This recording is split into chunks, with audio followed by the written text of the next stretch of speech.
Hello and welcome. Today is October 23rd, 2024, and today we'll be doing a little bit of a Nightingale Let's Play. I'm your host, SholoQ. I'm here to basically guide you through the process. I've played through the story once before, and I'm pretty much in endgame, so I figured I might as well go through the whole thing and maybe help some of you guys out when it comes to some of these quests. So for this playthrough, I'm going to go through the offline mode. I prefer to play in offline personally, but you can do this in online mode, obviously. So yeah, we're gonna do that, and then what I'm gonna do is I'm actually going to copy paste my appearance from my main profile here. So I'm going to export appearance and then exit, go to the second thing, new profile, import appearance, and finalize. And I guess I'll name myself, we'll go with Sholo2. Instead of SholoQ, I'll be Sholo2. Alright, let's go. Before time itself, the realms have existed. Born of curiosity, we opened the first gateway to our endless Feywilds. The Fae have long since aided man in harnessing that which we live and breathe. Magic. Tolerance was known until your grasp extended reach. Greed, in the face of power, saw your world caught in ruin. And out flowed the Pale, swallowing all in its path. Some fled its ever-spreading tongue, seeking refuge in Nightingale, only to be severed from assistance as the pathway between realms collapsed. But perhaps not all is lost. For Nightingale still stands, pushing forward towards progress and enlightenment, humanity's final beacon. Your path thither is winding and full of terror's nascent realm walker. Wilt thou succumb to Fey lands beyond thy wit? Or wilt thou endure, find the way homeward and rebuild anew?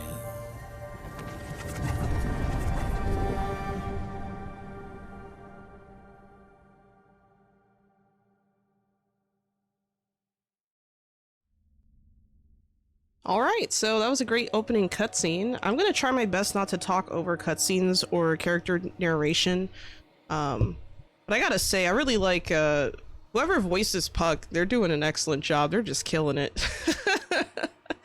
But yeah, this is going to be a really fun playthrough. I've been looking forward to doing a playthrough like this for a while. I put up a poll on my YouTube community tab and you guys voted for this, so super excited to say the least.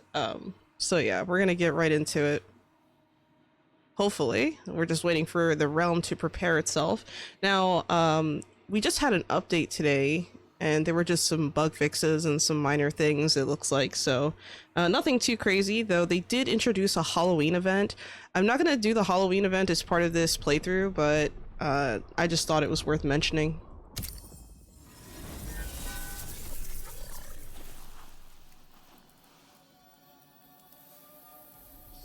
Alright, so now we are in an unfamiliar place.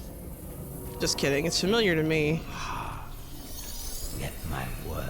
And you know what? I'm gonna take this piece of essence right here. And I'm also going to release the Hope Echo. I'm not gonna read through all of the stuff. I could, but I'll give it a second on the screen, so if you want to pause here, feel free to do so. Alright. The first thing we're gonna do is acquire this simple wood axe. We're gonna break down. There we go. Here's the first of 7 chests that are available in this first area. A lot of people don't know about them. Also, you can break chests and collect materials, but we're not going to do that now. How now, fleshly Whither wander you, lost in our favor? Alright. And it's dead. Oh, here we go. Just gotta time it right. They keep spawning. I'm trying to see if... Okay, that one's not gonna run toward us. There is an area back here. I can't remember. I think it's this one. There's a chest back here, actually, that's hidden. So make sure to grab this one. I also did a shorts video kind of going over the 7 locations, so if you ever need a refresher that's like really fast, feel free to go check that out. I'll probably link it here. Show haste, human. The other side of this is kind of a false choice. There's nothing back here, so I'm just gonna run past. So just run left, not right. That would be my advice there. Goodbye. Before those bound. Alright, we're gonna ignore Puck. We're going to instead grab the rest of the stuff in the chests. There we go. As far as what setup you should be going with when you first create your character, I'm not going to tell you guys what I think is like best or what you should do. It really depends on what you're more comfortable with or what you feel is best for you, especially because, you know, I don't know your I don't know if you've like played this game before or if you're just returning or something like that. So you want to make sure that you're just picking whatever you think is best. And, you know, honestly, it's mostly about having fun. This isn't about optimization. Well, at least this playthrough isn't. I'm just kind of, you know, walking through the motions so that you guys can kind of experience the game with me a little bit here. All right, let's grab this. I think that's the last chest. If I remember correctly, I believe that's the 7th chest. I don't think there's another one here, but I will grab this essence. There we go. Alright, let's talk to Puck. Shadows abound, yet like a fire's final embers, you refuse to be snuffed out. I come with an offer to guide you to a safer realm and rebuke death, unlike so many of your kin. Oh. Under this mask, you wonder. I am Puck. Robin to some. Oberon's merry wanderer of the night. The last furtive fae to grace your kind. Now, take this blood-stained card that you might travel swiftly to the realm of abeyance. Give me your hands, that we may be friends, and I shall restore amends. Well, I guess we have no choice. Amosit inconul ame. That wasn't ominous at all. Divide, greater gifts await. Partnerships with we fae afford many wonders yet unseen.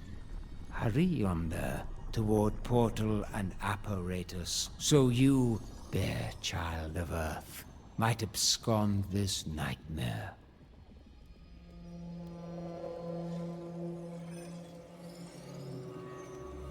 Okay. Oh, they changed the button, so it's E for next now. Okay, well that's new. Good to know. Yeah, that wasn't here before, so there's that. We're just gonna drop in our abeyance card and we're gonna open the portal. Now, as we open the portal, a bunch of enemies are gonna spawn behind us. The fiends have caught your despairing stench. You can fight, but your path forward is winding there's no and point. full of terrors. Save yourself. Survive the realms. And rebuild all that has been lost.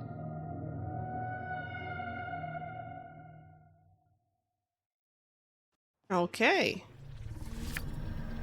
Oh, wow. So there's a whole new interface here. I'm kind of seeing this update for the first time, so there's some changes, but it's pretty much the same thing. Count thyself among the fortunate few who managed to flee the foul pale. Nightingale still stands, but Earth teeters on the brink, and these wilds are far from hospitable. Sequestered so, and struck by woe, begs the question, wilt thou be a survivor? Find your bearings and acquaint yourself with this realm. Long has it been left in limbo, not unlike you. Though this dismal landscape bears few reminders of its esteemed past, it need not remain so. One final card I give to thee. Play it yonder, at the center of this ancient crossway, and lift the veil of darkness to usher in a new dawn. All right. Looks like we got some cool pumpkins for the season. Very cool. We're gonna apply this cleansing card to the realm.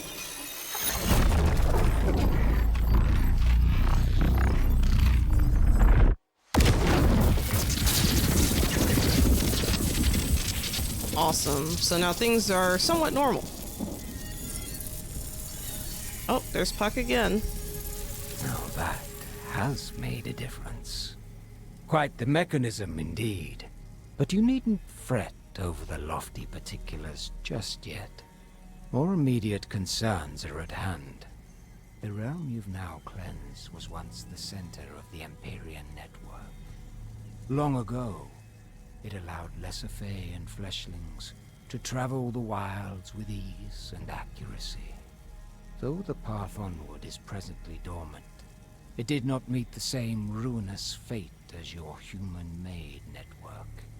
There is yet a way to reignite these portals, and once thou hast proven thyself ready, I shall lead thee to it. One of my promised gifts should help your cause. A hermetic guidebook and pocket watch, purloined off the corpse of a realm walker. Keep these like close companions as you steel yourself. There is much to do before thy survival is assured.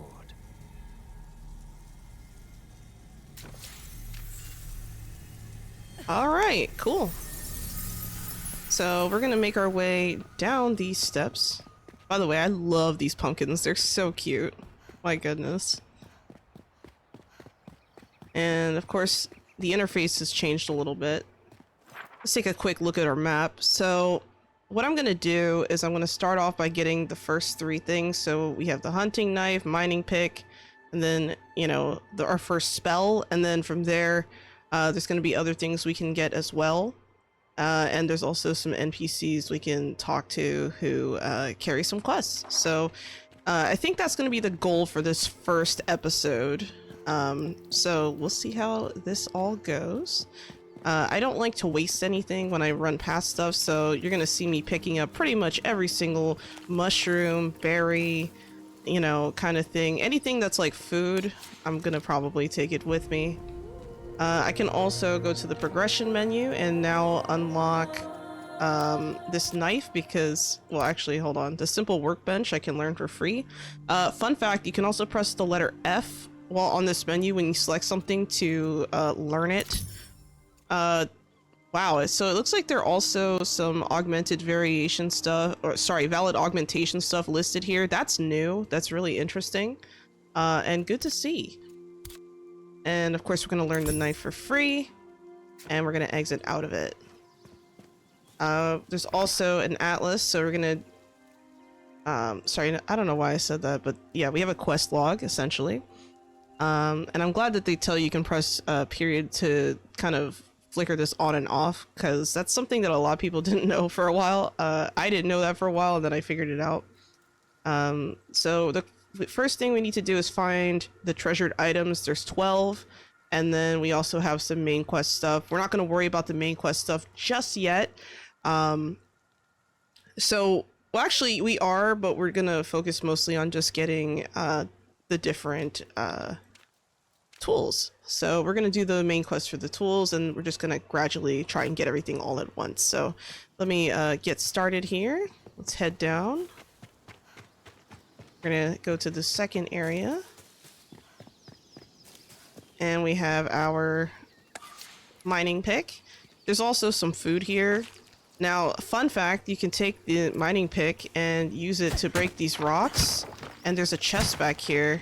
So if you're curious, This is what I found in my chest, but I don't know if it's going to be the same for everyone. I kind of doubt it. You can also press and hold E to pick things up all together. Oh, and it looks like there's a torch back here, so that's interesting. They hid the torch back here. Wow, okay. Interesting. We're not going to worry about that torch, though, because it is daytime, and we do not need a torch right now.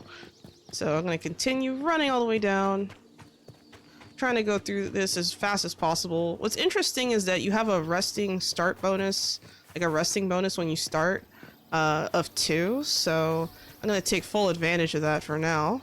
I'm going to pick up these mushrooms. I'm going to pick up this scroll. And I can also open my inventory to see this. And Immolation is basically like a fireball spell that I can throw in front of me. I'm going to release the Hope Echo. And again, if you want to pause here and read that, feel free to do so. All right. We're also going to pick up whatever this is. So it looks like it's some wheat. I'm not going to go out of my way to break everything here because it's too heavy for me to carry around. And I'm not going to waste my time doing that. Let me talk to Puck real quick. How now, child of Earth? The autumn winds whisper through amber trees, and with them come tales of bountiful feast and celebration. Yet, beneath those pleasant chimes, might I hear a darker note? Beware, Realm Walker, as Samhain's mischief comes creeping across the Feywilds. Alright, so his warning there, that is actually the Halloween event, so I'm not going to worry about that quest right now. But we're gonna continue to progress.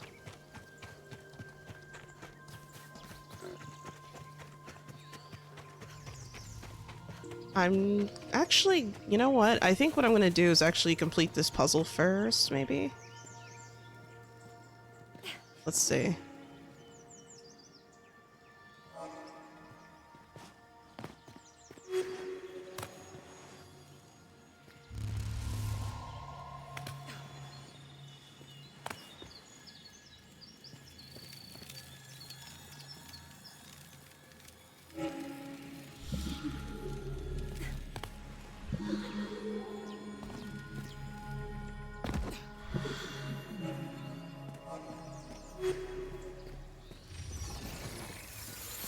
By the way, when you complete that, the musical tones kinds of quests, these quests, these like mini like points of interest, they give you essence bundles, and those essence bundles are going to be basically crucial for progression's sake. So I figured I might as well get that one done now.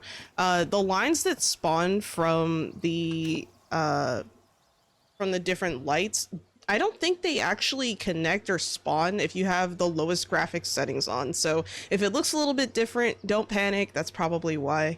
So yeah, let's unlock our mining pick for free. And again, I'm going to press F to do that.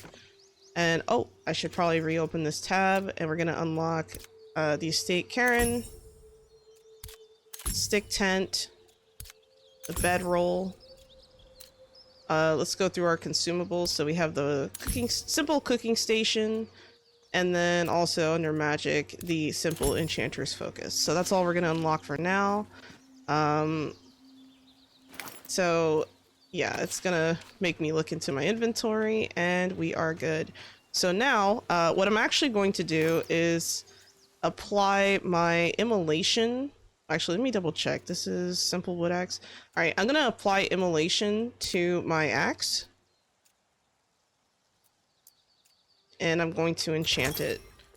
Now, I'll be able to throw some fireballs, so that's going to be fun.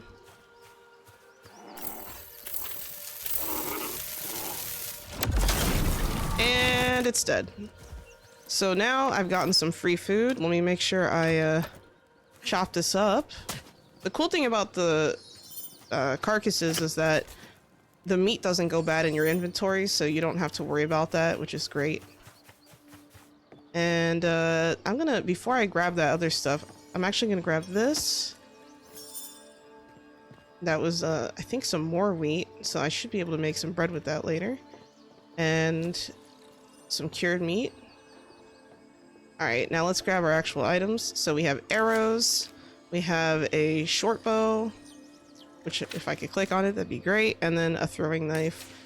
So I'm going to probably use the throwing knife more because I feel like I'll probably have better accuracy, but fun fact is that if you actually break these, they drop essence, so oops, there you go. So you might as well. It's guaranteed essence. It's free, pretty much. And whatever you would have spent doing that, let's see, we gained 8 essence. And, well, when I repair all, obviously, that's gone now. But yeah, we're gonna continue. I'm gonna break through here. Looks like we have a bound heart. I'm gonna set that on fire. I'm immediately going to attack it.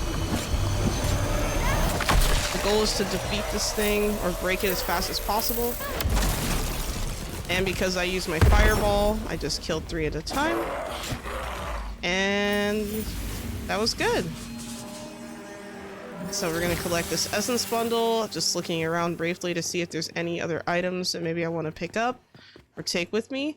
And it doesn't look like it. The cool thing about this game is that a lot of times I feel like they reward you for kind of being nosy and looking around in areas you probably shouldn't. Because every once in a while you come across like chests and things like that. So I'm gonna do my best to not overdo it, but I can't make any promises, guys. I have severe ADHD, I'm sorry. I'm not kidding, but I am kind of, you know, I'll try my best, okay? All right, so we're gonna head down the stairs. That was a little bit of a jump. My backpack is already starting to become burdened, so I have to kind of keep that in mind moving forward. And I just want to make sure I grab all the items. It looks like I grabbed everything of importance. And if I open up my journal, now we have to establish a base and then make a settlement, find a settlement with potential allies. So looks like we also have some more stuff in the progression tab. I'm gonna unlock this first. So both those items, and then also in the magic part here, we have the spell immolation. So now we can make that spell on our own once we make a base. So I'm gonna set up camp soon, but I need to, I think what I'm gonna do is head over to the NPCs over in that little area first. And once I interact with them and I'm able to kind of get my feet wet, we're gonna continue and look for the other tools. But I think maybe first I'm gonna set up my first build as far as like my first house. So that's going to be a little bit important. As far as like where to build the house, I usually just build it like up there, like in the Abeyance realm. I thought that like at the top of the waterfall is kind of cool. And I also like kind of floating down from there. It's just fun. So that's the only reason why I've done that, but it's not a necessary thing. All right. I got to make sure I get this heart. Oh crap, I forgot I can't, oh no. Am I still getting hit with enemies here? Are they still gonna spawn? Oh, looks like the game is trying to decide whether or not to punish me for that. And it's decided to be nice for now. Alright, and then I'm gonna grab that essence bundle. We're gonna head downward. I think there's a chest over here if I remember correctly. Yep, there it is. I think there's also one on the other side, but, ooh. Or is it in the back of this area? Yeah, you can run all the way back here, which is kind of crazy. And let me just double check this little space here. It doesn't look like there's anything else back here, so we're just gonna jump down.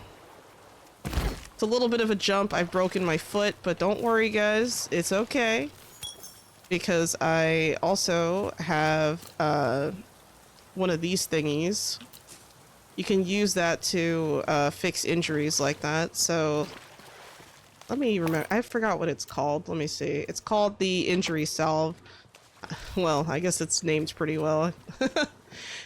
All right, let's talk to Graham Turner. I think it's pronounced Graham. I don't know. Groans quietly. Every time I take a gander, another one is larking about. If I didn't know better, I ought to think you Earth lovers are hatching down here. All right, so I'm going to choose one of these options. I'm going to say, apologies, sir, didn't mean to trespass. Bloody heavens, stop looking like a kicked pup. You can forgive the lack of tact, eh? I've seen more folks these last weeks than the past 2 decades combined. Truth is, I claim no finder's rights over this hovel. You lot can tear it down for all I care. Soon enough, I'll be back in the wild's embrace. Alright, so now I have some options here. I can say, do you have any wisdom to share with me, with an earth lover like me? And I think that's the one I'm going to choose here. Not the kind you want, I reckon. I've seen plenty of moonstruck blokes stuffed with powder and steel meet their ends without catching even a whiff of adventure. Before you go chasing for trouble, you ought to have mastered the basics. I'm gonna just pick any option here. Have you even cooked a proper meal yet? Not the frilly dinners from your soirees. Round here, what you find is what you will do. What you find is what will do. You can fill your guts eating the same grub day in, day out. But if you plan on standing a chance against the beasts of the bound, variety will make you stronger. Go on. This recipe and my campfire are yours to use. Some warm food will do you good before you hit the road. Suppose it can't hurt. Now, if this sort of exchange is to become a habit, we might as well be made proper acquaintances. Graham Turner... I'm not sure if it's Graham or Grammy or Graham, but I'm going to say Graham. Graham Turner's the name. I wish you luck on your travels, Walker. I'll be around if you still have need of me. Do you have any wisdom to impart? Well, it seems you've chosen to be traveling on your own. Sticking to yourself has its advantages, but seeing as you're only starting out, it wouldn't hurt to make use of an extra pair of hands. There are some fine folks around here who are just idling about. They might agree to join your travels. I'll see about that. Alright, so we're gonna do that. Let's cook our first meal. I'm gonna pick up this backpack. That's kind of nice. Let's make some... Let's see, what do we have to do here? Okay, so we have a few things. Let me check my quest log here. So, the first quest... Let's do... I'm gonna hide this. Actually, I'm gonna untrack that. Let's start with a hearty meal. So we need to eat roasted berries and eat mixed plants. So let's do that real quick. And you know what? Let's ignite. And then we're going to make some roasted berries. And we're going to make some... we also have to make some mixed berries. So what I'm going to do is go to the progression tab. And we're going to go to consumables. And then click on mixed plants. There we go. I'm also going to unlock, I think, the pack here. There we go. And we're going to craft that item. So now you should see mixed plants in your choices. And then we're going to craft it. Alright, so now I'm going to consume. And then consume. And then I'm going to turn off this fireplace for now. And we're going to talk to Graham. Oi, Realm Walker, back already? You can stick around if you need a meal or some shut-eye. Is there anything else? Oh, I think I came back too soon. And you know what? Let me make sure that I... Actually, what's interesting is that for the autumnal thing... Okay, I was like wondering why it wasn't erasing that, but now I see it. Okay, so let's continue. We have to find the rest of the treasured items. Let's invite a survivor to join me. We also have some buildings, so I could make a tent and stuff if I really wanted to. And of course, the progression tab, I have more unlocks. So we're gonna unlock the injury salve. That's gonna be very useful later. And yeah, it should be good. So now we are in Apprentice Bound Slayer. Let's see if we have anything else going on here that I need to... Actually, it says a new unlock is available. Okay, I think it's just lagging. So I'm gonna pick up as many mushrooms and berries as I can. Take full advantage of this, guys, because even though they seem like plentiful, the worst thing is to like have to go out specifically for food when you could have just, you know, had it. And it also doesn't weigh much in your inventory, so you might as well. Let's talk to Wilhelmina Sass. Was that you who put an end to the incessant commotion upstairs? I suspect that we might be the only fine souls in this realm, but your appearance is a most welcome surprise indeed. Who might you be besides the savior of our little band? I'm gonna say... You're speaking with a realm walker extraordinaire. Oh, of course. I should have seen it right away. A talented, well-traveled realm walker is just what I had hoped to find. There are a great many new faces in the realms as of late, with a great many stories to tell. Collecting such stories is my trade, you see. Wilhelmina Sass, columnist for Nightingale's finest paper, the Sunday Courier. Overjoyed to make your acquaintance. Now, if you're in the need of more material services, nourishment, equipment, protection, I'm certain my companions here can provide.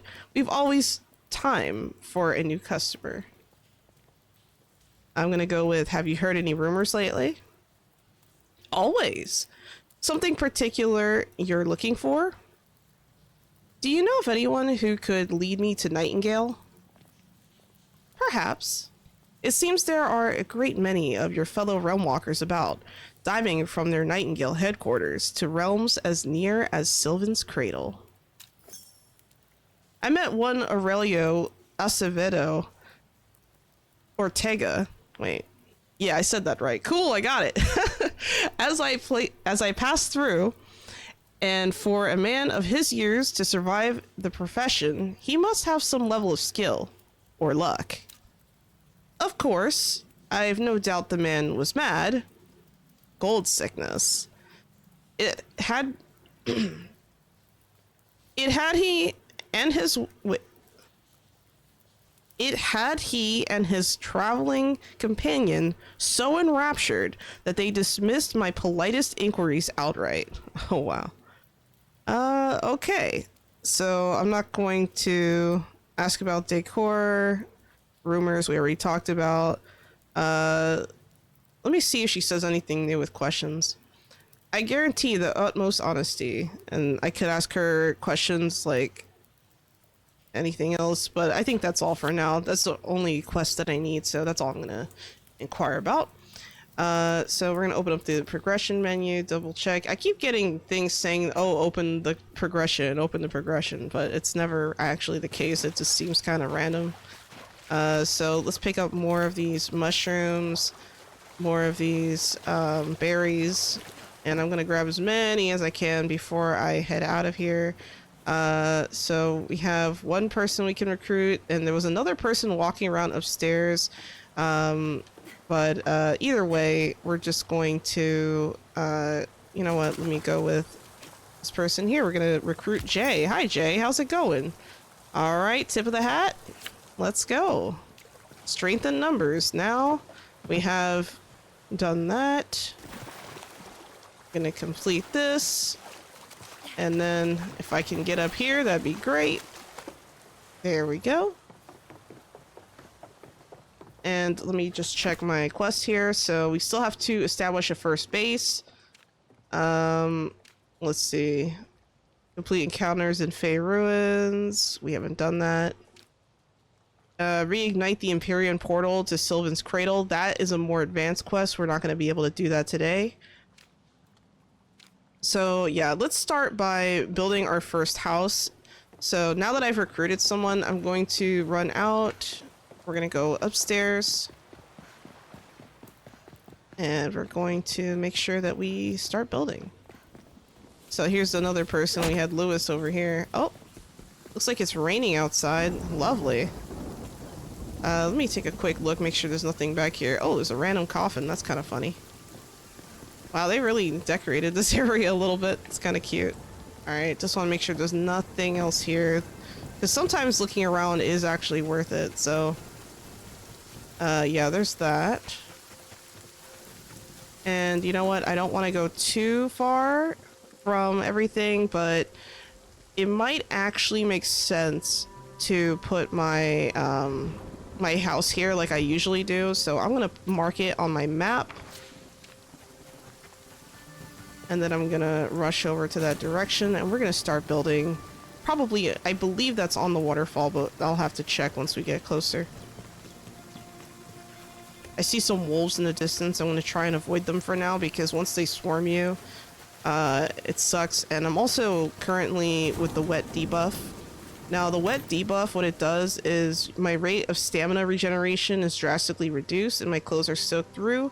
And though time will dry you, a fire will do so much more quickly. So if I pull out my torch, I'll dry up.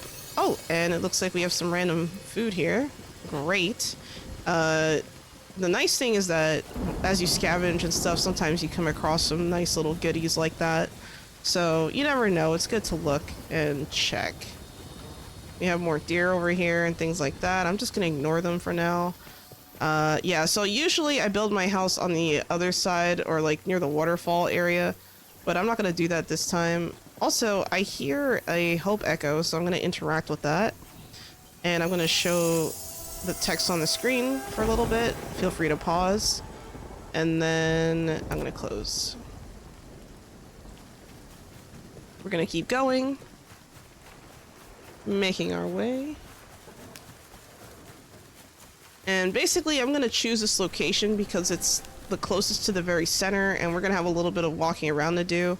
For the most part, I'm probably not going to be walking around too much, but I want to be in an area where there's lots of trees and things. So this is the area. Looks like there's some blueberry bushes. I'm gonna grab all the mushrooms, all the blueberries. Looks like I also got some essence that I can pick up, which is great. I'm gonna grab these things, and then what I'm going to do is I'm actually going to move a little bit closer this way. So if I open the map, I'm kind of like veering a little too far away. Maybe I want to be on this side, but there are other points of interest. So what I'm going to do is I'm going to create my first house probably around this area. And I think that'll be fine. So I think right here is good, probably a safe spot, so we're gonna do that. So I'm gonna place my estate Karen right over, maybe like right here. I think right here should be good. And then I'm going to get it so it looks like I need rocks, stone blocks, and wood bundle. So I have used my wood bundle. I should have grabbed it out of the fireplace. That was a mistake on my part. Don't be like me, guys. Grab your fuel back if you know, if you're smart, because you're probably gonna need it. And then I'm just going to continue to chop down some trees here. The stumps take a lot longer to break, so I'm not going to bother with that just yet. Not until I have a little bit better of an axe, or until I absolutely have to, whichever comes first.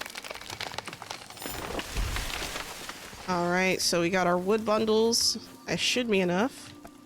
Alright, and then we need our rocks and stone blocks. A lot of times rocks will be kind of scattered closer to the water, so if you ever need rocks in this game, maybe head toward like a water source and then, you know, check in that area, because a lot of times you'll find rocks there. And you you know, that can definitely be good. And then I think stone blocks was the other thing I needed, so I'm going to get those.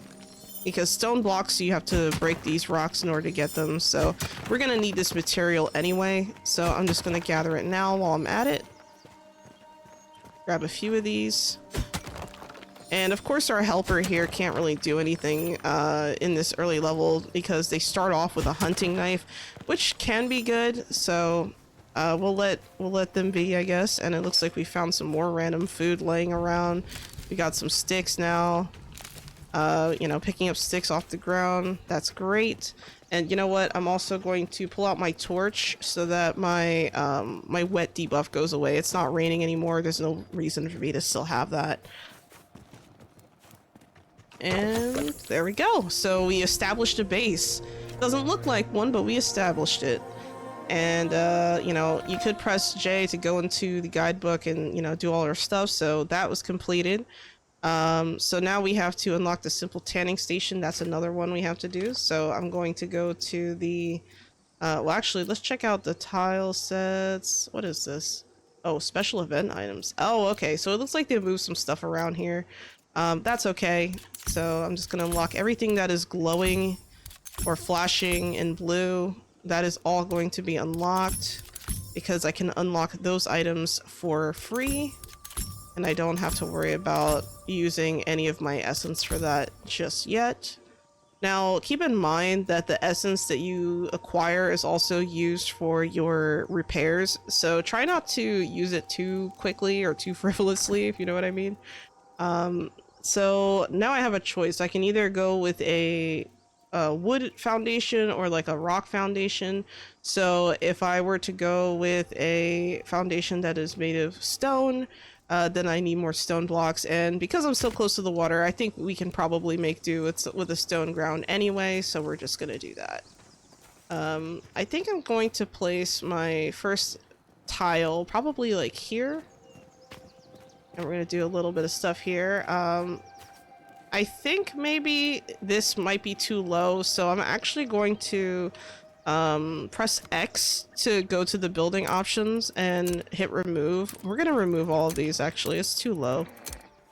So let's try again. So I'm gonna place, and I can adjust the height by pressing and holding R while also using the scroll wheels. So I'm gonna adjust the height a little bit, and we're gonna have a maybe a little bit of a higher up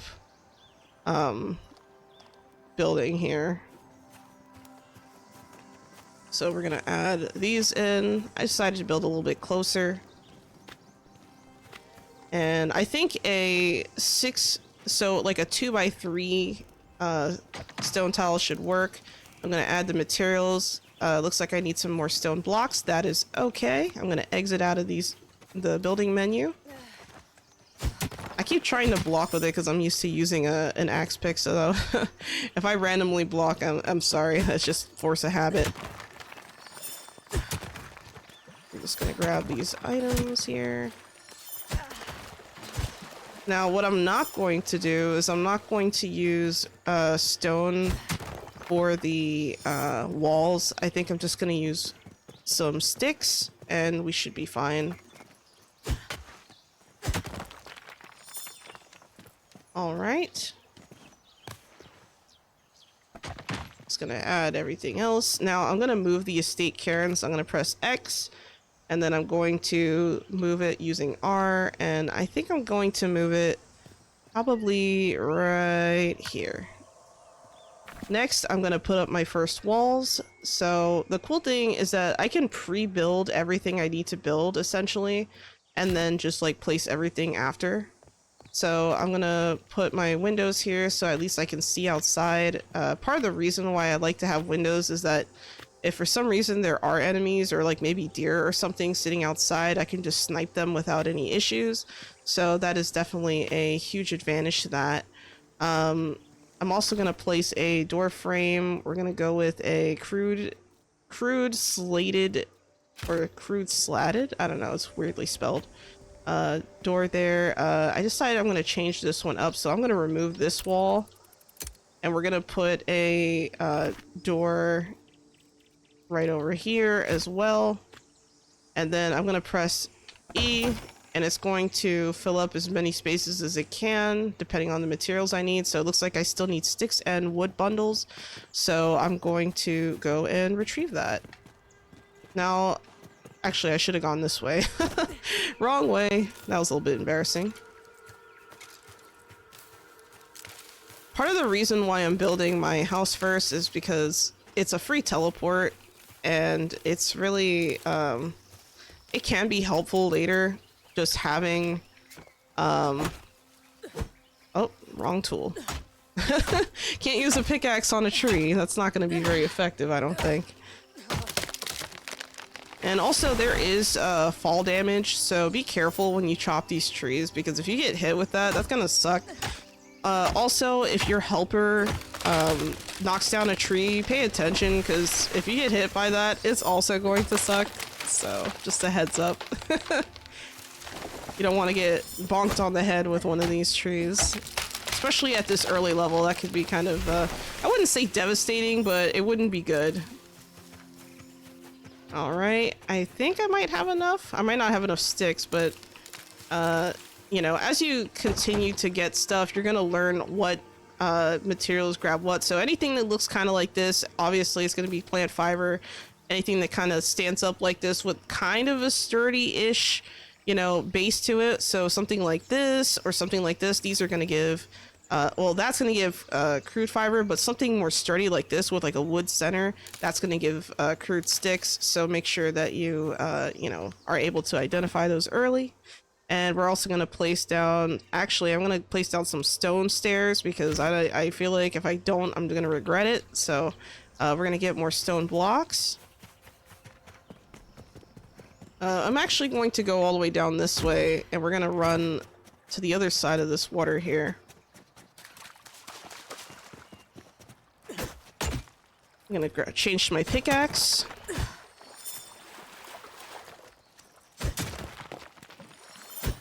And we're gonna grab some of these. There is no friendly damage, luckily, so it's not like you're gonna be hurting your recruiter if you accidentally hit them with your axe or something if they get in the way. You guys probably just saw the immune sign, so that's cool.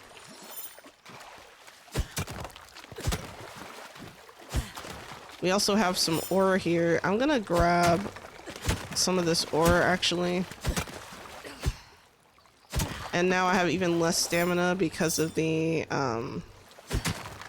actually, you know what? Let me, show you guys something. So, you can actually give them stuff to hold. So I'm going to move a lot of these items over. So things like the gunpowder, any kind of material that I'm not using immediately. So I'm gonna basically keep all the food and arrows and things for now, but all this other stuff, this heavy stuff, I'm gonna put away to my helper's inventory, because for some reason they have like godlike strength and they're not really affected by the debuff of heavy things. So as far as I can tell, it's actually worth it to hand things over to them. And yeah, my pickaxe is really shitty, so obviously this piece of rock here is gonna take forever to mine out of. So I'm not gonna worry about that for now. I'm gonna continue getting some stone blocks, but I just wanted to explain that a little bit. Alright. Grabbing more stuff, more rocks. And getting more, I should probably get more plant fiber, more sticks and things like that, because I know I'm going to be needing that. Same thing with the wood bundles and things like that. I want to make sure I have everything that I can. As of right now, as far as I know, I don't think you can pin you know, requirements for your house like anywhere on the screen, which kind of sucks. Like, I wish there was like a way to kind of know ahead of time. Like, you could build your whole house and then be like, okay, I need this many. Because if you're anything like me and you can't remember, you know, even what you had for breakfast, it's gonna be hard to do something like that by yourself. So there's that. All right. So gonna continue to collect all of this plant fiber, all the sticks. And we're gonna break that down. Okay. And now we're gonna head back. Oh, I was like, I thought that was Puck for a second. I was like, what'd I do? Yeah, so if you get too far from your helper will kind of just automatically teleport near you. So now I just need to put together a roof. So we're gonna go with a crude flat roof for now. And I'm also going to build, what was the other thing? I can't not remember right now. Oh, the doors. I need door frames. So we're gonna put some doors up. Keep the deer out, because they will jump through the walls. And I'm going to apply that. Now, right now on the settings for this guy, I have actually, something I want to point out before I do anything.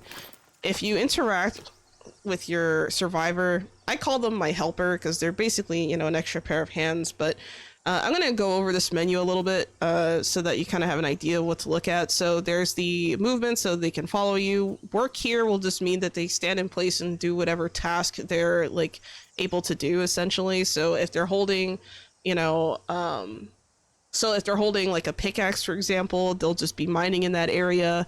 Or if they're holding an axe, they'll be, you know, chopping wood in that area, that kind of stuff. You can also have them stand still. I'm going to have him stand still right now because I don't need him following me around. And then manage equipment and inventory. We're going to go back here. But, you know, like I said, this is just like an extra inventory space. So we're going to grab all of the things that are not his clothing or weapons. All right. And then I'm also going to interact with his behavior. So these are things that we need to look at. We have attack, revive, and potions. You want to leave all these things as allowed, except for maybe potions if you're handing them random potions or something to hold on to, which I don't know why you would, considering how much potion space you have and the fact that they don't weigh very much. So I would maybe avoid doing that unless it's like health potions that they can use, I guess. Then we have harvesting. So can they mine? Can they log? Can they gather harvested resources? We're going to let that sit as allowed. As far as fueling structures, I always hit not allowed because a lot of times if you give them materials, or let's say they're holding onto materials after you just came back from like whatever you were doing from like another realm, and the materials are very high quality or something, you don't want them using high quality wood to make a fire for a campfire. You know what I mean? Like, you don't want them using high quality wood to cook food. Like, it doesn't make any sense. So I always put not allowed, just out of precaution. And then build unfinished structures, I'm going to put not allowed for the same reason. And we're going to allow repair, though I haven't really messed around too much with repair, but you can just hand them a hammer and equip it and they'll just do the job. So we're going to exit out of here. And for the next step, I'm going to open up my inventory. I'm going to repair all. Remember to repair, guys, because if you don't and your gear breaks, that sucks. But what I am going to do is I'm going to go to this page and we're going to start looking at things for building. So one of the things we're going to need is storage. So I'm going to go to the structures tab, and notice we also already have a bedroll. So I can place the bedroll down. I also have the angling basket, which I want to unlock. So we're going to unlock that with the 5 essence. We're also going to unlock the plant box early on. And we are not going to unlock the rain barrel, even though it's not that expensive. I'm going to leave it alone for now. Just because, well, I don't think there's a real reason for that. Now, the valid augmentations thing, I'm not really sure why you would need... Oh, sorry, I clicked on the wrong one. I was gonna say, why would you need that for the barrel? But it looks like the barrel gives like a simple farming augment, so I guess we could unlock it just for the augmentation. So you know what? We're just gonna have it out there, but we don't really actually need it because the house is so close. So if you have to choose for some reason or you don't have enough essence, don't worry about it. Looks like we need some more sticks and a wood bundle, but that's not what I'm going to worry about just yet. I'm going to place down my angling basket because this is going to be my first form of storage. And I'm going to try and line the walls here with some storage containers. So I'm going to start off with maybe 4 different storage containers. And I'm going to, you can press and hold E and then add resource from inventory just to specify what kind of resource you're adding. So in this case, I'm also holding cinder strands, which are kind of nice, and I don't necessarily want cinder strands to be used up for this. So I'm going to actually, you know what I should do? I'm going to empty my inventory in this first thing. So I'm going to put the heaviest items, so rocks. I'm also going to put stone blocks in here. So regular materials and stuff I'm just going to put in here. Let's see, we also have bones. We have bound ichor. This ingot. Hide. Gunpowder. I can hold on to the meat. It doesn't weigh as much. Tin is going to go in here. And I think that's all that I want to throw in there for now. And I'm going to exit out of here. I'm also going to place a new structure, so I'm going to place down my, let's see, where are the stone stairs? There we go. I'm going to place down my stone stairs right here. And then when I come back, we're going to apply those things. So, well, actually, hold on. Let me double check here. So we have stone blocks, sticks, and wood. I thought I just placed some of those things in here. Hold on. Yeah, so the stone blocks is here. That's right. So what I'm going to do is I'm going to open this angling basket, and then I'm going to go here to this cog, and I'm going to leave this as not allowed for survivors to interact with, but I'm going to leave it allowed for crafting and allowed for building because I want to build out of there. And we're just going to select that. Now we put down our stairs, and I'm going to have to go and get more sticks and a wood bundle. So we're gonna get that. I'm gonna run this way actually because I also need a lot of plant fiber for the baskets. So we're gonna do that. I'm gonna try and not get too deep into the gathering process just yet because there are other tools that we want to pick up. But I just wanted to kind of set up this first base just to get it out of the way. Because it's nice having that extra teleport, and you can always go back and, you know, do things like this later. And now we're gonna put the wood bundle up. I need to chop down a tree, but first I need to find a nearby tree. Okay, we have some trees over here. I'm gonna pick up all this plant fiber while I'm at it. Switching to my axe, chopping it down. And then I'm going to interact. There we go. That completed the structure, and now I'm also going to add my crude fiber here. Make sure I'm not putting in that other one because that one could be very useful later. All right, so for this one, I'm going to put my sticks, my wood, and my plant fiber here, and that also. Well, actually, this plant fiber strand I'm gonna put over here in this basket, and this is going to be crafting only. So anything that is put in this basket essentially is only going to be available for crafting, or you can only craft with it. So that's going to include things like food. Well, actually, I don't have to do that with food because you can use this to make like animal fibers and I think oil as well. I think animal oil. But either way, I'm going to put the raw berries in there, raw mushrooms, more raw mushrooms. Let's see if there's anything else. I think that's pretty much all I wanted to throw in there. I'm going to put the arcane wick over here. And then just to double check, I just want to make sure. So only crafting allowed. So these materials are not going to be used for building essentially. So yeah, that's going to be the goal there. And yeah, that's pretty much that. I would say that's pretty much it for the first you know, initial setup. And then I'm also going to put down a bed because I have not done that yet for some reason. So I'm going to go down to furniture, then beds, bedroll, and then I'm going to place it here.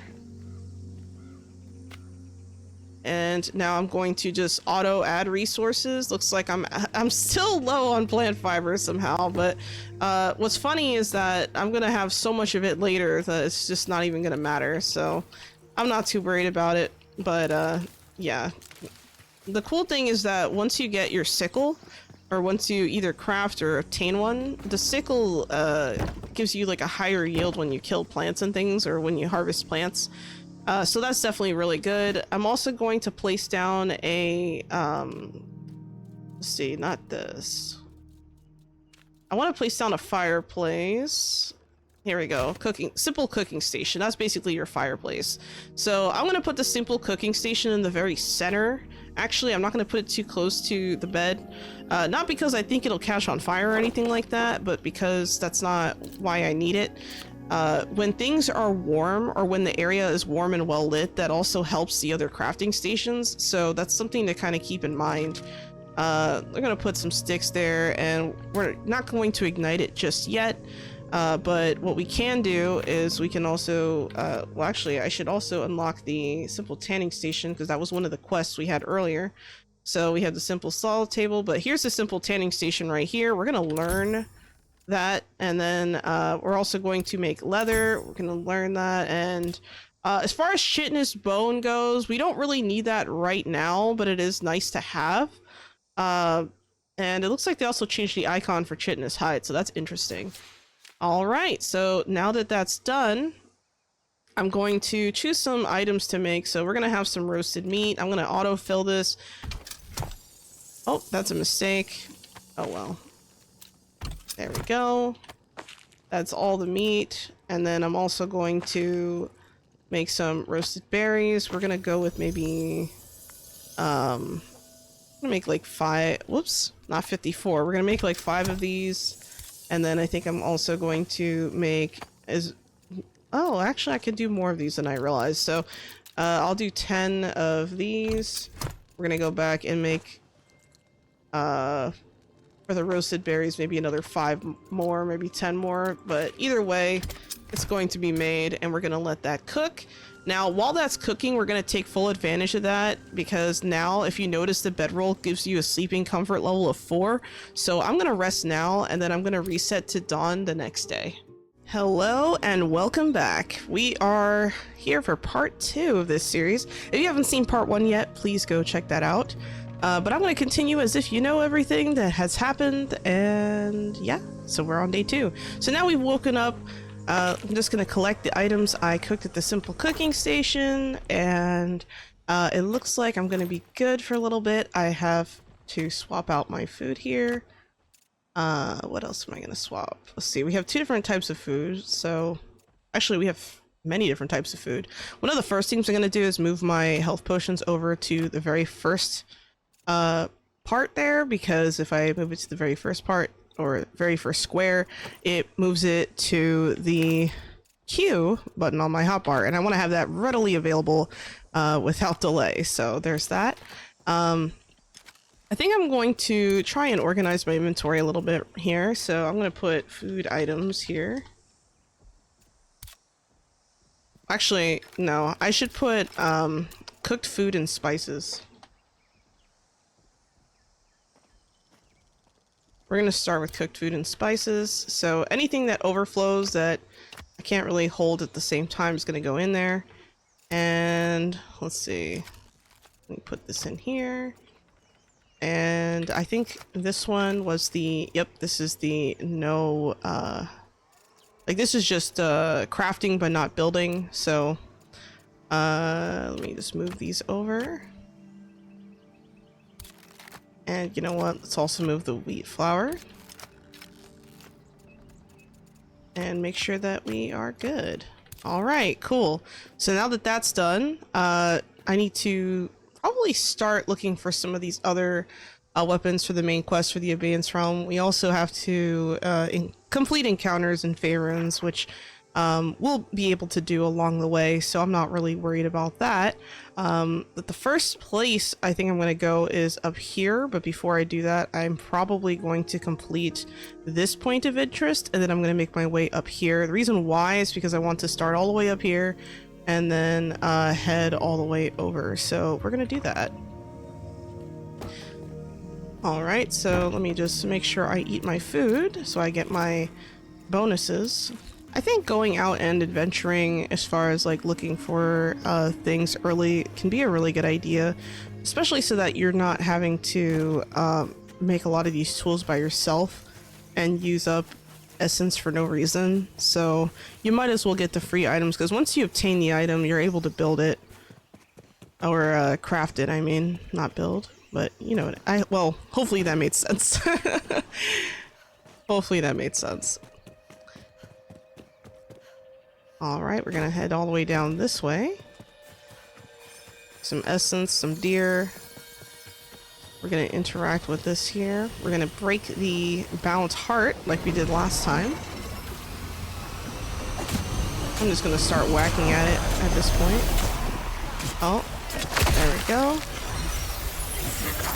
Whoa. Lots of enemies here. Did we get them all? Oh, there's one. I'm gonna collect the essence while I'm here. There we go. Alright. Collecting all the berries and stuff. Might as well while we're passing through. Doesn't hurt to get a little bit of extra food, right? And we're gonna continue. This one I think is what, intellect, or was it insight? Oh, Bastille of Insight. So this one requires me to find some fake glyphs. So I'll show you guys what those look like. Let's see. Well, first, looks like we have a little chest here. Wow, we found some amber early on. That's cool. I hear something. Sounds like a Hope echo in the distance there. So that, like, it almost sounds kind of like a rattlesnake a little bit, but it's the Hope echoes are kind of like this collectible thing that kind of add a little bit of lore and extra story for you to kind of read, if that makes sense. Looks like there was also another hidden thing here, and there was coffee in there. That's awesome. All right, I don't know why the Fae are hiding coffee in the chest, but you know what? I'll take it. I can still hear it. The Hope Echo is somewhere nearby. There it is. It's a shiny thing on the ground. And I'm going to give you guys a chance to read it and pause here if you'd like. Alright, we're gonna exit out of that. Who knows, I might go back and read that someday. It's just a lot to read. Alright, so the next thing I'm gonna do is go over to this infestation right here. I like to mark things on the map before I head over to them, because I get lost a lot, so yeah. Better safe than sorry, right? Okay, so it looks like there's some piggies over here. They're going to immediately attack me upon sight, so we gotta take them down. Wow, he just basically bulldozed them out of the way. It's funny. Oh, I guess there's a fourth one, or maybe there's a little piglet. No? Okay, I guess not. Sometimes there's like a little baby piggy that's with them, and your helper will just like, chase after them. It's so sad, but like, it's also kind of funny when they don't catch them and they're just running around. Okay, so it looks like we have some quartz here, some more mushrooms. I'm basically like a lawnmower at this point, just picking up as many mushrooms as I see on the ground. They're probably one of my favorite foods, actually, I'll be honest. Whoa. Alright, I believe there's probably a bound heart somewhere in here. Whoa. There it is. Oh, I stood on a trap, so the Fae like to set traps for us, so we have to kind of be vigilant here. Oh, no. Alright, I think that was the last one. Nope. My helper is running after another one. I can hear them. Oh, there's another bound heart here I didn't see right away. Uh-oh. I doubt they'll despawn. Yeah, they're not gonna wow, that's a lot. Holy crap. Wow, they pushed me all the way out. That sucks.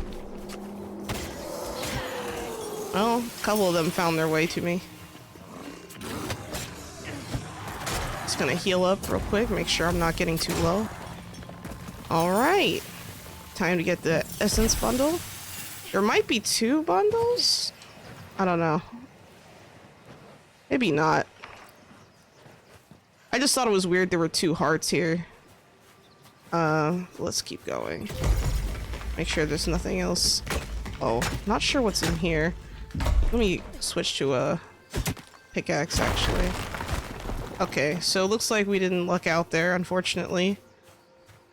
Sometimes you'll find, like, chests and things in, like, the weirdest of places. I don't know why, but, like, sometimes it feels like when I use this, it just doesn't work. Alright. Let me make sure. If I had climbing picks, I would probably go all the way up there and check to see if there's anything else. But it might be worth it to just check down here first. Okay, I don't see anything there, so we're just gonna head out to this treasured item. So we're gonna go and pick up whatever that is. I don't remember exactly what is what and where, but I do remember the last and furthest one on the southern part of the map, I believe, is the fishing rod. So yeah, there's that. Alright, we got some quartz. We have a chest in here. I always try to remember to take oh, some frame drops. I always try to pick up the, chest. There we go. Not sure why I'm getting some frame drops right now, but it's happening. Another reason why I need to upgrade my computer, I guess, probably. I don't think it's the game, but, yeah. Alright, so we have our watering can, which we're going to pick up right here. I can equip the watering can and then just fill it. Oh, I press a button now? You used to be able to just right-click and do that, but it looks like, well... looks like you still can, but I'm not going to grow the plants like that. Actually, something I should do before I forget is I'm going to actually go into my settings and, I'm going to turn off tutorials because I know what I'm doing. So I probably should have done that last video, but I totally forgot. So there we go. And then of course I have my sickle and there's more piggies over there, but I don't really want to get in a fight with them if I don't have to. Just quickly eyeballing, making sure I didn't forget anything. I like to put my sickle on my second button because I use it so often, so just gonna make sure I get that. You can also use the sickle to pick up mushrooms and things like that, so very nice, very useful. Alright, let's head back down here and we're going to get our next treasured items. So I'm basically gonna speed run as much as I can to that part of the map, but it's gonna be a little bit of a challenge because this is like a little bit of a rocky area and we don't have any umbrella or anything like that right now to kind of traverse across it. So I'm gonna be a little bit careful. Looks like there is some random deer meat here. Okay, I'll take it. See, I forgot already that I have the sickle and I started picking up like normal. But remember, if you use your sickle, you'll get more yield, so try not to forget like I just did. I really like the naturey sounds in this game. It's super like relaxing, actually. Alright, so this is the area where I'm probably gonna get my umbrella and climbing picks, I believe, if I remember correctly. I'm gonna jump on this. Okay, I guess I'm just not gonna land on it, but that works too. And we're gonna look through. Okay, so this watery area doesn't really have anything, so I'm gonna walk this way, or run this way more like. And this is the part where stuff starts to get fun. Just gonna jump past. Alright, here are my first climbing picks. Alright, so what's funny about that is that the climbing picks actually, they show 2 of them there. Oh, and there's some food. I almost missed the food. Don't miss the food, guys. That's important. So what I'm going to do here is just right click to drag myself up. I love traversing in this game. It's so much fun, especially like with the climbing picks. So, you know, you're going to see some fun action, I guess, if I somehow manage to miss my mark and land on the ground in a very violent fashion. It's also called falling, but you know, it'd be like that sometimes. Alright, we got to the top, and we have an umbrella, and we have a Charm of the Wanderer. Now, the Charm of the Wanderer is nice because it, you know, reduces the stamina cost of various traversal methods. So I'm going to apply this actually to my umbrella. We're going to apply that charm, and I'm also going to take the umbrella and equip it. I'm not sure how I got 2 torches, but you know what? I'll take it. And then I'll, let me repair real quick, make sure I don't have anything broken. Looks like my inventory is about halfway heavy. Not full, but heavy. Well, also full, but it's besides the point. And what I'm gonna do also, I also noticed I also have a Charm of Essence. This is gonna be really good for combat and things like that. Let me inspect my axe to make sure I don't have anything on there. Okay, so I only have a spell on my axe. I don't have a charm, so I'm gonna put the Charm of Essence on my axe because I prefer to use that as my primary fighting weapon. It's just my weapon of choice. It's what I'm most comfortable with, so I'm gonna go with that for now. And yeah, let's head to the next location. So the next location is going to be headed in that direction. So let's try not to fall. I love how my helper just sits here like he's just chilling, like, when are they coming back? Like,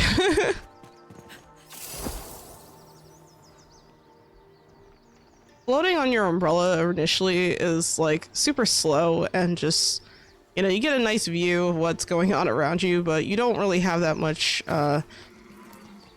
range when it comes to how far you can land and things like that. I'm gonna open up this chest before I do anything else just because it happens to be here. And I have a feeling there's probably some other goodies hidden in this area, so it would be a shame to miss this out. So see, there was another chest right here. Looks like we got some early tomatoes. That's kind of nice, so maybe I can make some seeds out of that later and make some tomatoes, and that'll allow me to make some more recipes. So we might have lucked out with that chest. And I'm just kind of looking around a little bit. Looks like there's some more abandoned food here. Man, the Fae really left all their meals behind. I don't know. Very odd. I mean, unless it's other, like, humans running around these Feywilds that, it, you know, for some reason we haven't seen yet, but that's okay. Not gonna question it, just gonna eat random food I find in the forest. Okay, we have a lot of deer over here. I'm not worried about them too much, but this guy is just standing on top of me, so I'm just gonna kill him for free. Might as well. It's just free food. There we go. And I'm gonna use my umbrella to hop down here. Alright.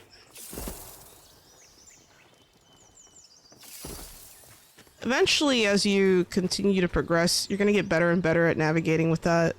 Let's see, we got acquire simple explosive grenade satchels. So we got a grenade satchel, we have explosive marbles, and we also have a sling bow. I'm not going to waste any of my ammo here. I'm going to collect these. And I'm going to use my throwing knives. I prefer to use my throwing knives for things like this, and also the puzzles with... Oh my god. And also the puzzles with the musical tone.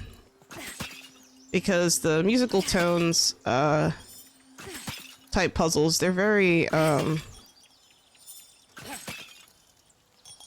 like, some of puzzles sometimes with the musical ones. I think they're called the Bastilles of... I don't think they're intellect. They're the ones that are... Oh, it is intellect. Yeah, the Bastilles of intellect are the music ones. And basically you just kind of do those in the pattern. We did that. That was the very first one we encountered earlier in this playthrough. But a lot of times those will get more and more complicated as time goes on. So it's probably a good idea to maybe practice your throwing skills a little bit. And of course, as your knives get better, your accuracy gets better. So... we should be in good shape by the end of this. And good. Alright, so next, there's another Bastille of Intellect, speak of the devil, right over here. So it's right here, we might as well get it. We might as well reap the benefits of that. So I'm gonna actually make my way down. But because the gliding speed is so slow, I'm just kind of slowly lower myself to the ground so that I don't break my leg or something. And let me do a quick repair as well. Looks like my bag is getting full, so what I'm going to do is I'm going to interact with my helper here instead of picking up every stick in the forest, which I just did. Something I like to do is sort my inventory by decreasing weight, so that when I hand stuff over to my helper, it just makes sense, you know? So, like, anything that's, like, heavier, you know, I transfer. You can, like, right-click and transfer, but something that I like to do, I just kind of, I double left-click and it just moves, so I don't have to do that. I try to find, like, efficient ways to, like, kind of navigate the menu, because that is something that I think could be a little bit better in this game, but the devs have done a great job trying to make it better for sure. So I definitely look forward to some of the changes that'll be coming in the future, just in general. Now, I think that's all I wanted to move for now. I'm going to reload this, but I'm not going to actually use it for this puzzle. So I'm just going to jump down. Okay.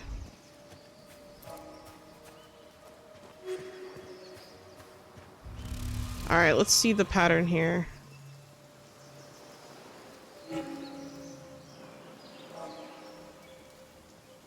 Okay, so simple enough. I can just activate it, or I can toss.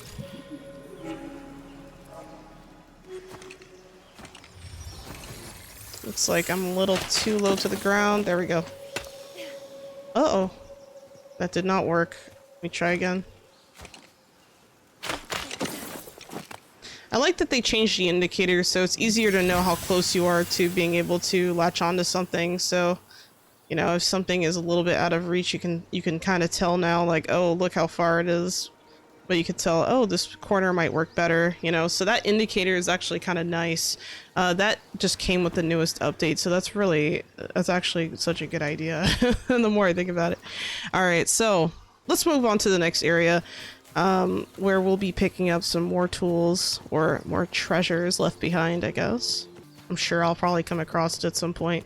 Looks like we have some bugs out here in the field, and I see some free food laying around. So I think I am gonna go after these guys and try to defeat them.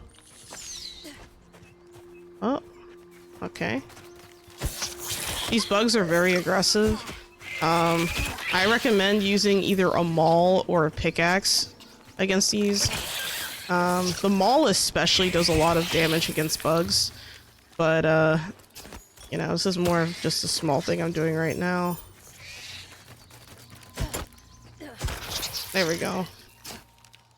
So just gotta carve out the meat, make sure we get our goods. All right. We're gonna continue to the area.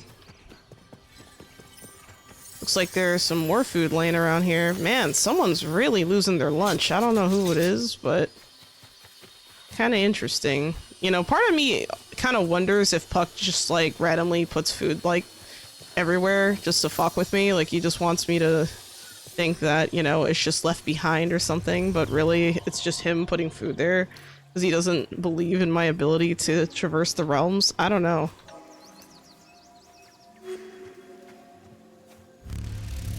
I believe this is the first one, but I didn't watch right away. Yeah, it is. Oh, crap. You didn't see that.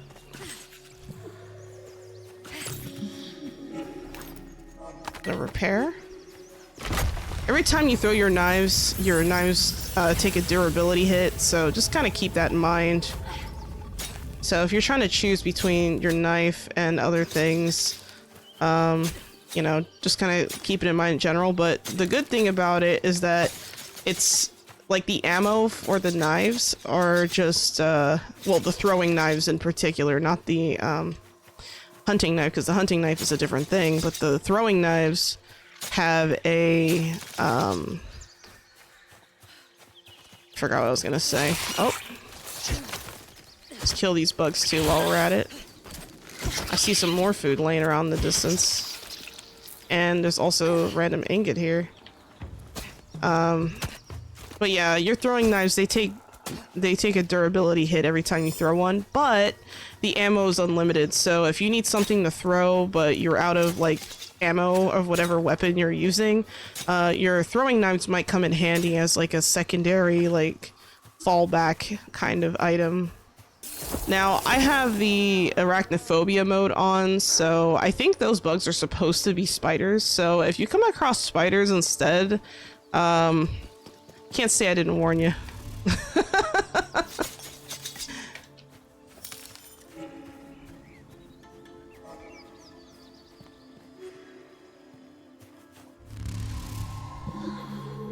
All right. There we go.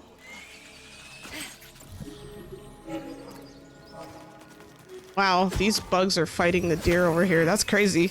I didn't know the deer could actually, like, had an actual fighting animation. That's nuts. Because the deer never fight with each other. I wonder if they're gonna add something like that in the future where, like, the animal behavior is a little bit more,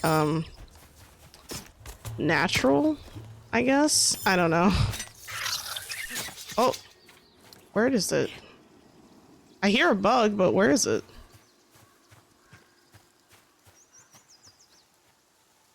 I'm not in combat, am I? I don't know. It's weird. Like, I heard a bug, but I didn't see a bug, so I'm a little bit confused by that. Okay. Let me collect my prize here before I completely forget. That's really weird that it didn't just connect even though it told me it was fine, but okay. Alright, next part is the... Oh, there was a treasured item there. Let me go back. That's really weird because I didn't see anything. I knew I went there for some reason, but... Okay then. Uh-oh. That's gonna hurt. I'm gonna need to empty my inventory soon. In the early stages, there's not really much I want to get rid of, if that makes sense, but yeah, there's... Well, actually, hold on. There's a chest over here I didn't see earlier. Interesting. Usually I catch things like that, so it's kind of nice that I saw that now. And let me go toward around the back here, just to make sure there's no other chests or anything. Alright, so it's starting to rain. Luckily, we have an umbrella now. It's saying this is the point of interest, but did it unlock anything? Oh, there it is. So now we have a new spell, which is the recovery spell. I can enchant my weapons with it. Yeah, so let's head over to this area. And that's over that way. It's probably a good idea I stay dry while I'm traversing, because otherwise you lose your stamina.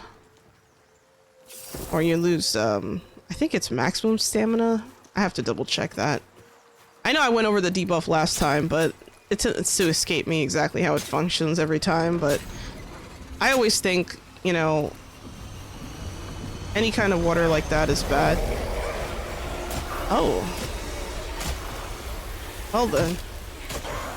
I forgot to break the wall at the previous location, I just realized, but I'm not worried about it. This one's just running around. I want to break through this thing. I don't know if I have to break the wall or if there's like... Oh, I could have walked the other way, I guess. I'm just gonna throw a fireball. There we go. Oh, it's a shame it didn't kill that one. There we go. All good. Looks like we have a little bit of a smelter here, so that's kind of nice if I needed to use that, but I'm not planning on that. There's also a bedroll here with another fire pit, which I guess I could use if I really wanted to, but that's not why we've reached here. We're here for another one of these treasured items. So I need to locate that treasured item, if I could remember where it was placed. By the way, whenever you see settlements like this with, like, areas where you can clearly tell humans have been here, sometimes you'll find things planted in the area that maybe you don't find everywhere. So, like, for example, I think in the forest you can find potatoes, but I actually personally have never found them in the wild myself. Like, I found them in chests and then turned those into seeds, but I've never like actually found them out and about. But supposedly they're out there. I don't know. If you guys have played through this before, I mean, my question to you is, have you actually found any potatoes out in the wild? And, well, out in the Feywilds, I should say, actually. So yeah, we're gonna head over in the direction of the next treasured item. Actually, hold on. I didn't pick up this treasured item. Wait a second. Did I just bamboozle myself? I think I did. Okay, we're going here. Just double checking. Because I think that was just a point of interest. I don't think this was actually anywhere else, really.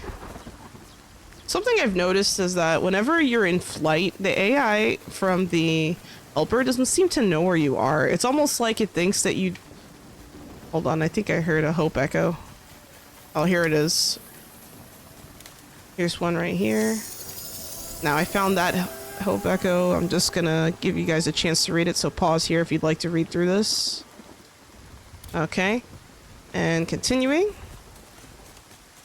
It's another bug over here.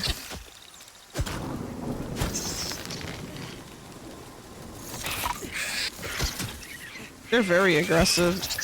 They usually come in groups of 3. Sometimes it's 2, but it really depends on where you are. And where you aggro them too. And it looks like it's hailing right now, but let me make sure I eat up before my character starts, because the thing is, when you eat foods and get those buffs, you get, you know, those buffs can add up. So you want to make sure that you're utilizing that as well. Because, like, notice my health just, like, literally doubled. Like, my maximum health. Just by consuming these foods. Let's see what else here. Let me repair real quick while I'm flying around.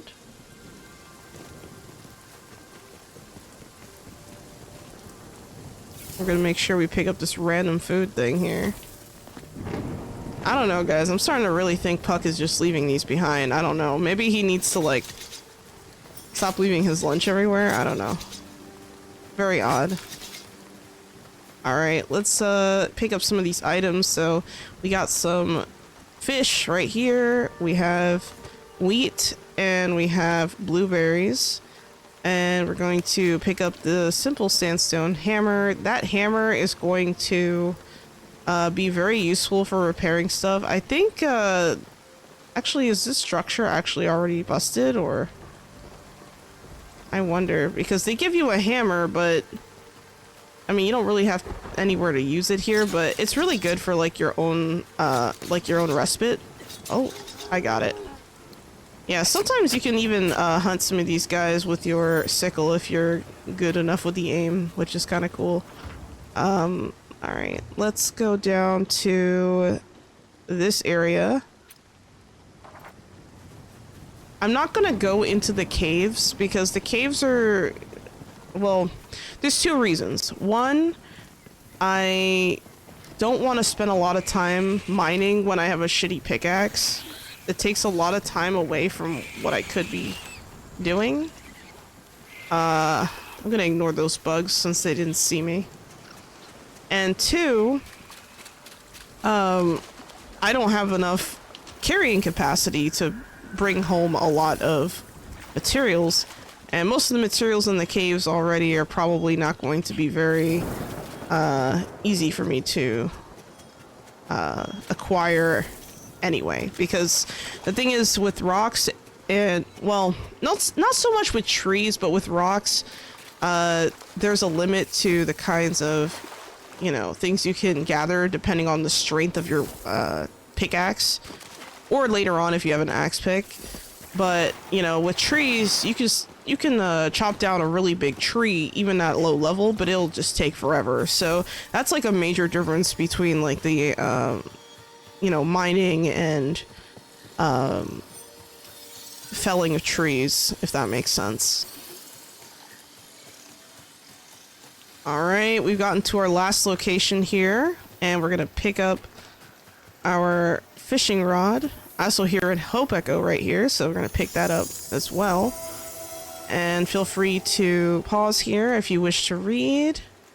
And I'm gonna scroll down a little bit, and then we're gonna get out of there. I'm gonna pick this up. Looks like we got some fish in a bucket. And in the little canoe, well, actually, can you call it a canoe, or is it just a regular boat? I don't know. You pick up your fishing rod, and now we are ready to also pick up this fish here. So make sure you're getting all the resources in these areas, because you don't want to leave stuff behind. I mean, it's free and out there for you. You might as well take it with you. So we got that, and if I really wanted to, I could just go fishing. And it looks like there is a bigger creature here on the island. I believe it's a bug. I can't remember, but I think they're called legendary creatures. Yeah, this big guy right here. This one's supposed to be a spider, but, you know, as you can see, it doesn't look like a spider. So this is what the arachnophobia mode looks like for these types of enemies. Oh, I've been poisoned. So mean. Trying to block this is kind of difficult too, because they move around so much. I'm getting lucky with the hits though. Oh no. So rude. I have like no stamina. There we go. Finally it's dead. Oh, hello Puck. I found your lunch. You have brought this creature its death, but wonder you how such a beast was born. The influence of the lesser fae is ne'er seen more strongly than in the mortal lives they twist. Much like yourself, these curiosities found themselves enmeshed in magical workings they could not fathom. Released from some hapless ritual or another, they returned home to find they were no longer quite kin to the rest of their kind, changed irrevocably from what was. The question you must ask when next you hunt a fabled one is this: are you putting this creature out of its misery, or destroying something singular? Wow, Puck. Such deep thoughts. Yes, that's definitely what I'm thinking about when I'm being attacked. But yeah, that's the first creature, I guess you could say fabled creature that we've killed now. It's funny because we've gotten some fabled meat and stuff before, but we haven't like actually killed them. So here's the fabled meat from the Deathweaver spider. Now, there's different ways you could use this meat, different purposes. You could use, you know, the stuff you get from it. So like, for example, let's see, so this right here, like the fabled bone from the Pharaoh swine, like I think I got this from a chest. So there's like certain kinds of things. So like anything that's like fabled, just looks different than the normal stuff. So like, of course, the fabled meat looks different from the regular meat, and things like that. So I try to keep, you know, my stuff organized once I get back, and eventually I'm going to have enough storage containers that I'm going to separate those things. So now that we've kind of done our job here, it looks like there's one other treasured item over here. I have no idea what that is. So let's go head over to it and try and pick up whatever that treasured item is, because I honestly do not remember. But before I do that, let me talk to my guy here. And I'm going to hand over the mushrooms, these things, these things, these things. So everything that's at the very top of the list, for me, in my case, is what I'm handing over, except for the fishing rod, because, well, I kind of need that just in case. Don't want to starve if my helper runs off, right? Okay, so something else to keep in mind is that eventually you're going to need to make some charms, and when you're making charms, you're going to be using coral, I think, to make the charm baubles. And the coral can actually be found in the forest realms, but like in the ocean or like in the water. I could have swam out from the island I went to go pick up the fishing rod, but I didn't. I decided kind of not to do that, but I mean, maybe perhaps I should have, if that makes sense. So what I'm gonna do, okay, there's a cave right here, but I don't really want to go in the cave, so I'm gonna go around this area. Alright, I don't see any items laying around here, despite the awesome jawbone here. That's crazy. Alright, let's keep going.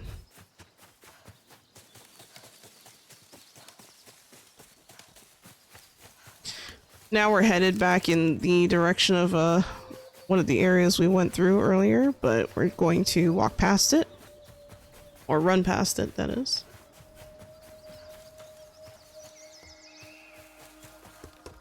So now that I've, actually let me repair.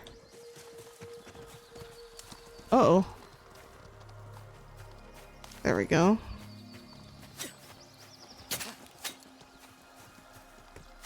Have a bunch of bushes and things like that here. Lots of shrubbery.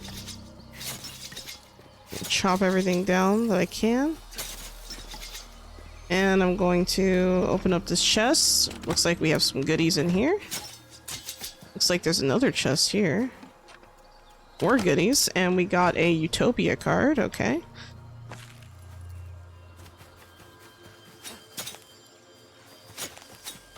Alright. Is there anything else, or was... Wait a second. Oh no, we're only like halfway there. I got distracted by a nice little point of interest there. What was that? Okay, never mind.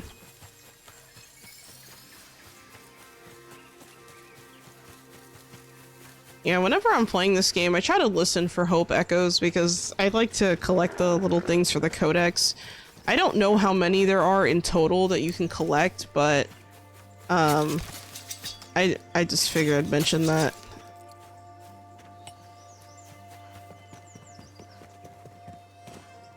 Oh my god. This might kill me. Possibly. Uh-oh.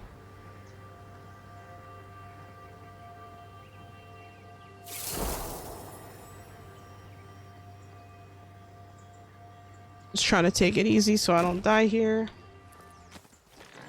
I'm gonna grab this. There were some arrows in there, that's kind of nice. Sometimes you just get lucky, you know? And it looks like there's a random ingot over here too, so I might as well pick that up.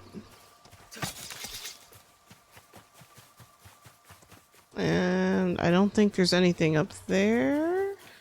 I opened this chest, right? Yeah, I did. Okay.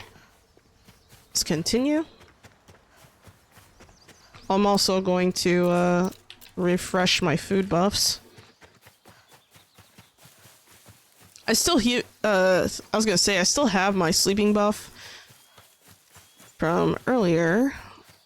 but I want to make sure that I still have it by the time I get there, just in case there's enemies. But I honestly cannot remember what it is that's over here, because we have our hunting knife, we have our pickaxe, we have pretty much all our tools, so I don't know what would even be here at this point of interest. I cannot remember for the life of me. Oh, a mall, that's right. That's gonna be great. I think the mall and the other point of interest we went to should be like swapped. Like, I think the mall should be at that other place that we saw earlier, like somewhere over here, because like there were bugs there. I could at least use the mall, but I can't really use the mall if there's no enemies here, you know. That being said, I also don't see like a practical use for it here in this location, so you know, it would be cool if they had something here that kind of, you know, was like a wall that needed to be broken down or something. That would make sense, but that's okay. All right, so it looks like we got everything that we needed. There's also a bunker entrance here on the map, so I'm not going to go to that until later, but we're going to head back to the respite. And then we're also going to start working on our house a little bit. So I'm going to deposit the equivalent of whatever I have here. And I have no idea where my helper is. I want to, oh, yeah, that happens sometimes where it takes them a hot minute to kind of arrive, if you know what I mean. So I'm gonna make sure to put my food items in here. So let's see. We have our oats. I'll put all these items in here too. Put the wasna in there. And then I'm also going to do equivalents for that. We already did equivalents for this. So these are just some more crafting materials, so I'm just gonna put all of that in here. I think I'm gonna put the advanced bound fiber in the crafting only bin. Same thing with recovery for now. And you know what? Let's put this in there too. Actually, you know what? Anything that is of higher quality will go in there as well. I'm gonna put the amber in there, the bound fiber in there.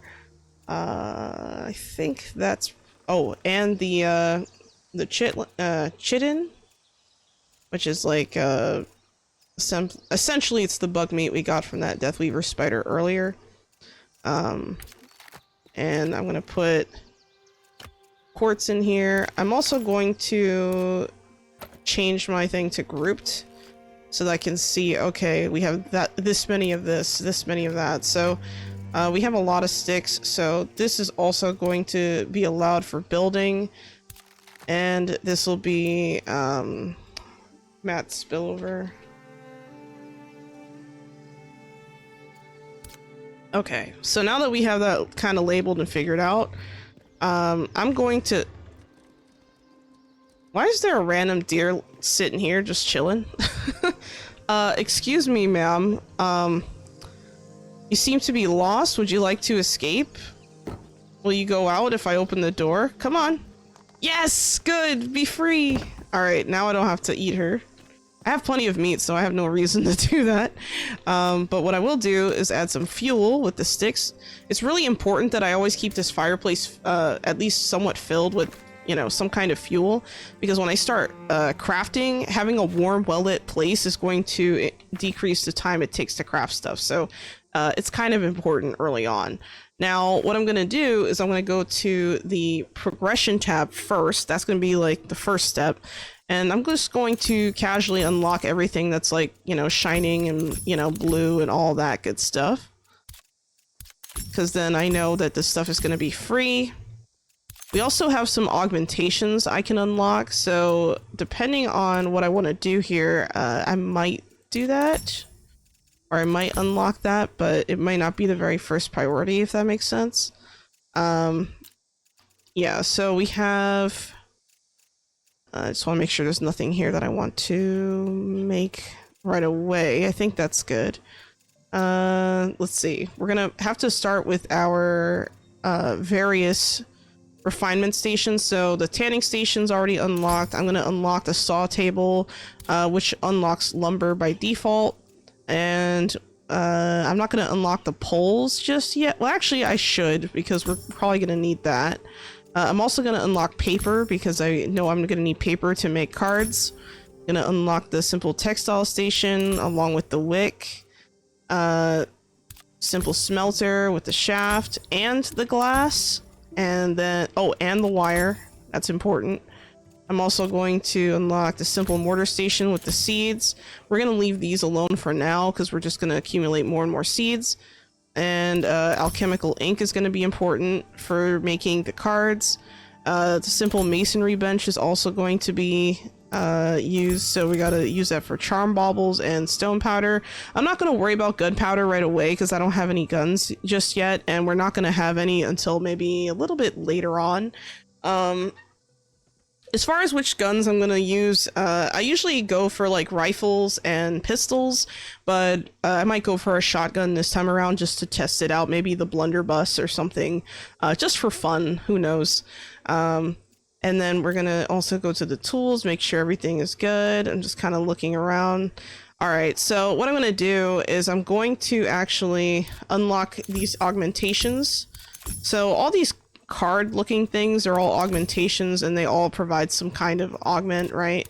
So basically what it is when I say augment, I mean like it's a buff for your crafting station, essentially, so that when you craft materials from that crafting station, it gets the bonus of whatever it is. So we're gonna hopefully utilize that. I think I'm also going to unlock these. Some new clothes would be nice. So these are 10 each. I have enough, so I'm gonna go for the weathered hat and simple coat for the clothing. I'm gonna go back to refinement just to see. So we have the hunting augment, woodworking augments, brewed coat rack. But yeah, this is pretty much the order I usually unlock stuff, because I want to make sure that I have the important stuff unlocked first and then worry about the augmentations after. So let's see, we have the realm address card, explorer card, cleansing card, and then we have our charms and stuff. What kind of charm is this? Invigoration, pugilist, immovable. Okay, so immovable charm is actually really nice, so I'm gonna actually unlock that. And I'm also gonna unlock charm of the mule. Let's see, is there anything else I want to unlock here? Dragon's Horde card is really nice, so I think I'm actually gonna unlock that as well. The Dragon's Horde card just kind of adds more stuff to the containers you open. So like if I open up a treasure chest, like a Fey chest, it'll give me more items. So I figured, you know, why not? The treasury card is also really important because it increases the essence you find while, you know, finding essence, if that makes sense. And we're gonna need a lot of essence. So the treasury card along with the charm of essence and well, I think it's called the charm. That's what we just equipped, isn't it? Let me double check. Yeah, the charm of essence plus that card in combination is going to be really great for us. So I'm going to go to the build tab, and the first thing I'm going to do is start by placing my crafting benches. So as you can see, we unlocked a bunch of stuff, but I'm not going to worry about the augmentations just yet. So we already have a simple cooking station. Let's put down the Enchanter's Focus. So we're going to put, I think I'll put my Enchanter's Focus like over here, maybe? I don't know. I think right here should be good. And then I'm also going to place my masonry bench. My simple masonry bench needs to, well, I'm gonna need that to make some charms and stuff. And of course, this mortar bench is really useful just for, you know, getting seeds and stuff out of our fruits and veggies or whatever else we want, right? We have our simple saw table, probably one of the most useful stations we're gonna have as well. All the stations are useful, but I don't know, I just tend to kind of mess around with that. Now, the simple sewing bench, I'm actually going to put the simple workbench next to it because these two things are kind of like where you make your finalized clothing products, if that makes sense. So that's basically what I'm going to do with that. I'm also, let me interact with my person here. I'm going to tell them to stand still, and I'm also going to grab all the stuff off their inventory. All right, we're good. Now everything I'm carrying is super heavy. Now you're probably wondering, why is it that I don't complete all of my items right away? It's because I want to make sure that I'm not using materials that I don't want to be using. So I'm just kind of getting a feel for where everything is going to be placed just to be safe. And then I'm also actually probably going to, let's see, what else do I have here? We're gonna put the tanning station over here as well. What else we're gonna put here? Simple textile station is gonna be great. I usually put that next to the tanning station, and that is all of our crafting benches. All right, so I'm gonna press and hold E and start transferring items. So I need wood bundles, plant fiber, and a gem. So wood bundle, quartz counts as your gem, and then plant fiber is plant fiber, so we're going to contribute those materials. Let's see, we're going to put the stone blocks in there. I'm not going to use slate because slate gives a 2% melee damage increase, and I'm probably going to want to use that for something later, so we're going to hold on to that. Going to keep transferring all the materials. Looks like we're going to need more wood than ever. I thought I had more wood bundles, but I guess not. So I'm gonna have to double check my inventory there. You can also double click instead of clicking and dragging. I don't know why I was just clicking and dragging. Okay, so this simple smelter is done. So what I'm gonna do is I'm actually going to, I'm not gonna add fuel just yet. I'll wait on that, but I'm gonna add sticks, add plant fiber, and let's use up some bone prey, or prey bone, and then there we go. So we have our first 2 items completed, but not all of them. So what I'm gonna do is I'm actually going to add fuel to the simple smelter. I'm gonna add the sticks, and then I'm going to also have this thing smelt as much. Well, actually, I should have it smelt ingots. I'm also going to smelt some glass. So I'm going to take the quartz and we're going to turn that into glass, because we're definitely going to need that at some point. And my first priority now should be to get some wood bundles. Now I'm going to put this quartz back in here. And I think I'm also going to maybe leave some of my tools behind. So I'm going to leave behind my maul and my hammer. The hammer I don't really use for combat purposes. I'm pretty sure you can, but I just don't prefer it. I figured if it's something that's going to be close to my body, I might as well be tossing it. So there we go. I'm gonna let that do its thing. Oh, but before I do anything, I want to take a rest first, but I'm gonna turn on this fire. We're actually going to cook some meat. I'm not gonna cook a ton of meat, but I'm gonna cook some. So maybe some fish or something, or maybe some bug meat. I think some bug meat might make more sense, so I'm gonna make some, like 5 of those. And then in the meantime, we're going to rest and reset our day. Okay, and now that that's done, I'm going to turn off the simple smelter, collect my items, turn off this fire, collect my items, and then I'm going to add these to the inventory. We're gonna add the glass there, and now I'm gonna switch to my axe, and we're going to go and chop down a bunch of trees. So I'm gonna head over this way. I'm gonna do a little bit of chopping here.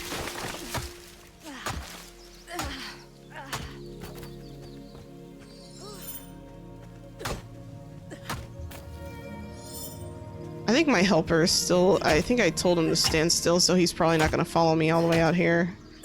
So I might have to remember to go back and do that. something I could also do is I could give my helper an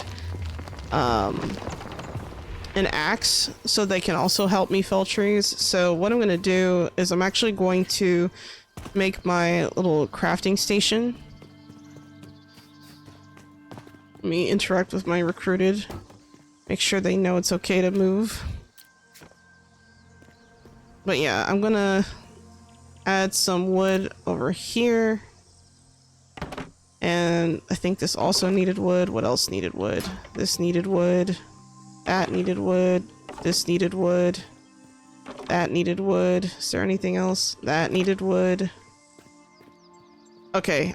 Wow. So it looks like I didn't even need to do much to get all of the wood I needed. So that works out perfectly. So first thing I'm going to do is I'm going to interact with the simple workbench. And we're going to take a look down at the... Here we go. Simple wood axe. So I'm going to actually craft one. And this one is going to go to my helper, and then I'm going to equip it on them. So, where'd he go? I don't know where he went. He should run through the door, no? It says he's nearby, but I don't see him. Oh. Hi there. Let's stand still here. I'm going to transfer over and then equip. So now, because they're allowed to do some logging, I'm gonna, you know, kind of let them do their own thing. They're gonna follow me. Actually, I don't want them to stand still. I want them to follow me. We're gonna do a little bit more tree felling, actually, because we're gonna need a lot more wood than what we currently have. Because I only have 5 left now after all of that crafting. So yeah, we're just gonna chop down some of the thinner trees, just to save time a little bit.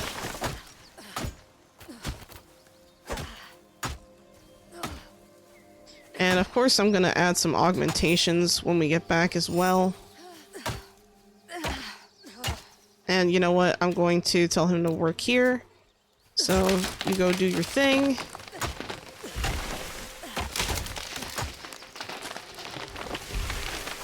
And I accidentally landed the tree on his head. I'm sorry, friend.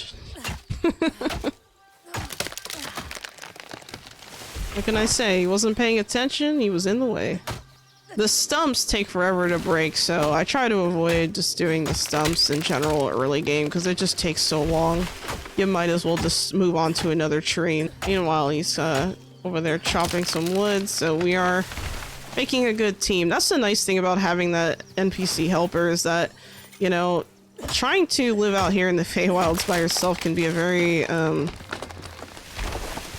it can be quite the task, but you know, when you have an extra pair of hands, it does make things a lot easier. And that's something I like because the thing is I actually prefer to play games like by myself usually, so being able to play this game like single player and with a pause button is like the best thing ever. Alright, so I'm going to refresh my food buffs so that I have the stamina to actually chop down some more trees. And it looks like my inventory's getting heavy, so I might have to transfer my materials over. Something I wish there was is like something where you could call over your helper and they'll just run over to your side immediately or something. Like if you had like, I don't know, some kind of indicator to let them know, hey, come here, I have items for you to pick up and I'm super slow. You know, that kind of thing. Where'd he go? Oh, there he is. He's back there. Alright, so I'm gonna have to drag myself through the crowd because I have very slow movement speed right now. Alright, let me talk to him. I'm gonna transfer the wood. I'm gonna grab that. And then I'm also going to... well, I guess I could have him continuously work here, but I kind of want him to follow me for now because we need to head back and start working on our base again. But yeah, so far we've made some really, really good progress on this second part of the playthrough. So very happy with that. I mean, the random deer in my living room wasn't great, but, you know, at least it didn't cause any damage. Alright, so, something else I'm gonna do as well is I'm going to make a, simple mining pick as well. So we're gonna make that, and I'm gonna hand it over to my helper. I'm going to have them stand still right there. And, I'm also going to take the materials from them. And the essence they collected. And gotta make sure I put all my materials back. Alright. We got the simple mining pick. And I'm going to hand it over to them. Now, unless I equip that mining pick, they're not going to actually do any mining for me, but it's worth them at least having the tools, just in case you come across something that you want to mine a lot of. Okay, so the next step, I'm actually going to place down a basic sawhorse. And as you can see, it's already showing me where it'll affect, like what crafting stations will be affected by that. So I'm going to move this kind of closer, so like right there. I'm also going to place down some bellows. You can see this is going to connect mostly with this. So I'm going to put the bellows probably like right here. I think that's fine. Let's see. The cartography set is going to be useful for these, but I'm just going to put it on the floor just for the sake of space and not really wanting to move stuff, because the thing is, if I place the items on top of these benches, first of all, it's not really meant to be on top, but even if it was, I would have to move those items before I can move the bench, because you can't move stuff with stuff on top of it, if that makes sense. So it's a little bit of an annoyance, but you know, we'll make do, we'll be fine. And I'm gonna probably just kind of glitch this through my estate Karen right here. I think that'll be fine. And then I'm also going to put down a crude beehive. Now the crude beehive, I think that's also yeah, it's a simple farming augment, so I want to make sure that I'm utilizing this thing. I'm going to put it right over here. Should be good. Let's see, the crude coat rack. Trying to see what this helps with. Okay, so it helps with that, so I'm going to put the coat rack here in the corner. We have our felting bucket. Obviously, the felting bucket's probably going to help these two crafting stations right here. I'm going to overlap that as well. The hand planter, the hand planner is going to, or is it planer? I don't know if it's planer. I'm gonna put that there. Hunting trophy. Let's see. It affects these two stations, it looks like. So, right here might be good. Ink making set. That's probably gonna be good for the mortar station and some other stuff. So, yep, I'm gonna put the ink making set right over here. Let's see, open toolbox. We're gonna put the toolbox right underneath this table here. Simple drinking horn. Let's see, we're gonna put this probably right here in this corner. The simple plant pot is really nice. It's gonna be great for not just you know, well, actually, you know what? I'm not going to place that just yet. Oh, I gotta think about this a little bit. Because the farming augment is really nice, but it's only really going to matter at like the mortar station, so I'm just gonna place this here, but I'm not gonna actually plant anything in it. And then I'm also going to put down the simple saddle rack, which I'm going to put right here. And I think the simple, well, actually, I might have double dipped here. Simple Western augment versus the, where's the crude box? Oh no, that's military augment. Okay. And then the simple tea set. This tea set's going to do really well in general, so I'm going to place it right there. And then we're going to have my training dummy, which is also going to be very good. And I'm going to place this right over here. So basically, I've made a little bit of a cluster. But, you know, it's going to apply the augmentations. That's the main reason for these items, so I'm not really worried about it. All right, so I'm going to start from here. So we're going to need hide and lumber. So let me make sure that nothing needs like wood, like just regular wood. I think everything here is probably going to utilize lumber. I don't see any wood bundle stuff. Let me double check that any tools or anything. Okay, so the tools would need like wood bundles if I were to craft new tools, but I don't really need that since I collected those. And I think we're okay. So yeah, that's what I'm gonna do there. But I'm going to also have this table running at full capacity essentially. But before I do that, I'm going to add fuel here, make sure that this is fully good. I'm going to turn that on.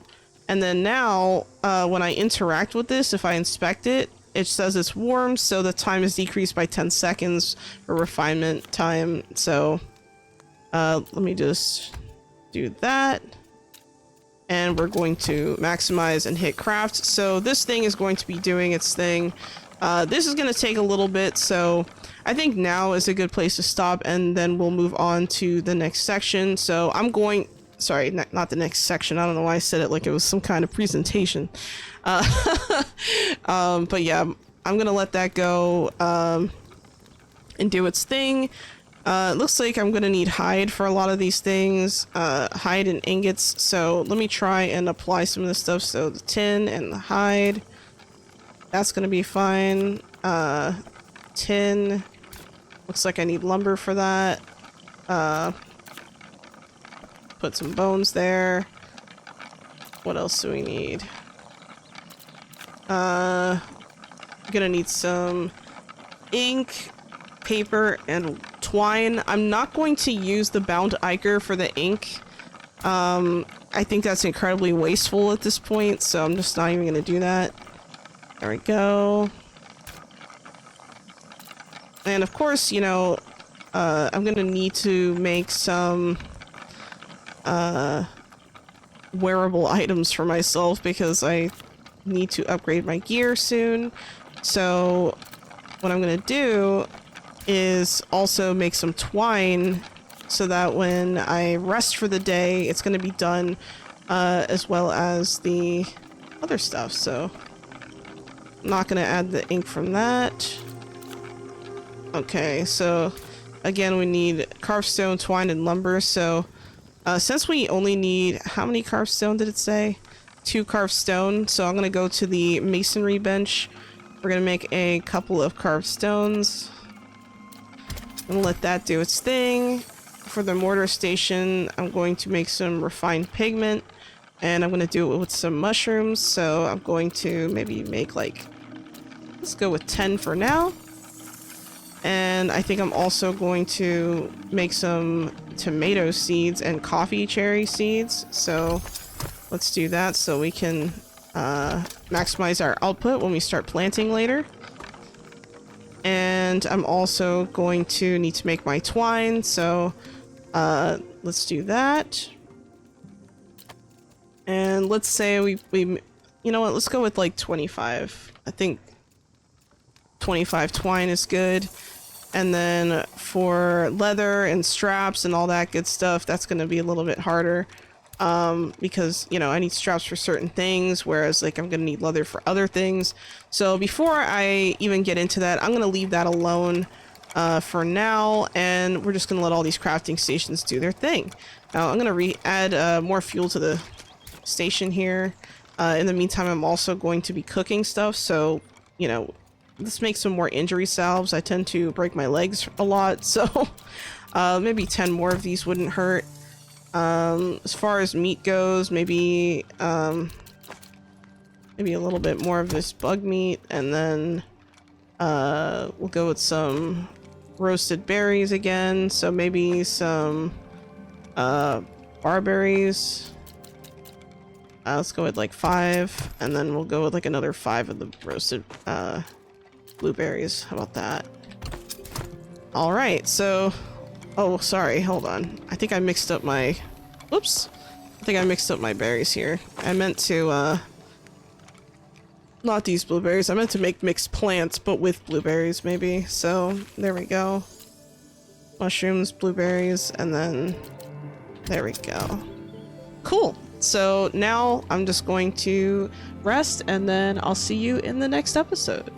Hello, and welcome back. We are here for part 3 now of our Nightingale Let's Play, so let's get right into it. Just a quick summary. We left off trying to basically make these augmentations, and I put a bunch of stuff queued it up to be crafted, so we have a lot of stuff in our inventory now. I think I also put some stuff to cook, so I'm gonna put those things away. Make sure that I rid myself of anything I can't carry. Just kind of adding most materials and things like that. We're gonna put more seeds in here and things. I'm going to quickly upgrade this soon, but not quite yet, because we still need to do the first few things. So it says find a ranged weapon and equip any simple clothing. So we have our ranged weapon.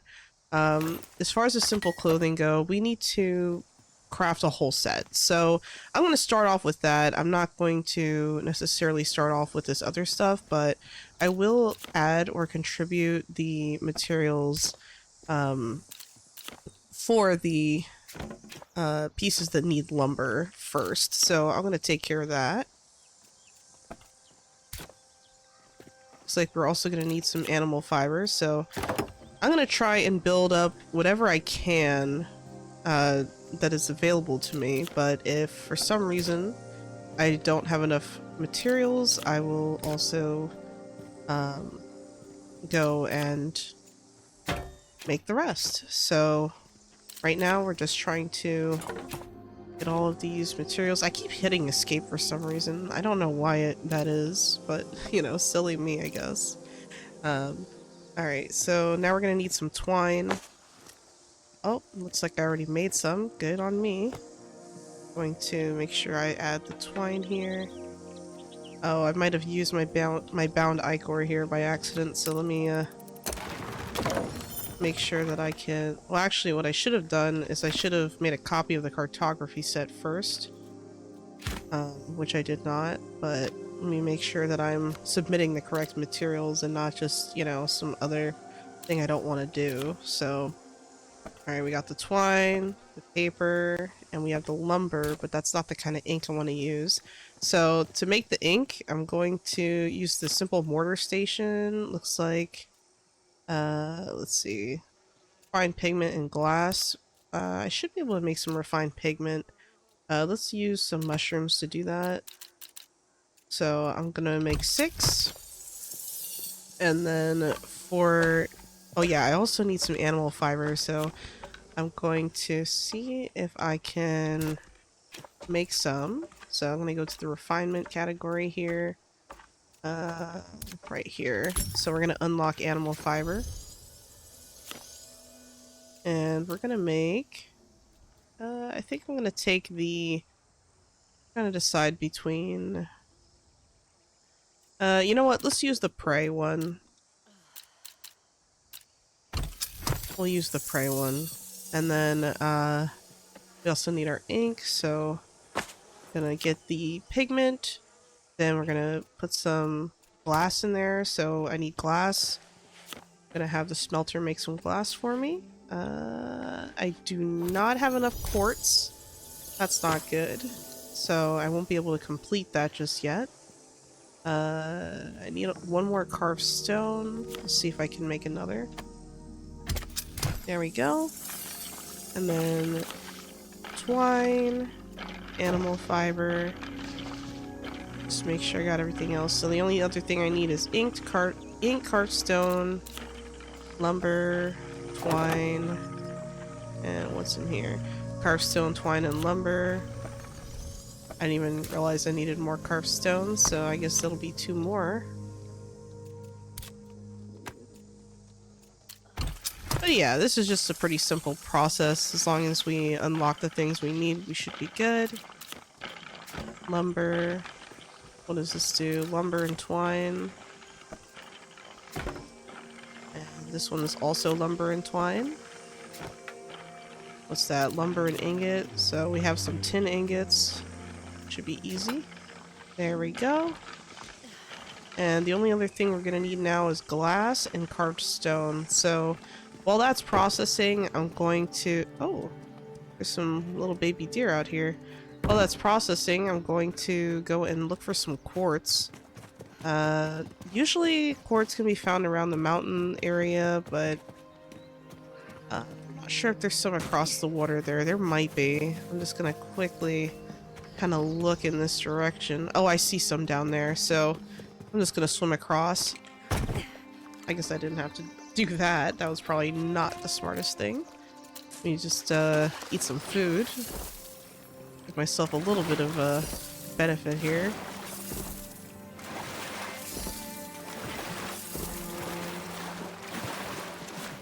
Gonna make sure we get over here. Alright. Gotta get all this quartz. We don't need that much glass, so we should be okay, but we do need it. Let me make sure that, okay, I did grab all of it, good. And, you know what, let me check up here, just in case there's more. I would hate to have to come back just because I, didn't have enough. So just kind of peeking over the edge here. I don't see anything obvious, so I'm just gonna go back to respite. Oh, okay. And then now I'm going to make some glass.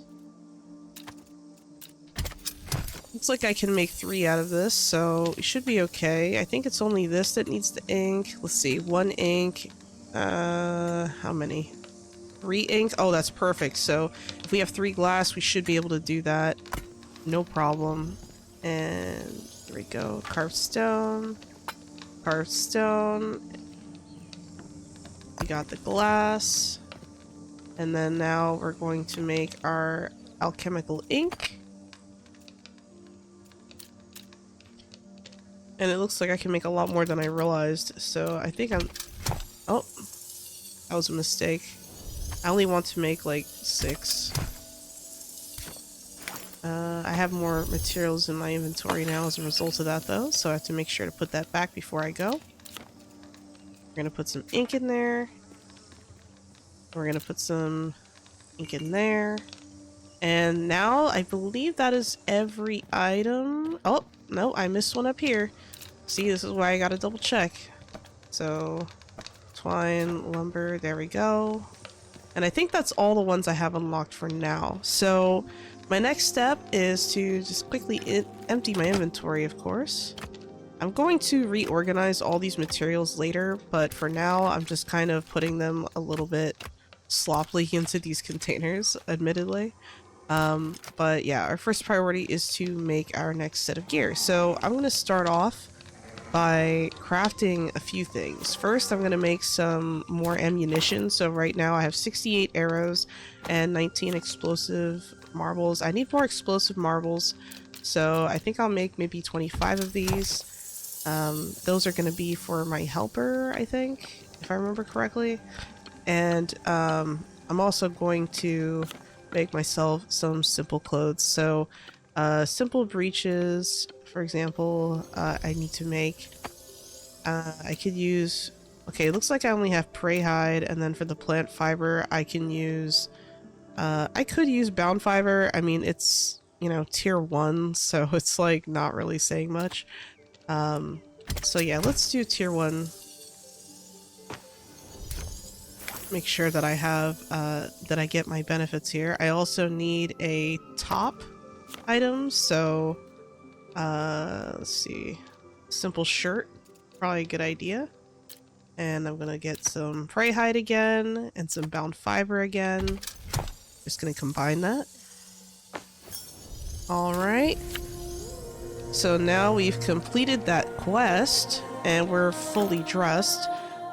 Even though that quest is completed and I could technically keep going from now, I want to kind of maybe make more stuff. So I'm thinking what I might do is just make some straps. So let me do that.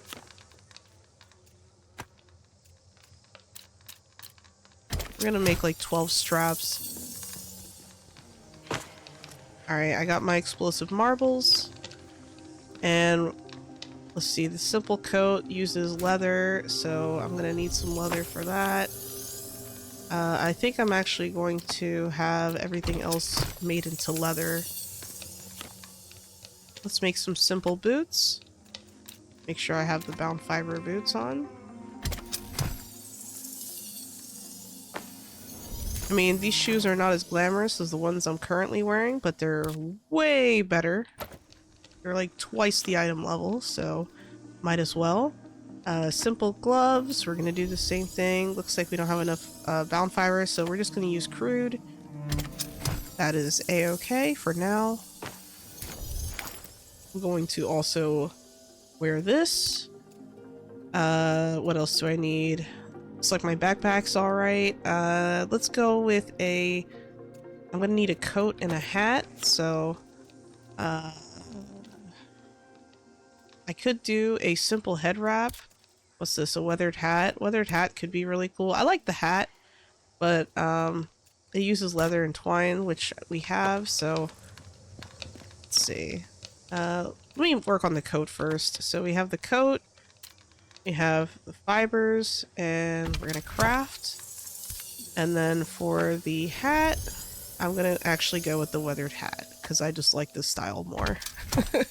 I don't think there's a real big difference between the weathered hat and the head wrap. I mean, they're both tier 1 buildable gear, so I just kind of go with what looks better. I know that's not like a good reason, but I really, you know, for me, it's more about the fun. Alright, and now that we have a full set of gear, just double checking, so we have all level 20 gear. We got that done fairly quickly. Let me make sure to turn off the furnace here, or we're gonna waste a lot of that for no reason. I'm gonna add fuel, and I'm gonna actually put lumber for the fuel. Oh, okay, never mind. I'm gonna use some sticks for the fuel, not lumber. I'm gonna ignite it, empty my inventory out, make sure I have, you know, all the materials out of my inventory that I'm not going to be using actively. Okay, so these outfit things I don't think I'm going to need. Let me talk to my helper here to make sure that they're fully dressed. Oh, I don't want to talk to you just yet, Puck. Hold on. Let me see. Okay, they have gloves. They have, what is this, a shirt? Or is this going to... Hold on a second. Okay, so I guess they're going to be dressed kind of funky. There's not much I can really do about that. But they did not have a coat top, so I just put the shoddy matronly gown on them. Sorry, fam. You're gonna have to deal with that for now. And I'm just going to extract these materials from the gear, because we're not going to use it anymore. Alright, let's talk to Puck. Your tenacity overrules the gusts of fate, and this fay you have pleased. With shelter overhead and tool in hand, you've proven yourself ready. Now attend me. Built over the heart of this realm lies a site of power. Long ago, it was named and sealed by your kind, but longer still, it housed the knowledge of the Empyrean network. What awaits is no simple task. A monument of such magic attracts the weak like flies to sweetest honey, and the realm's heart has ways of making lambs into lions. Take these elixirs, seek the site of power, and overcome whatever guardians await within. Then thou shalt obtain the final key to lands unknown. Alright, so now that we've completed that part of the quest, we need to enter the Abeyance Site of Power. Now, the Abeyance Site of Power is actually over here. So I'm going to mark that on the map for myself, so it's over in that direction. But before we go, I want to make sure that I prepare myself for the Feywilds, obviously. Let me make sure I have the right kind of food on me. Or did I put food in here? Okay, I put food in here, so I'm gonna put that away, this away. We're gonna keep... Let's see. Let me double check we have everything. Looks good. I'm gonna put that away. What I am gonna do though is I'm gonna interact with the... I think I have a... Hold on a second. Did I not make a simple alchemical boiler? I don't think I did. Hold on. I might not have that unlocked actually. Simple sewing bench. Masonry bench. Okay, let me check the progression tab. So... where is it? It might actually be under... Maybe not under tools, but... Oh, here we go. Consumables, maybe? Here it is. Simple alchemical boiler. I should have made that sooner, but I completely forgot. And then, of course, we have the macabre rack. I almost said Mac. Oh my god. I'm gonna unlock that as well. So we're gonna place that. I'm gonna put that. Actually, first, let me place the alchemical boiler before I do anything silly. So I'm gonna put the boiler right over here, right next to the fire pit. I think it's fine here. No particular reason. I just think that it's a good place to start.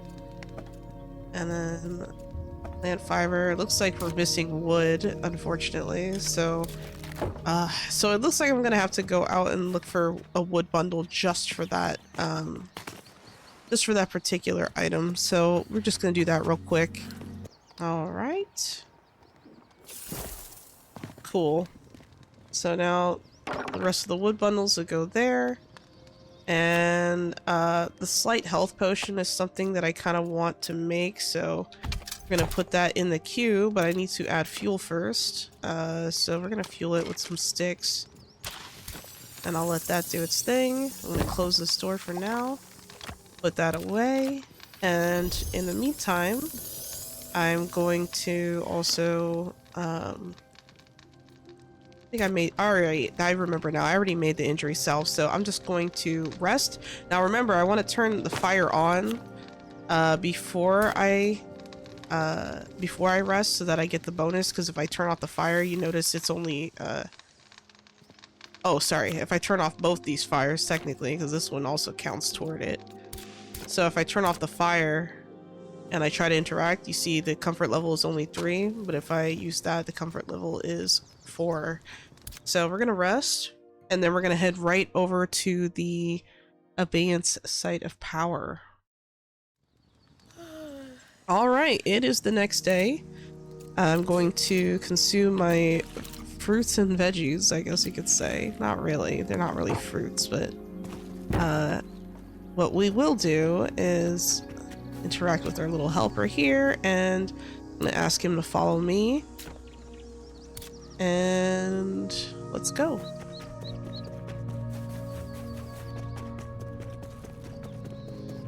I'm just gonna go this way. Going through the water is a little bit slow for me, so I'm gonna try and avoid it. It might actually be faster just running around. So we're just gonna do just that. It's also important to make sure that you repair when you're in travel and stuff like that. This is usually the time I kind of double check, like, how much essence do I have? You know, do I have enough to repair? You know, I have 140. I repair. Okay, we're good. Awesome. You know. Looks like we have another area here that I don't think I've seen yet. I'm going to just gather all of these mushrooms while I'm at it. I mean, I might as well. I'm right here. You probably noticed that big blue creature in the distance. I believe they're called a Carnute. They're pretty harmless. I haven't, like, ended up in a situation where I had to fight one, I don't think. At least not in the Feywilds, if that means anything.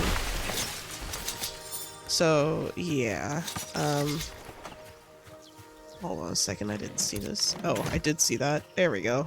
Some extra food lying around. Alright, we're gonna head over.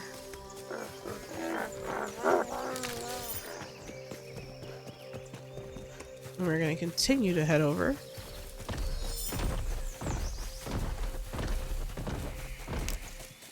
Yeah, the Carnoot's right up there. We can see him. Gotta be careful. He's kind of fast, though. They didn't used to run, but now they do. It's kind of crazy. Alright, let's see if we can climb all the way up without dying.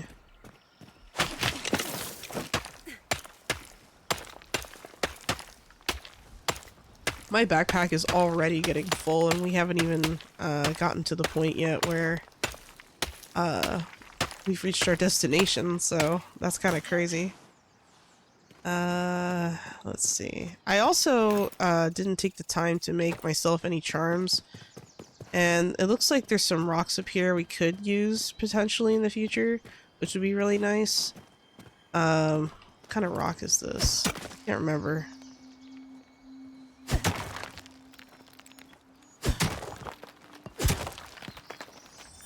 Oh, it's slate. Okay, that's right. We did get this kind of rock earlier. I'm gonna hand that over to my helper here. Let me just talk to them real quick. And we're gonna give them the sticks.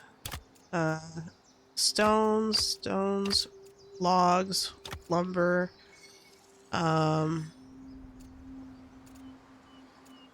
Think that's good for now.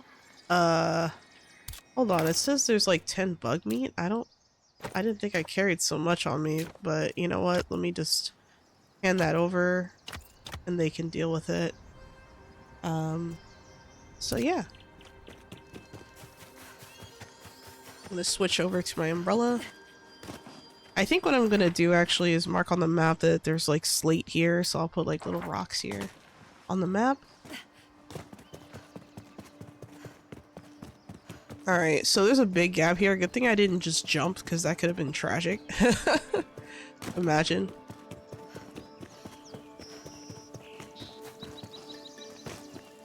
And it looks like there's some more food over here.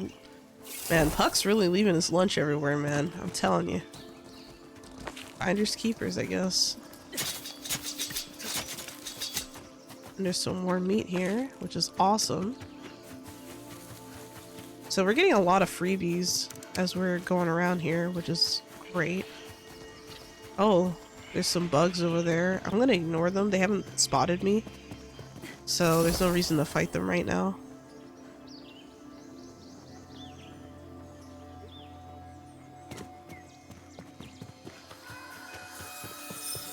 Okay. I'm just gonna ignore these wisps. I'm just trying to hurry up and get to my destination here. There's some more bugs over there again, but we're not going to worry about those. And we're almost there.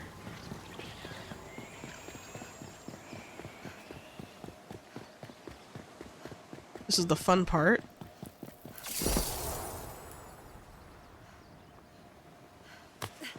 There we go. Almost didn't make it there. I didn't jump properly. And we should be able to go through the barrier, no problem.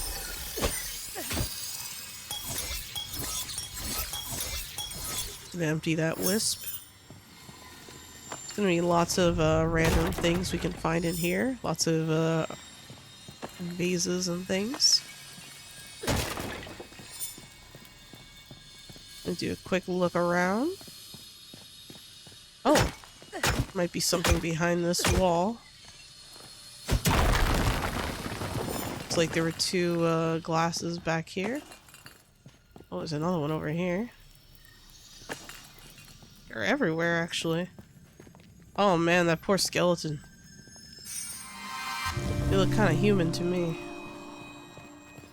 Alright, so that's the first fake glyph. Let's continue. Keep looking around for more. Sooner we find them, the easier it'll be to continue. And we are also going to encounter our first boss here.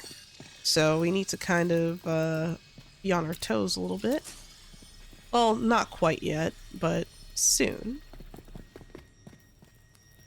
I don't see anything on the walls here. So I don't think that I need to worry too much about this side. So I'm going to check out the other side. See if there's any glyphs or anything. Okay, there's a wall here. There might be one behind this wall. Yep, there it is. I'm also gonna bust this crate open. I'm probably not gonna carry everything that's in there the whole time. I'm gonna pass some of this off to my helper, actually, because it's heavy. So I want to make sure that they get to carry all that. And then I can press move all items, and then it'll just move all the equivalents. I really wish there was a move equivalent option so that you could just, you know, move what's equivalent to your helper, if that makes sense. Alright, let's go downstairs. There might be one more glyph. Here it is. Sounds like that was the last glyph we needed. I see another thing back here, though, so I'm gonna break down this wall. What's over here? Oh, I thought there might be a chest or something, but you know what? Revolver cartridges are nice too. I'll take it. Alright, so let's grab our essence bundle. That's our prize. And then we're gonna go through this door. And we're gonna grab all of the nice little shiny things. There's a lot of chests down here. So we're just gonna grab what's in the chests. As we get better tools, I'm going to start breaking these chests so that I know, hey, I already grabbed whatever is in there. But yeah, there doesn't seem to be anything else in here I need to grab. But I will go upstairs because that's where the boss is. So let me just make sure my inventory is not completely in disarray. Alright, so I'm gonna probably consume, I think maybe this, and maybe this. Alright, here we go. So we gotta go to this first area. Just kind of took a quick look around to see what the heck is here, right? And as you can see, the map is still showing that I'm in the site of power, but it kind of disappears you off the map. It doesn't even show that you're here, which is interesting. So it's almost like a separate instance, but it's not. It's odd. Ah, yes. So we have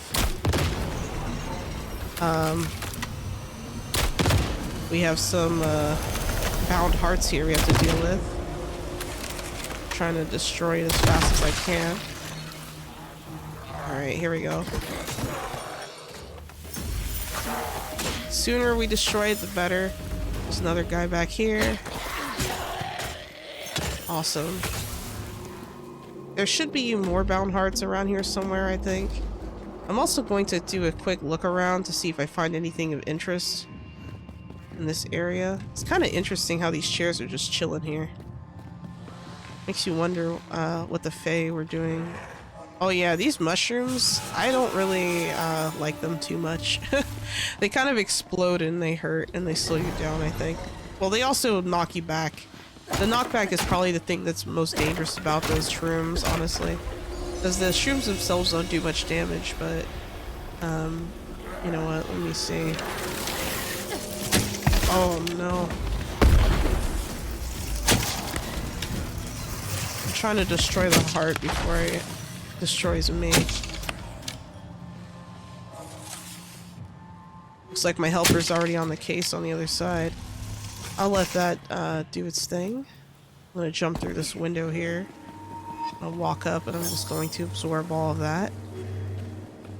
Looks like there's a wall here that could be broken. 2 walls, maybe. Oh, okay. Well, I guess we only need to break 1 if we could see the other side, right? And here's another room with the mushroom.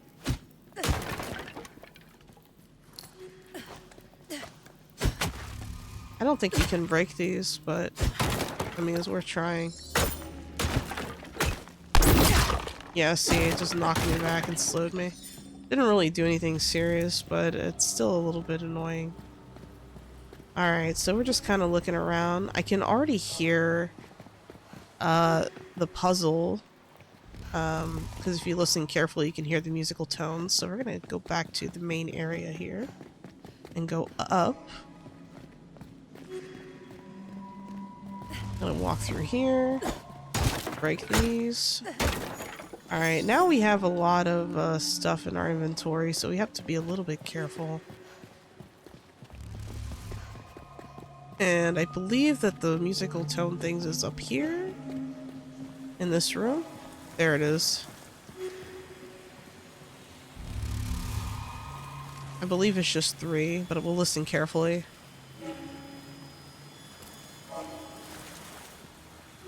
Yep.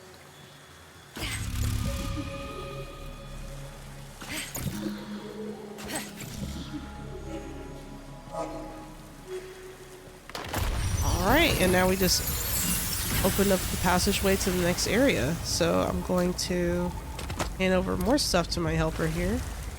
And we're gonna go this way. Oh wait, I already grabbed my essence bundle, right? Yes, I did. Okay, good. Just want to make sure.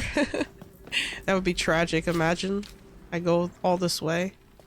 Alright, Font of Authority. So this one's a little bit different. I basically have to stand on top of a kind of like a key, I guess is the best way I could describe it. And it's kind of like a capture the flag situation, if that makes sense. So I'm just fighting these guys for now, but I don't really want to fight them. I want to break through here. So once these things turn blue and I've captured it, it should be fine. But I have to do it with all 3 spots. So second spot right here. I should have probably done this one last, but that's okay. And then the last one. Yeah, there's not many of these fonts of authority, but you know, they are a thing, I guess. Oh man, that sucks, you're taking damage. Alright, we have to defeat these guys first. Get them out of the way.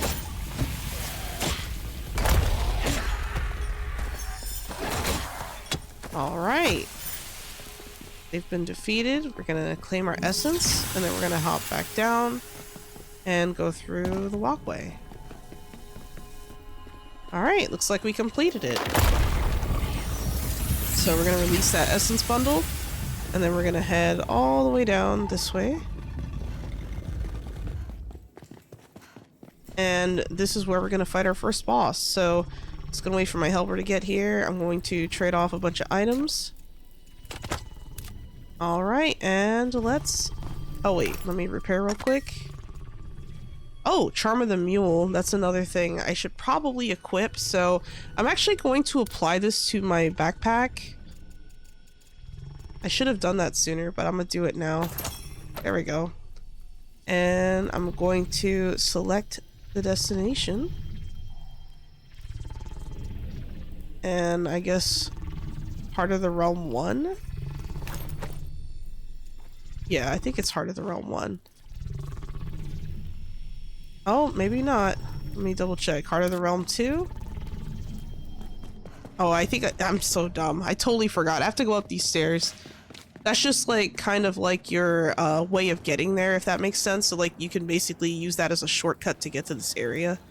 But I totally forgot in that moment, so that was like really embarrassing. So just forget I did that. Alright, now we have to fight the Jabberwock, so wish me luck, guys.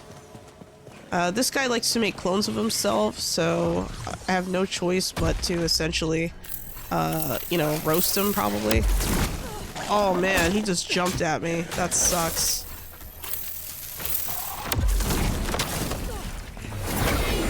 Okay, so he took a bunch of damage. I'm gonna heal myself. Alright. He made different versions of himself. I think that's the real one, yep. When he's like doing that weird like inhaling thing, it looks like he's just like inhaling a bunch of snot. It's so funny. Alright, well, I'm not sure which one was real. I totally forgot. I think the real one is the one that doesn't have, like, a stream going to it, but I honestly don't remember, so I'm just gonna fight him. I think this one's it. My helper thinks it's this one, so I'm gonna go with this one. I guess he kind of gives it away, huh? Yeah, they all seem to have a passageway, so let's keep going. I'm just gonna ignore these shrooms. They're so annoying. They slow you, they hurt. They're the worst. Okay, I got lucky with my guess. Awesome, so we defeated the Jabberwock. Nice. So now that that's done, our first boss is out of the way. It's, you know, fairly simple boss. I kind of like it. It's not bad.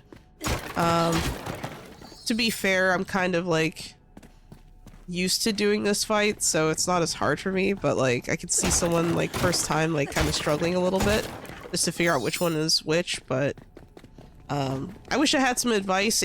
I don't know if they, like, changed it or something, but I thought that at some point, whichever one didn't have that wisp of wind going around it was the one that was real, but I guess not, so I'm not really sure what's up with that.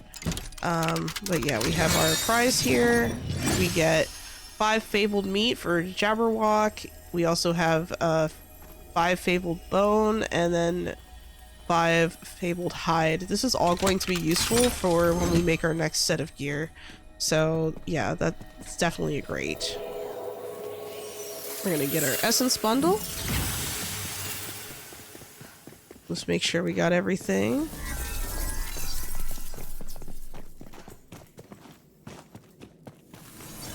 Is there a... Oh yeah, that's right. Good thing I kept going. We also have to interact with this. And we have to uncover the Empyrean knowledge. So now we've gotten a new card. This is for Sylvan's Cradle. Awesome. Alright. And now we can take this and it'll land us right at the crossways. So what's funny is that we see Puck over here just chilling, so I'm actually going to talk to him. Oh, well done. Well done. You've proven yourself worthy of the title Realmwalker. Though I did smirk watching from the shadows, I was pleased to see that my gifts were not wasted on thee. Assurances in hand, press onward.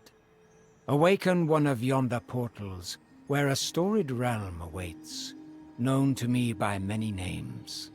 Your kin, however, call it Sylvan's Cradle. Fear not the road ahead, as I shall preserve your passage as best as I am able. We too are conspirators now, and my aid remains yours. With luck, you may find ways to open further portals and mend the Empyrean network entire. Now I've led you about around, through bog, through bush, through brake, through briar. The next steps are yours. There are yet more of your kin in these wilds. Lost refugees, strangers to these fey wilds. So too are there more seasoned realmwalkers, who might point you toward Nightingale better than I. Go then, and tread on toward that which is boundless beyond the measurable. Alright, so now what we can do is put in this card, Sylvan's Cradle, and we can open the portal. Now, I'm going to open this portal, but I'm not actually going to go through it. Instead, I'm going to head to Respite.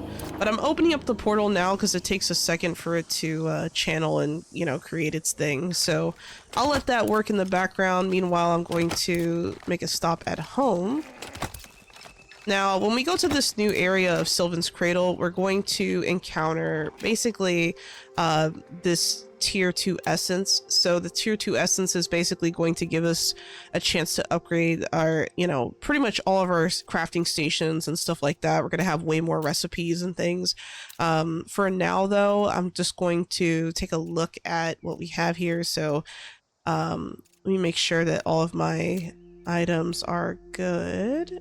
Let me double check something. Okay, so I think what I'm gonna unlock for tier 1 that I still haven't unlocked yet will be, let's see.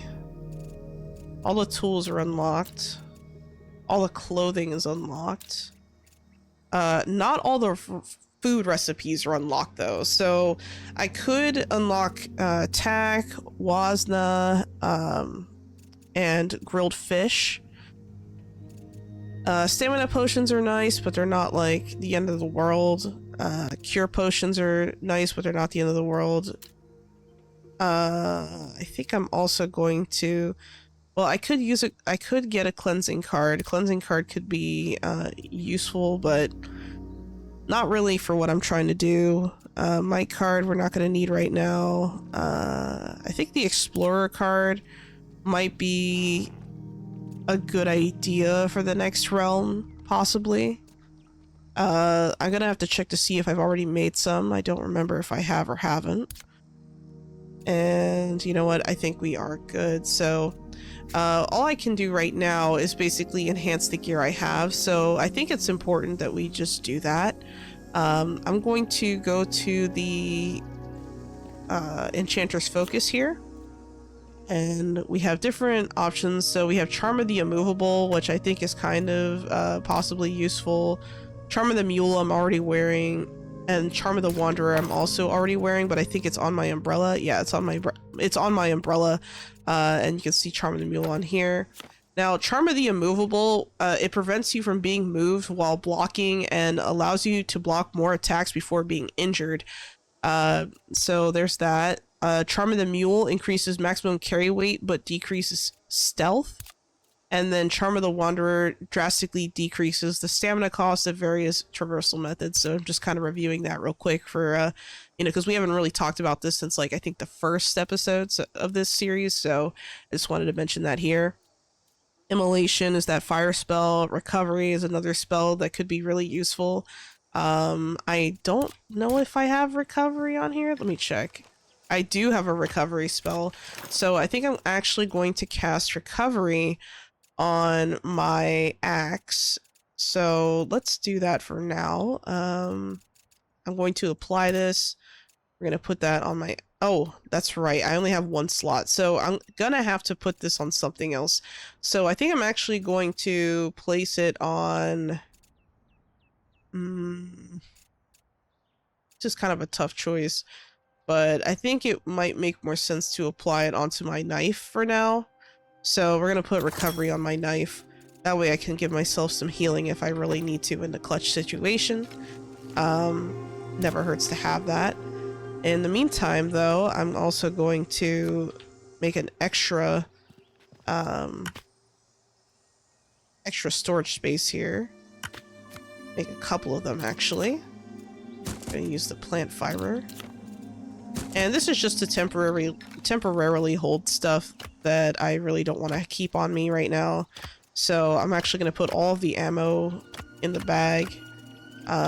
Whenever we do the kind of stuff that is either like a vault or like a gauntlet or something, which will be much later on in our playthrough, but whenever we enter areas with like the puzzles and things, like kind of how we were going through like an area right before we fought the Jabberwock, a lot of times in those containers you'll see ammunition and things like that, so it's good to pick that up as we go. Looks like I have an infusion of stealth. That could be useful, but not for any immediate purposes, I don't think.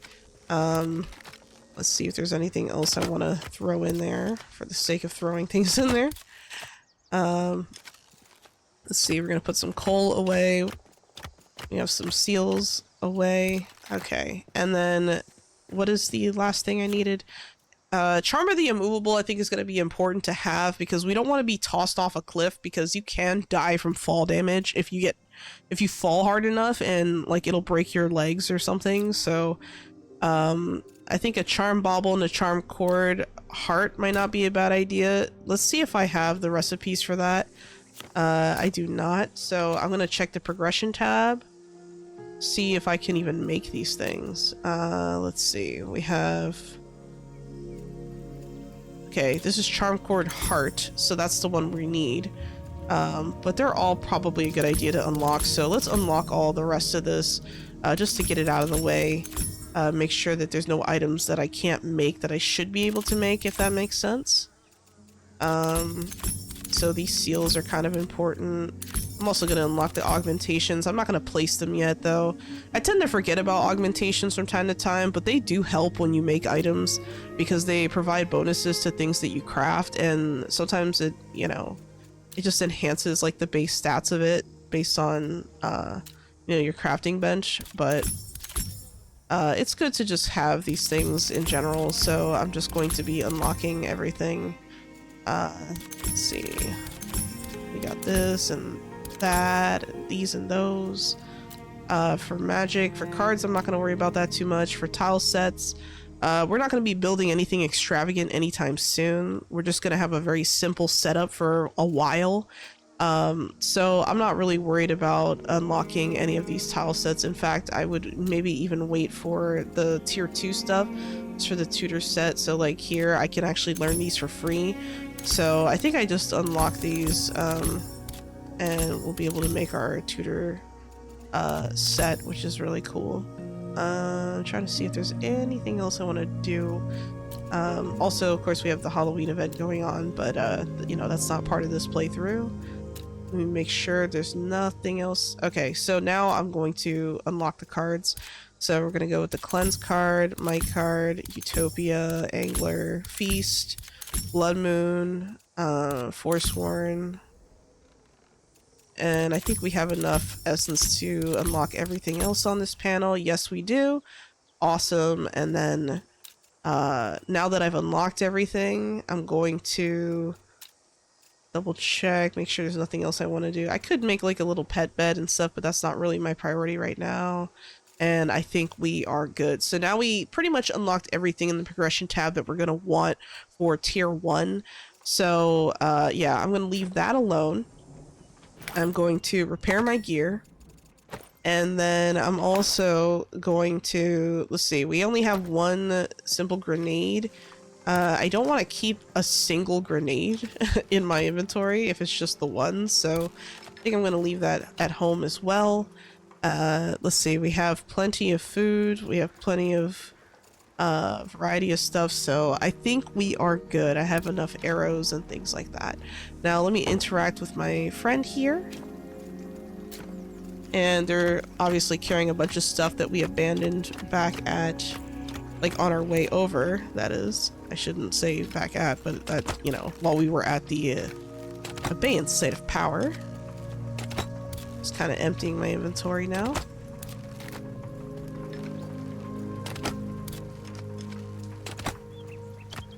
All right. So I'm also going to put the torch away because I already have one on me.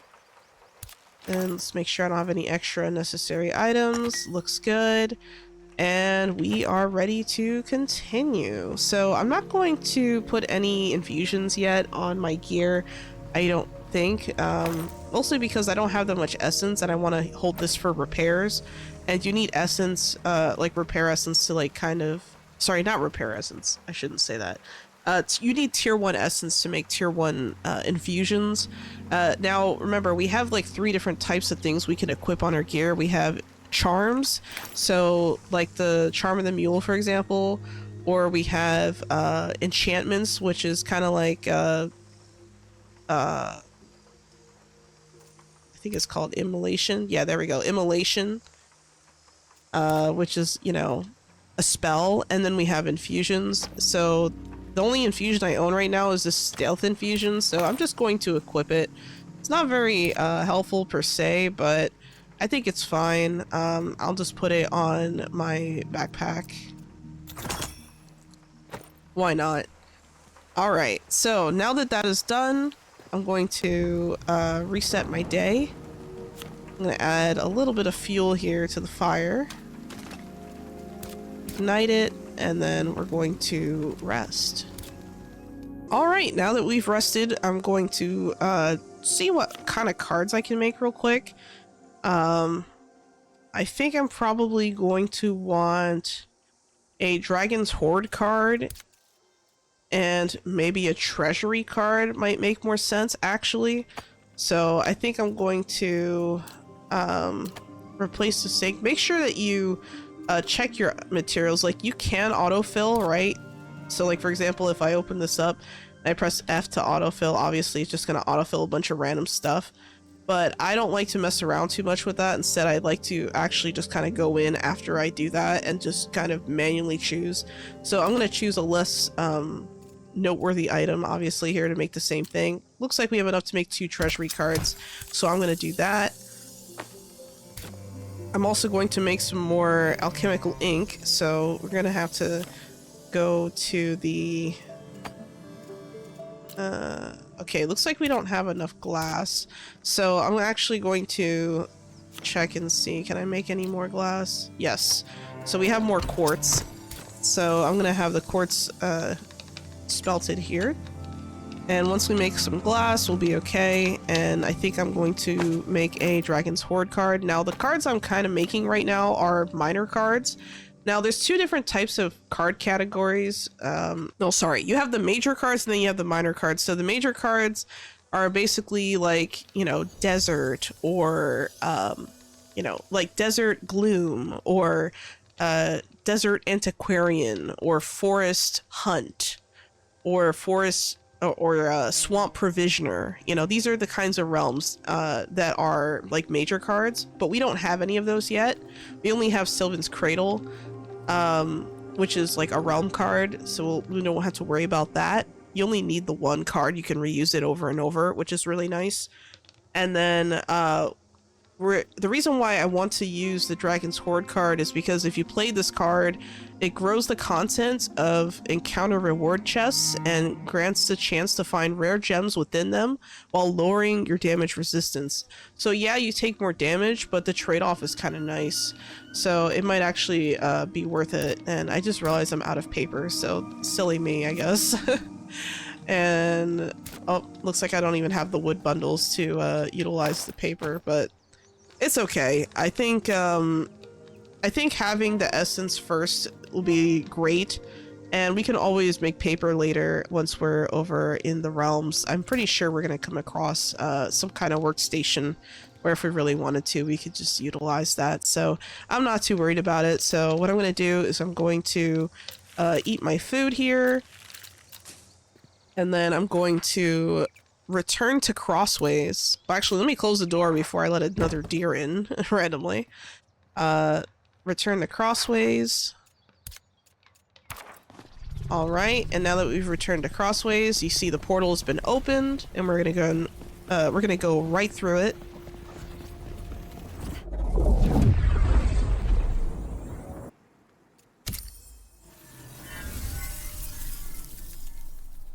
All right, and we're in Sylvan's Cradle. So welcome to Sylvan's Cradle. Looks like a corruption card has had an effect on the realm.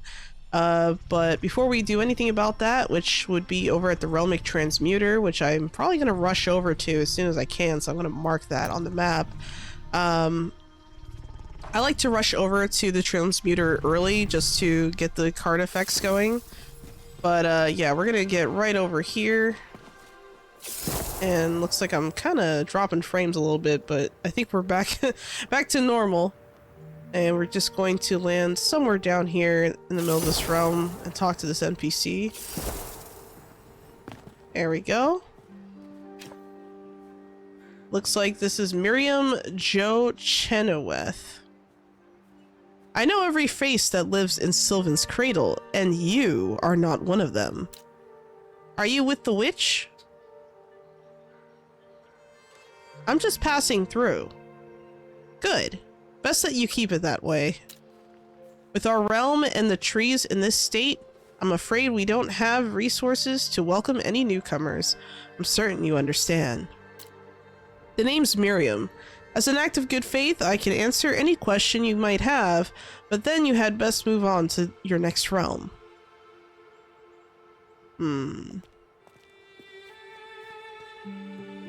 Could I offer you and your village any help? Realm walkers, always the altruists, trying to be the heroes of every realm they visit.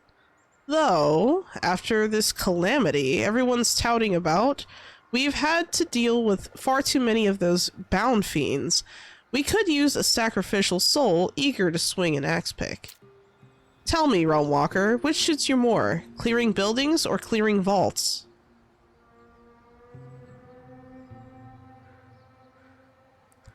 I'm gonna ask about the buildings. Tell me more about these buildings.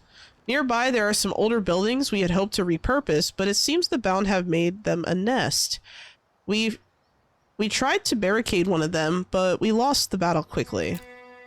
Clearing them out would win us those buildings back and make our town a whole lot safer. Sounds like a challenge made for me. Then be my guest. Tell me more about this vault. There's an old vault we long abandoned. I suspect that there's the bound. I suspect that's where the bound are coming from. If you feel brave enough to cut them off at the source, it would be much appreciated. I can clear that for you. The extra help is appreciated. Is there anything else I can help with? Not at the moment. Now, is that all? Let me ask about the trees. I'm curious about the state of the trees. Why are they like this? When a witch enters a realm, and not long after, the trees begin to wither. The correlation is not hard to make. Aside from the witch, do you have any other leads? She is my best lead, but if you insist on poking your nose elsewhere, you could visit the temple ruins. A realm walker and his assistant passed through a while back, headed for the temple. I've seen the assistant studying the other ruins from time to time. Perhaps she has some far-fetched calcularian reasoning you could chase. It wouldn't hurt to look into. Do with your time what you will, just don't waste mine. Now, is that all? I'll leave you be. Alright, so we just accepted 2 quests. We accepted the Sylvan's Cradle quest, where we have to consult an experienced Realm Walker, and then we also have to awaken the Site of Power in Sylvan's Cradle. I thought there was another quest she would give, but let me double check. Further questions? Okay, never mind. That's all she has. Alright, so we only have those 2 quests. And, now that we've gotten those quests, I think this is probably a good place to stop. But before I do that, I just kind of want to lay out the game plan by first going to the transmuter. So we're going to go to the transmuter first.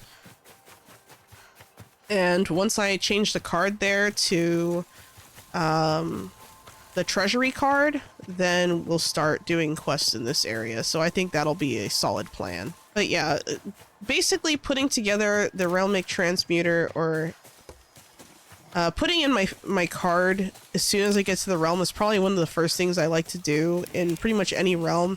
Now, the Realmic transmuter can be anywhere from super close to super far from where you initially spawn, but we're just going to make a straight run for it, and we're not going to bother doing any other quests on the way through. We have to be careful though, because there are some dangerous enemies in the forests we have to kind of keep our eyes peeled for, but we should be okay. Nothing here should be like so threatening that we just die. Oh wow, so it looks like there's actually some kind of rare mineral here. Oh crap. As soon as I stop, of course. So we're gonna have to fight this. Is there any more? Yeah, there is. There's 2 more.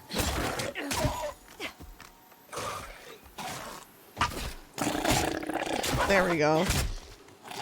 By the way, guys, I know the reason why I'm dropping frames is because I was messing with some settings and I forgot to return it back to the old settings, so I'll make sure to do that for next run so we're not lagging.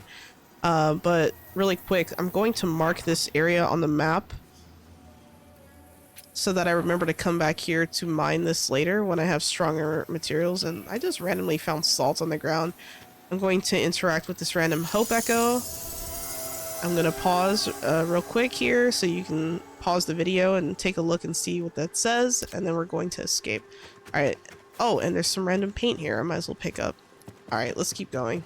I try to make minimal stops on my way over, but that mineral is kind of rare, so I want to make sure I acknowledged it. Okay.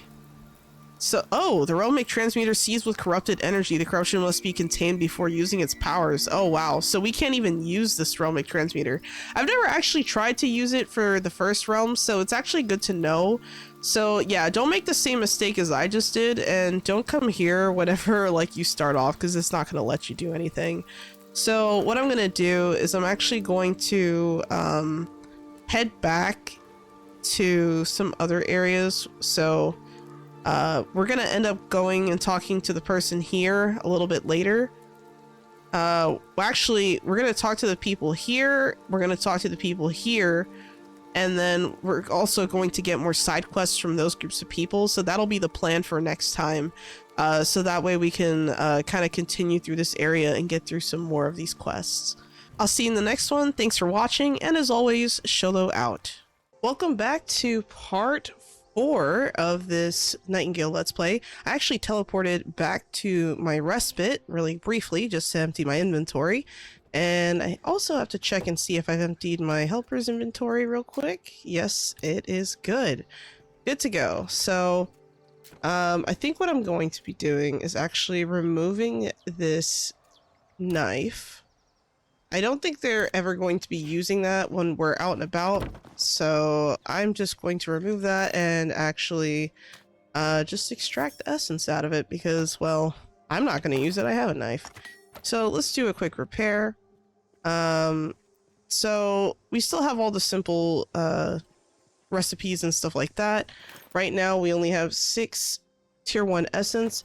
We're going to set up, well, actually, let me make sure I have enough food real quick before I do that. Can't forget, this is important. So put the lumber in, ignite, and we're just gonna sleep the day away. I'm actually going to rest until, well, actually, sorry, rest until dawn. Make sure I get my resting buff, and then we're gonna head back to Sylvan's Cradle. All right, so here we go. Turn that off. Travel to Crossways, and now we're gonna go through the portal.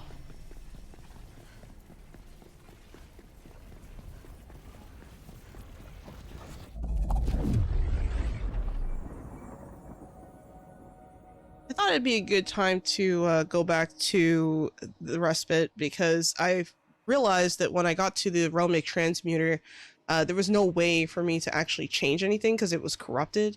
And I actually didn't know that it would be because the first time I did this playthrough, I never ran to the transmuter for the first realm. I just started doing quests because I was, you know, kind of still exploring for the first time.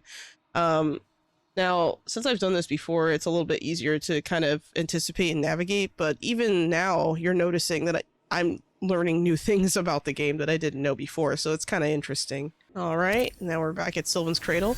Another reason why I wanted to go back was because I wanted to start down at the lower part of the map. Now, down over this way is some stuff, but we're not going to worry about this just yet. We've already accepted a quest from Miriam Jo Chenoweth. We're going to head over to this area here and accept that quest next.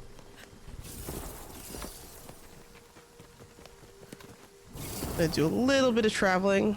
It's raining really hard in this realm, and I totally forgot to eat food before I started gliding, so I'm gonna make sure to do that once I land. As we get further into the game, we're also going to have an opportunity to kind of improve our flight speed, our equipment in general, and a bunch of other things, so we gotta make sure we do that.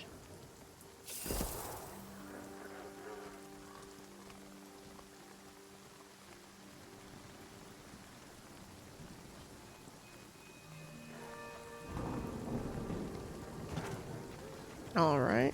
Oh, and it looks like we have a offering altar here. Now, I could do a little bit of offering, so before I do that, I'm just going to make sure to consume my food. And I want to try and kill off maybe one of these creatures here. I'm just going to offer some meat.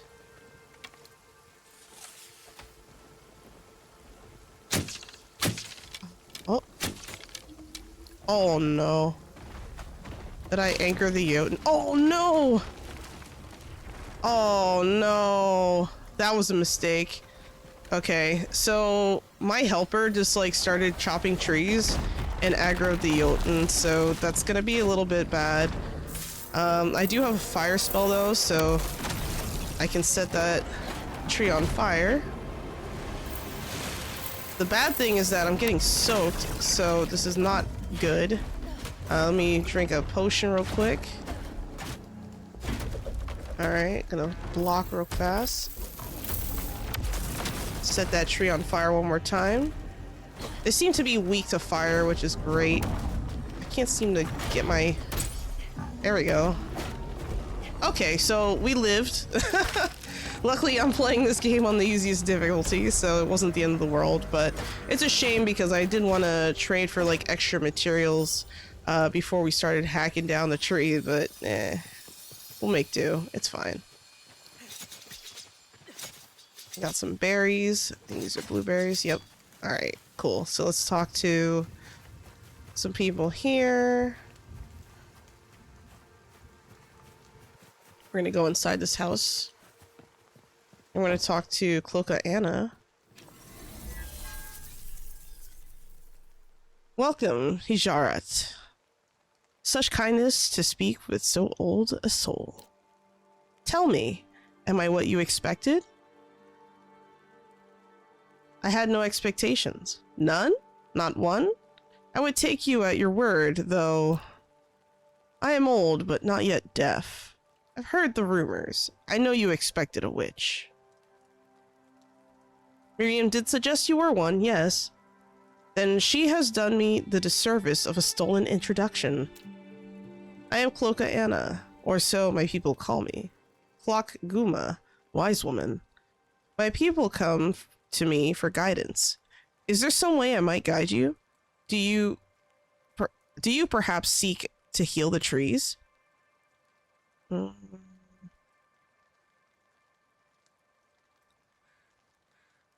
Yes, do you know what might cure the trees of their corruption? No, I do not. Even if I did, my methods would not be welcome. Miss Mai made that clear. The villagers cry witchcraft. Point blame at me. Think me a woman who cavorts with demons to cause harm. This is not me. I am but a healer. Witchcraft or not, let's return to the matter of the trees. It is a grave matter. Such is true, but answers I have none. Yet I will do my best to offer what I know. Though I have nothing to hide, I am slow to speak. I fear I may lose you, but to lie would do worse. You've done nothing yet to make me distrust you. Then it's the truth I'll speak. The trees fell ill one day after my arrival. The villagers believe this proves my guilt, but their minds stop at the simplest answer. If my arrival be the cause, I held no intent, and I accept banishment as my penance. But my people, they deserve safety, a home. Jarat, if you are willing, learn what ails the trees, then return to Anna so she might know the truth. Alright, I'll investigate the trees. Blessings you bring me. I will return in kind. Ask anything of the ailment and my knowledge will be yours. Do you have any theories on what could have caused this? Many. Some of my people claim that it is Miss Mai herself, an excuse to push we newcomers out and keep this cradle for themselves. But listen not to this talk. Fear causes rash decisions, and anger deeper wounds. Miss Mai is misguided, but evil is not with her. Instead, seek those wiser than the Cloak Guma in the ways of Feylands. Two await at the temple. They will guide you better than I. Miriam suggested something similar. I'll heed both of your advice. Lactil. God, I can't pronounce that. I'm sorry, guys. May the white snake guide you on your path. But before you go, might Anna be a further benefit to you? I'm more interested if I can help you. They say the best place to find a helping hand is at the end of your arm, but I would not turn away a third and fourth hand. My people, we came from a small Swedish village to seek safety in the realms, but we were cast to the outskirts by Miss Mai. Without shelter and necessities, we will not fare well. If you have aid to lend, my people need roofs. I will help your people build. Your kindness will not go unpaid now. Might Anna be of further benefit to you? If it's alright with you, I have some questions. Ask Cloaca Anna, and she will answer to her best. Okay, it looks like there's nothing else I have to ask about, so I'm gonna say that's all the questions I have for now. Very well. Might Anna be of further benefit to you? I'm afraid I must depart. Your visit has brought us, this old soul, much joy. Farewell, Hijarat. I hope I said Hijaratat. I hope I said that right, guys. I'm sorry. Alright, so this is the first time we come across a Peeps box. Now, the Peeps box is really cool because I can put items in here, right? And these items that I'm putting in here, as long as I can build a Peeps box on the other side or at my own place, I can retrieve.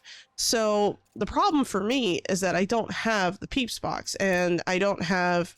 So we only have the Lodestar available. Now, I can learn that, so if I want to, I can spend my points that way. So that would be cool, but I only have 6. So I think I'm going to hold off for now, but once I get more, I'm going to probably utilize that Peeps box. That Peeps box can be accessed throughout, you know, any place you're at. As long as you have a Peeps box in front of you, it's like a traveling inventory. And what I usually do is I usually disassemble it, then reassemble it as I go, everywhere I go.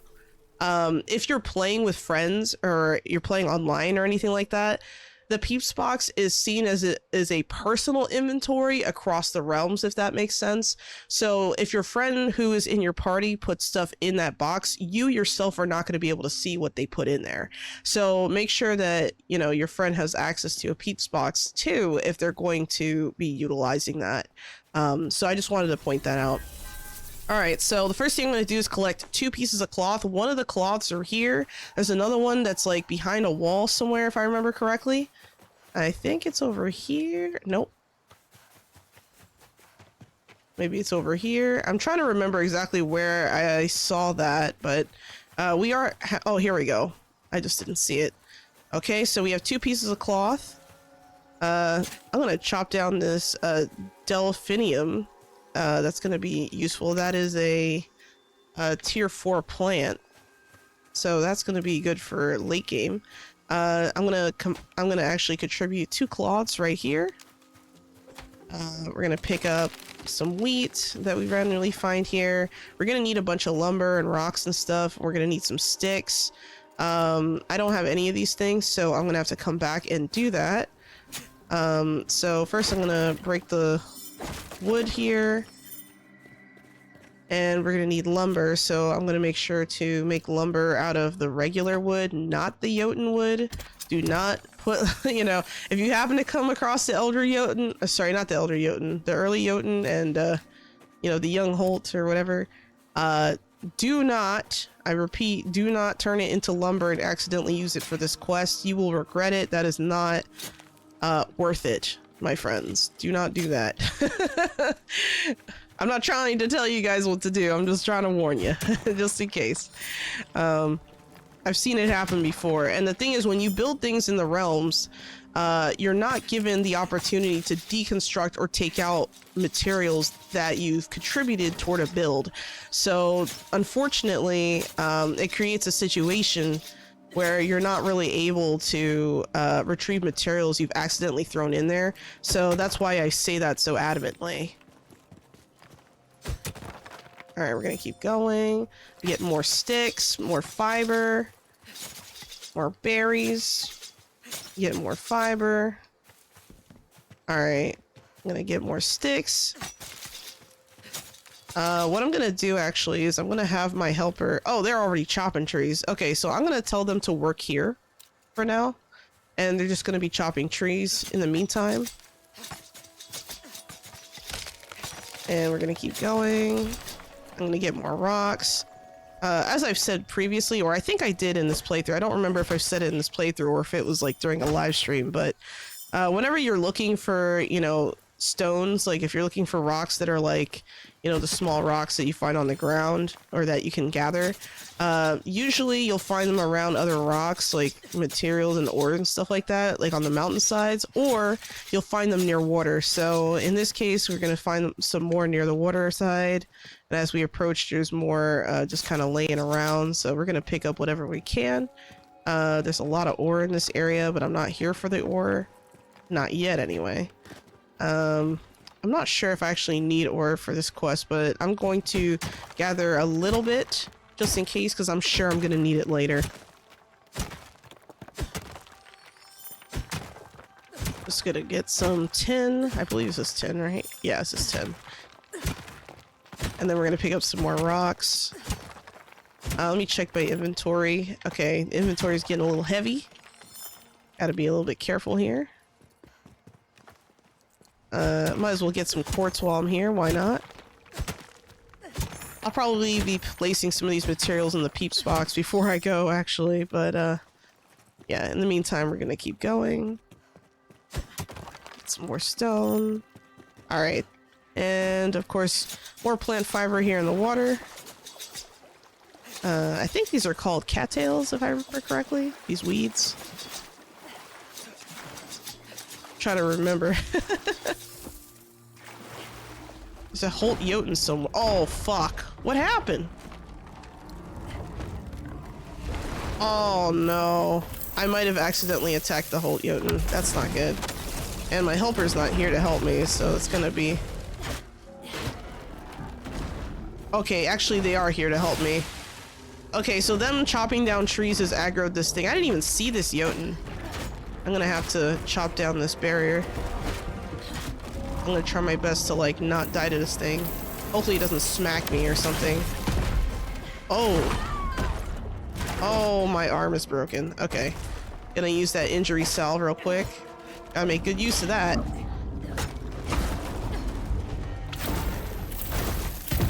Oh, man, that was a bad hit. Using the injury salve again. So whenever, like, you break your arm or your leg or your foot or something, you always want to make sure that you use your injury salves right away. There's another potion, I forget what it's called, but there's a potion we're going to be able to make later that'll serve the same purpose. Alright. I'm just going to accept this, or take this, and you know what? I think you've caused enough trouble, friends, so please follow me and stop chopping down trees. And you know what? As much as I want to stop them, they're kind of just finding the whole... I don't know. Like, it's so weird how I just walked past it and I didn't notice it. Usually I notice these things, so it's kind of funny how they just happen to be there. So yeah, that kind of worked out, I guess. Alright, so... let's start contributing materials. We're going to put some sticks and some rocks. That campfire is now done. We're going to put in some sticks and plant fiber. All right. We're also going to put in some sticks and twine. So we have sticks. Oh, that's right. So I forgot this cloth. We don't have a cloth here. So I'm going to have to make cloth using the spinning wheel, but I'll show you guys how that works. What's really cool about these quests is that sometimes they'll have like the actual crafting station like available nearby. And in this case, that is definitely true. So we're going to make sure to make full use of that, or take full use of that to full advantage.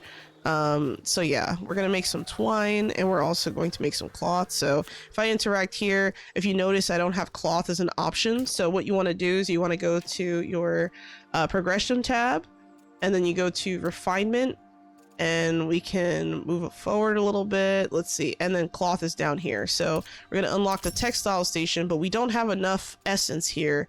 So we need to unlock the rope and then the cloth in order to make cloth ourselves. And I don't think there's any cloth lying around extra, but I could be wrong, so I'll have to double check that. Let's put some rocks and sticks in here. We're gonna put some lumber, more lumber, more lumber. And I know it's the right kind of lumber because I didn't you know, I still have, like, the whole, sorry, the Jotunwood is, still raw. I didn't turn it into lumber, so that's another reason not to turn it into lumber while you're out in the Feywilds, if that makes sense. What else did I need? Or was it just the cloth and twine? Twine, cloth, cloth, and twine. Alright, so I thought that there was more cloth laying around here. I can't destroy that. I'll do another quick sweep, but I could have sworn there was more lying around somewhere, but I don't see any. So we're gonna have to make do. Let me go inside real quick, make sure there's nothing else going on here. Actually, you know what I'm gonna do? I'm gonna actually put this Jotunwood in here for now, just so I don't mess that up. I'm gonna put the ore in there too. But I'm gonna hold on. Well, actually, I'm gonna put the heart in there too. I'm gonna leave everything else here. Let me take a quick look in here. Oh, something else that I like to do is I like to check inside the storage, because sometimes you'll find things in the storage. So yeah, make sure to do that. So this frame cot, it might have used cloth, but I'm not entirely sure. So I'm gonna try and destroy it. I know it's probably rude to destroy this bed, but if I destroy it and it drops cloth, yeah, there's cloth right there.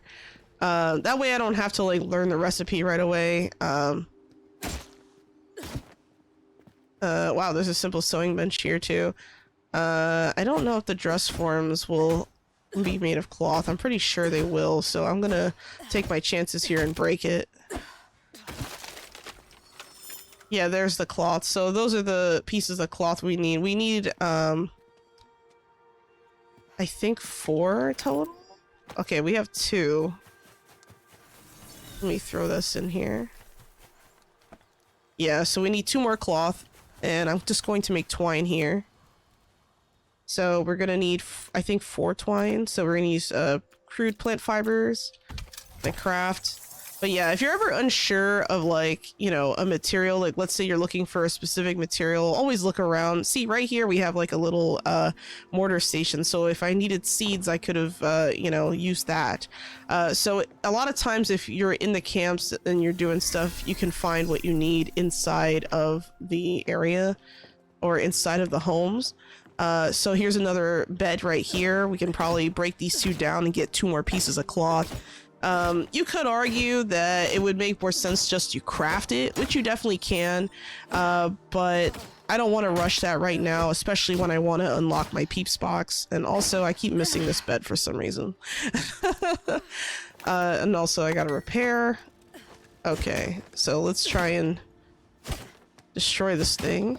There we go. So now we have the cloth. Now, what sucks about doing that is, you know, if I needed to rest, or if I hadn't just come back from my respite, I might have wanted to rest there, and I just denied myself the opportunity to get a higher resting bonus, but that is a-okay. Oh, actually, we needed 8 twine, not 4. So I messed up a little bit here. So let me get, actually, how many do I have? 4? Let's make 4 more. Now, if I wanted to be really smart about this, I could also turn on this fire, right? So I have 1 lumber that I'm not using, so I'm just going to ignite it and then use the thing to make... Wait, was it thread or twine? Hold on. I'm like second guessing myself. It was twine that I needed, so we're going to make twine. We're going to use that. We're going to make 4 more. And if I inspect here, you'll notice that it's warm. So because it's warm, the refinement time is decreased by 10 seconds. So if you want to make your crafting stations a little bit faster, just turn on a fire next door or right next to it. It can also work with a furnace or a, what's the other thing? Actually, let me back away from this tent. Yeah, it can also work with a furnace or with a, oh, there's the thing here. And then look, we got 40 essence. So that's a lot of essence, right? So that's why I was like, well, I'm not going to worry about the cloth. And here we go. So yeah, sometimes scavenging in the area can be very useful. So let's talk to the main quest giver. Ah, a welcome face. Now, how might old Anna benefit you? My hope is that these shelters will benefit you. Blessing abound. And blessings I wish for you and those you keep. Away is good, but home is better, and you have given us the very best. You have my eternal gratitude now. Might Anna be of further benefit to you? If it's alright with you, I have some questions. Alright, let's see. Nope, that's all the questions. Alright, so she doesn't have any new dialogue, and I'm just going to depart. Alright, cool. Temporary shelter quest completed. Nice. Now, I'm gonna talk to my helper here. It looks like they have a bunch of extra wood bundles and stuff, so we also have a Charm of the Wanderer. I already have one equipped, I think, on my umbrella, so that can actually sit in the Peeps box. I'm not going to need that right away. I'm also going to throw the Sapphire Raw Gem into the Peeps box. I'm probably not going to use a tin blade for pretty much anything that I craft, but I'm going to put it in there anyway. Carved wood, edged copper ingot, thread. I guess we could put pretty much all these materials in there. I'm gonna throw all of the fruits in there and fungi, might as well. And now that that's settled, I'm going to open up my thing and notice I have 66 of the tier 1 essence. So now I can actually unlock this, and then the Peeps box is free because I just completed the quest. So now that I completed the quest, I don't even have to pay for the Peeps box, but it doesn't mean I'm going to let it sit for free. So what I'm going to do, since I can't deconstruct this thing, is I'm going to destroy it. I know, it's crazy, right? Why am I destroying a Peeps box? Well, you'll see. Soon enough, it'll make sense. Come on. You can do it. Man, this gets a lot easier when you're higher up. Alright, so now we've collected the Peeps box. Oh! And it looks like Puck has something to say to us. What's this, intrepid fleshling? Claiming bounty from deep within the hypogean sanctums of fairer folk. Yet hast thou any inkling of what thou holdest cupped in mortal midst? The synchronous lotus is no simple bauble, but a potent fey bijou, filled to bursting with a mere sliver of the realm's magic.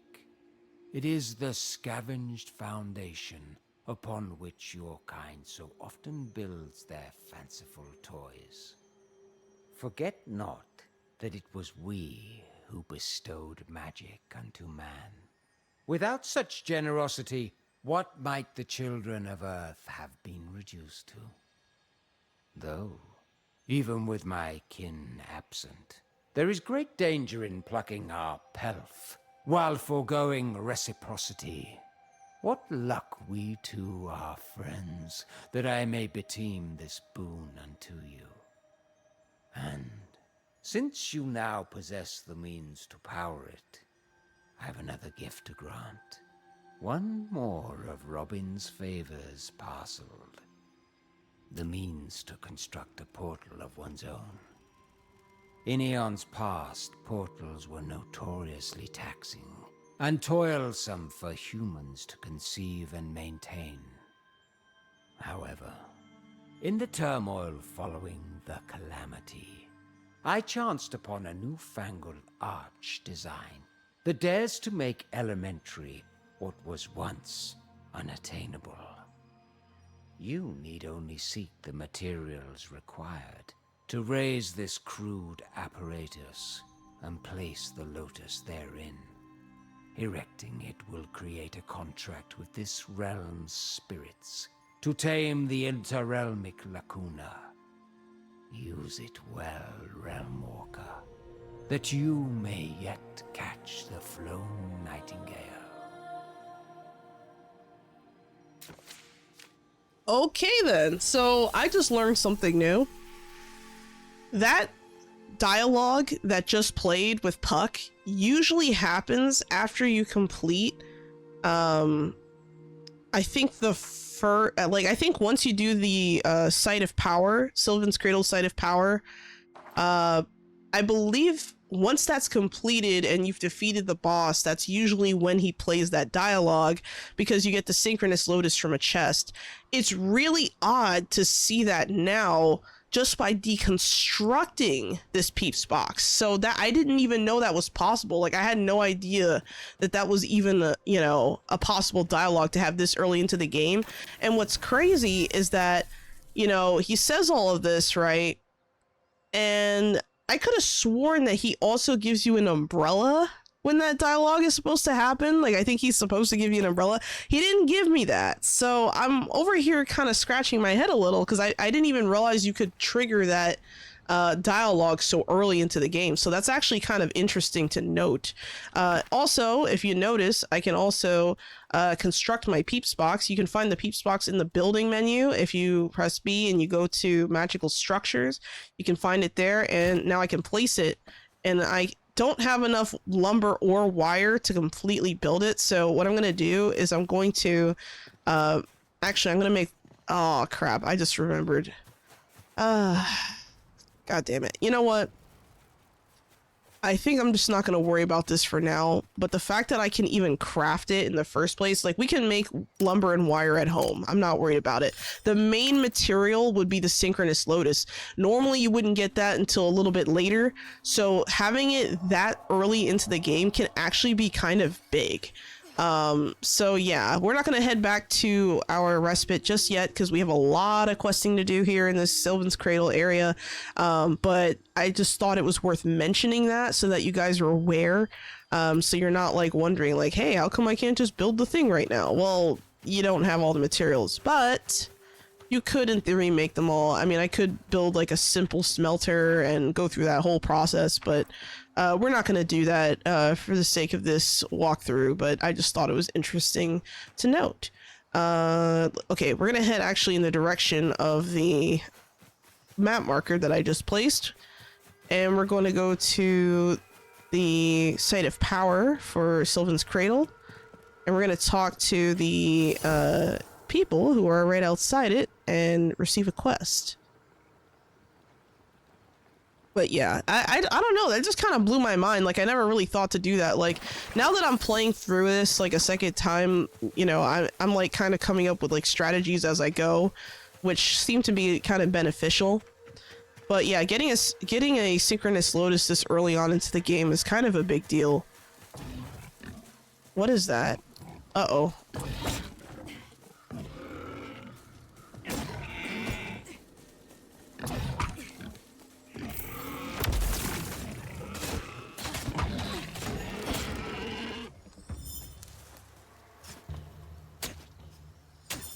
Just gotta kill that piggy. Looks like there's some sunflowers over here. I'm just gonna grab some. Alright, let's check inside this little hut here. See if there's anything of interest. Okay. Let's see if there's anything of interest in this little hut here. Okay, so there's 2 beds. It's really good for early stuff, sure, but, you know, not really my main focus. What I could do is I could build a fire in here and just kind of refresh my sleeping buffs. So actually what I'm going to do is I'm going to create a for the freestanding structures, sorry, not freestanding, what was it again? I think it's crafting benches. Yeah, there we go. Simple cooking station. We're going to place this down. I'm going to put that right here. We're going to contribute some rocks and sticks. I don't have any sticks, but we do have rocks somewhere. I also hear a... Actually, here's the sticks. I hear a hope essence nearby. Also, I think I'm going to try and kill this thing because it's a little bit of a danger. Or I guess they can just see me first.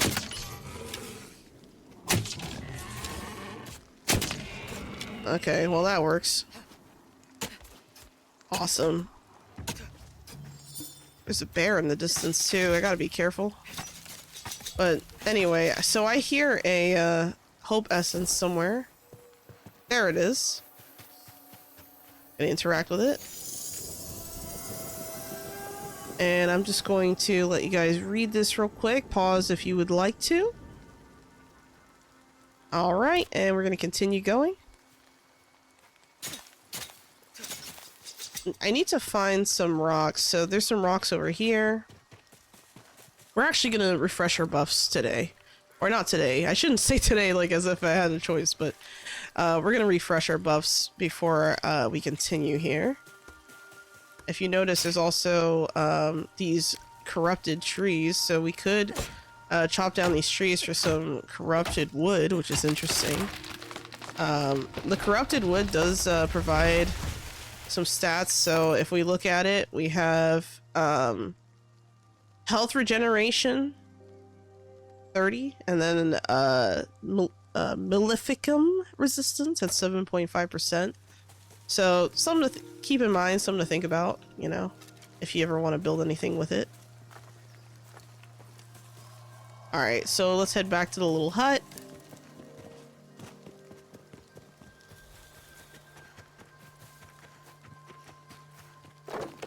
Alright, we're gonna add some fuel. We're just gonna put some regular... Actually, I'm gonna put some sticks in here, not wood. I'm gonna ignite it, and then I'm going to take a rest and reset.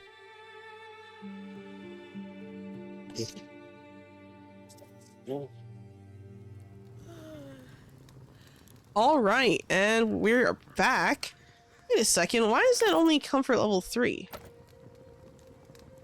Hold on a second.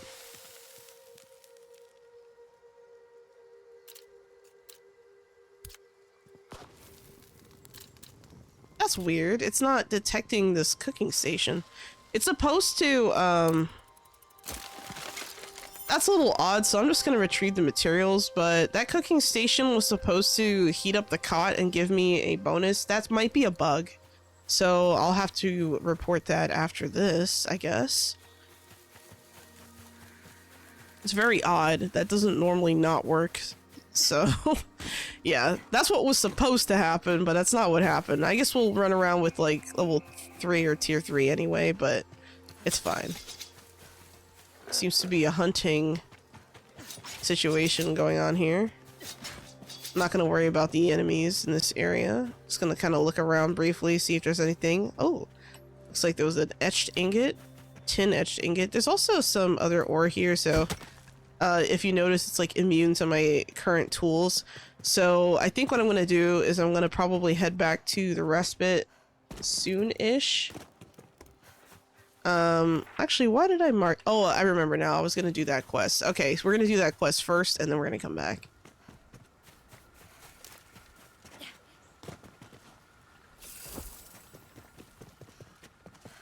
All right, let's keep going. A lot of times I'll run around with my sickle in hand, just kind of tossing it in front of me as I run. And I'm not worried about these enemies here. Not like I'm going to starve anytime soon.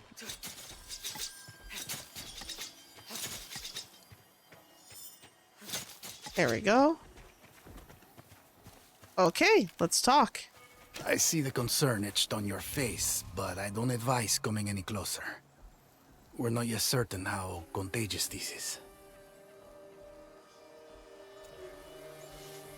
What ails you? Never mind that. This is beyond your... Hold a minute. A Realm Walker's pocket watch? You carry the Hermetic Guidebook too, but... You're no member of the Explorers League.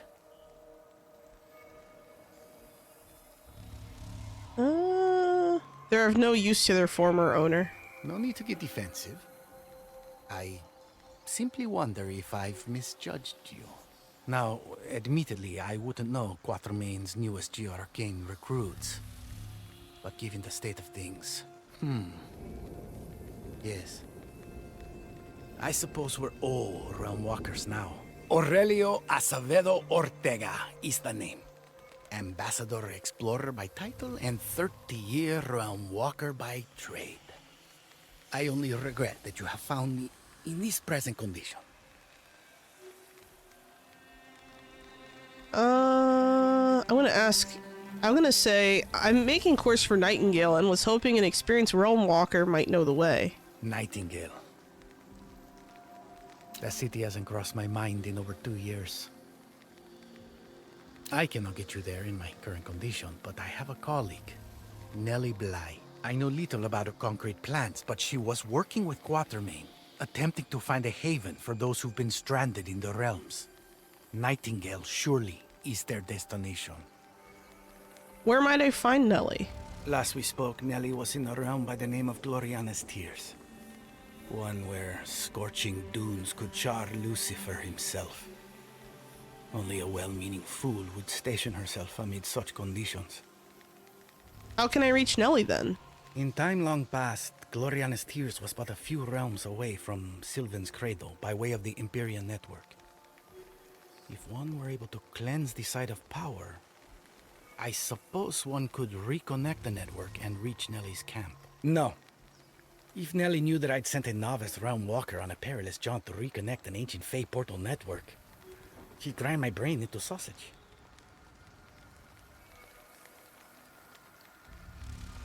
I can handle the challenge. I'm afraid you'll need much more than a daring spirit to overcome these odds. Besides, the site of power is inaccessible so long as that gate remains closed. You'll need to show a lot more than confidence before I'll be convinced to open it. I was told to seek out realm walkers for insight into these trees. Though we be fellows in realmic wanderlust, I can see it in the dark of your eyes. You're an infant in these realms. A refugee fleeing the Pale Light hazard. Your concerns, therefore, are better placed elsewhere. I have these well in hand. But perhaps my quartermaster, Miss Valvani, has use of you. Alright, I'll speak with her. Excellent. I suspect she'll have all the information you need. You should get some rest. I have tried. It does not come easily. But if you're leaving me so I might try again, take with you this geo-arcane idiom to ponder. Truths reveal themselves to those who walk with curious eyes. I'll leave you for now. Okay, let's talk to Desma. Excuse my inattention. We have a rather urgent situation on our hands at the moment that requires my utmost focus. What's going on?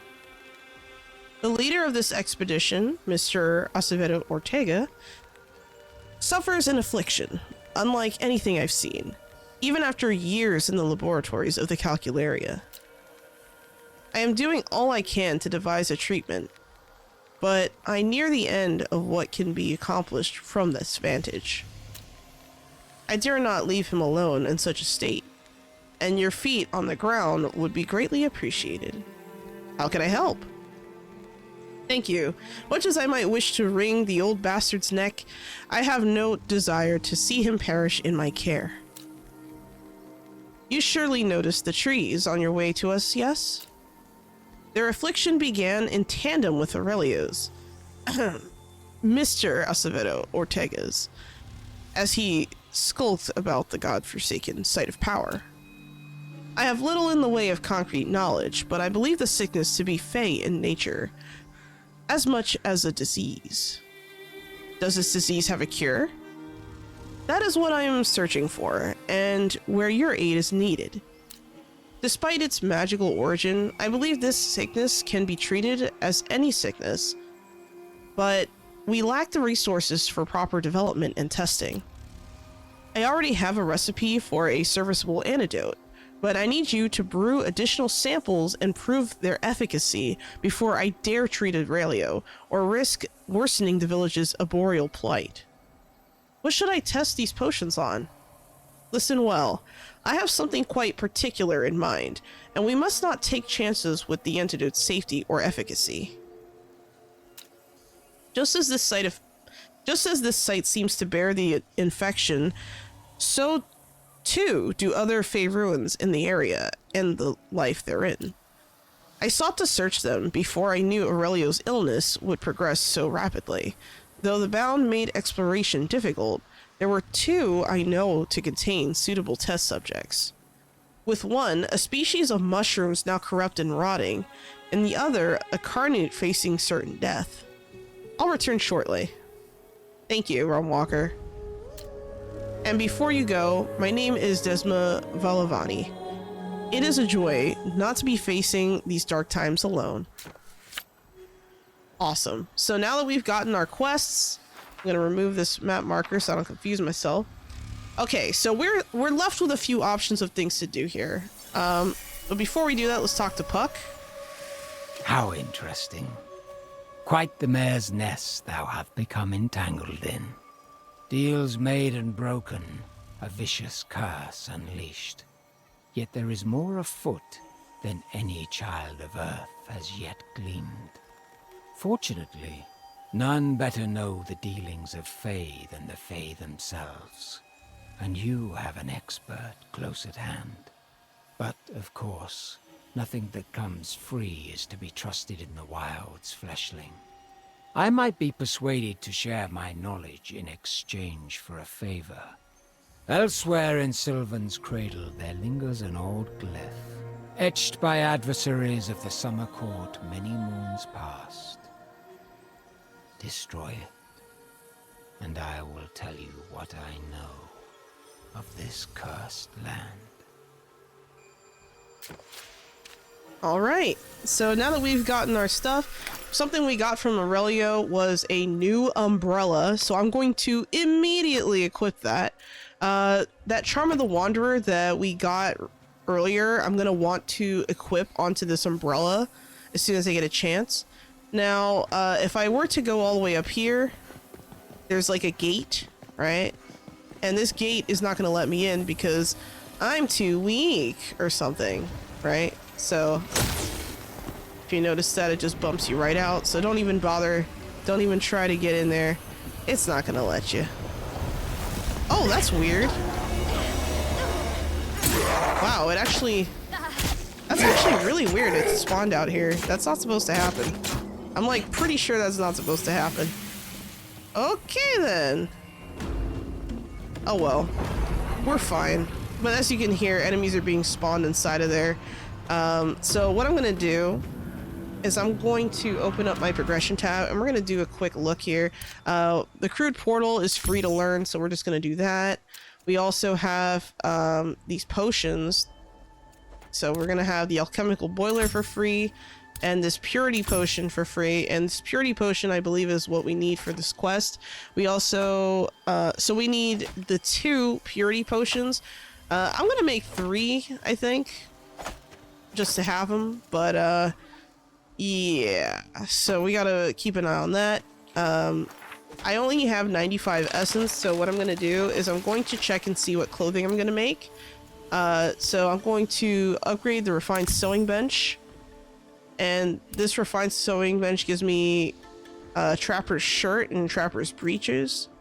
I could get rumpled breeches or a intrepid shirt, but since we have a shirt and breeches on here, I'm going to probably just like choose a hat that I want to wear here. I could go for the bowler hat or the drayman's cap. I think I'm gonna go for the, I mean, it's the same thing, it just look different.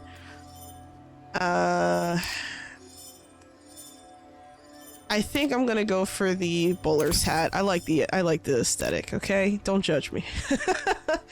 We're gonna need trapper's shoes, and we're also going to need a trapper's coat, trapper's scarf, and trapper's pack, and trapper's gloves. And it looks like I'm already out of essence, so that kind of, you know, goes back to my point of, hey, we're gonna need to do some questing here before we do anything. So I'm gonna feed myself, because apparently I am starving, and I forgot to feed myself after we took our nap, I guess, probably, or the food wore out, whichever it is. But first, what I'm going to do is I'm actually going to head down this way, and we're going to start on the bottom left corner of the map. Actually, no, that's not a good idea. There's an odd glyph that Puck wants me to destroy, but I'm not going to do that just yet. Instead, I'm going to go actually this way, and we're going to head up toward this abandoned settlement, because this abandoned settlement, if I remember correctly, is where I need to defeat enemies in order for me to do the quest for Miriam, if I remember correctly. So we're just going to head over in this direction. We're going to do a counterclockwise sweep, and we're going to keep unlocking materials and things as we go. I'm also going to give my items over to my helper here because, well, everything is heavy. So I'm going to transfer all of these materials that I don't necessarily need. And we're just going to leave that alone. I could use some wire and some other stuff, but I'm not going to worry about that. Instead, I'm just going to give them everything except the synchronous lotus because they literally waste nothing. And I guess we can just kind of also give them I don't know, maybe predator meat, and we'll just leave that alone. But yeah, let's keep going. Also, don't forget I have this new umbrella, or I think I'm going the wrong direction. I am going the wrong direction. We're gonna head up this way, up the trail, and we're just gonna complete a few of these quests. That bear is a little bit tough, but it shouldn't be a problem considering my expertise. Got a couple of critical hits. I hit their weak spot. Ow. There it is. Alright, we're gonna keep going. Swapping to my sickle here yet again. I'm just collecting as many berries as I possibly can. Alright, this is one of those musical puzzles. So we're just gonna continue here.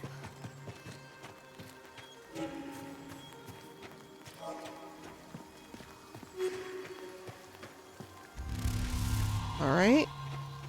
Interact. I'm gonna pull out my knife. My throwing knives.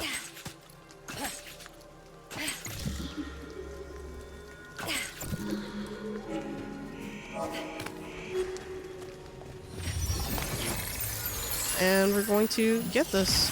That's 10 essence already. Easy. Gonna re-equip my umbrella. Let's see, what do we got here? We have Bastille of Insight. That one is going to just have fake glyphs. Another easy one to do. Let me quickly just kind of look around, because sometimes in these ruins you'll find like random items. So it's good to kind of do like a visual sweep, even if you're only sticking around for like a little bit of time. And then we're gonna keep going.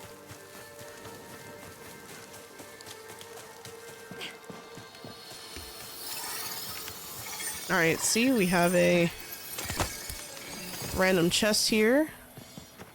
Random ingot here. Etched ingot at that. I also hear a hope essence. There it is. Alright, take the time to read this. Pause if you need to. And close. Alright, so I'm gonna get my climbing picks actually. But first I'm gonna look around for glyphs just in case there's any on the first floor here. Like on the ground level. I can hear glyphs, but I don't see them. Okay, so let's head up here.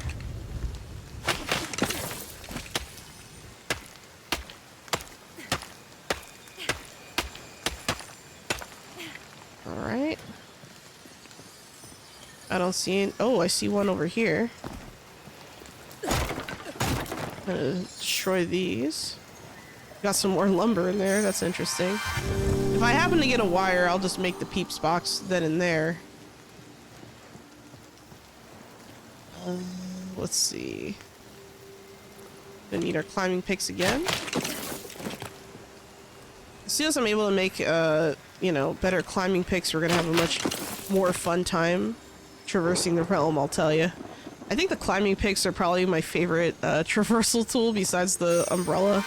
I mean, the umbrella is just, I mean, it takes the cake, let's be real, but it's always fun. Okay, just looking around. And you know what? Let's go up here. There might be a glyph up here. Okay, I thought there might be a glyph on top here, but I don't see one.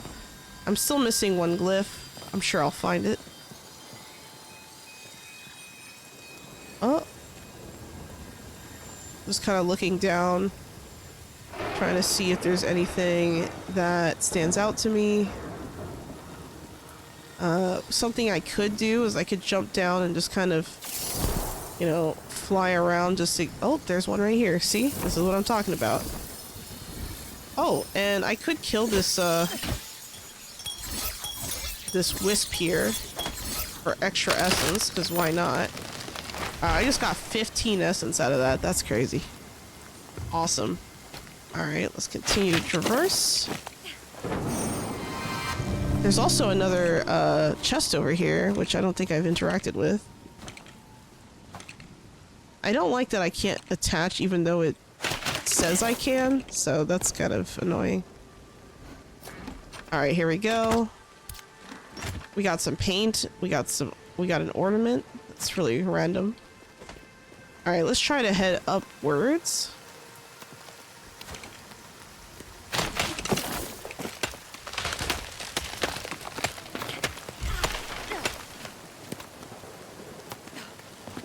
Alright. Looks like it's hailing. That's lovely.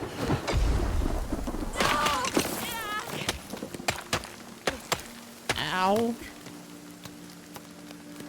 There we go. That's why the umbrella is important, guys. Make sure you use your umbrella. Alright, let's head over to the abandoned settlement. Actually, let's see, we have 60. Let me open up my progression tab here. Unlocking the gloves. Could have gotten smithing gloves, but I mean, it's the same stats, so it's whatever. We'll leave that alone for now. Let me see if there's anything else. I know, oh, we gotta get our refined tanning station. Our refined saw table. Refined textile station. Oh, it's already unlocked. And refined mortar station. And refined masonry bench. And we're gonna need more essence.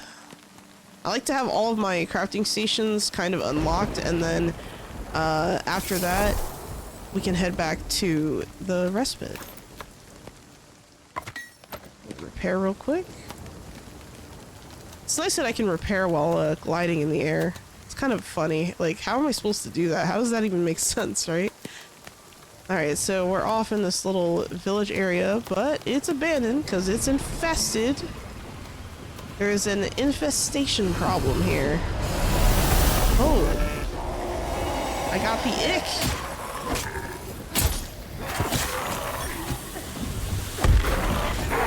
Make sure I take them out.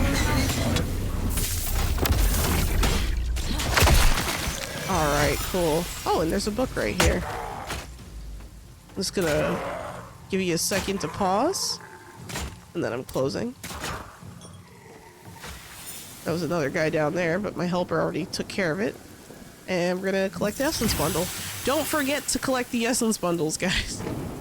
I know it's really tempting to just run out here and just be like, okay, we're done. But yeah, if you don't collect the essence bundle, the real question I have for you is, what was the point? Also, if you check underneath the stairs, sometimes you also find chests like this. So we're gonna make sure we go grab that. Alright, let's go to this building right next door. Bust the door down. Oh, there's the heart rate. Oh, shit. There's the... Did not mean to curse there, but here we go. Alright, cool. Defeat the heart as fast as possible. These guys are fast. So, having a weapon where you can block is, like, very important. I usually just stick to an axe for most of the time. There we go. We have our essence bundle. I usually stick to an axe most of the time. Not because I'm afraid of other weapons per se, but because I just think that having that reaction speed is nice. Oh, and there's a chest over here, so we're just gonna grab whatever's in there. Oh, that's nice. We have a charm cord here. That'll be useful later. We're gonna be able to make our charms with that. Let's see. Now, something else I want to point out is that whenever you go to like a settlement like this, a lot of times, well, I'll say a lot of times as like a general statement, you'll see various plants that are being grown that are not normally, you know, out in the wild, if that makes sense. So, okay, so this looks like the last one we have to do. Let's go around. So make sure to look around the area because you might get lucky and find like a useful plant of some kind. Alright, so this one we're gonna have to go through the back. Oh.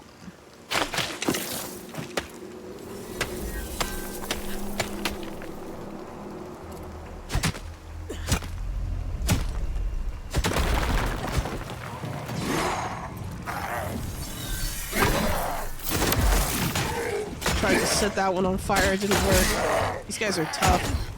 I need to find the heart.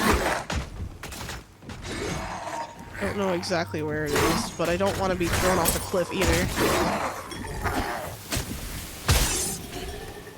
Part of the reason why I'm not flying or going in like crazy directions is because I, did I ever?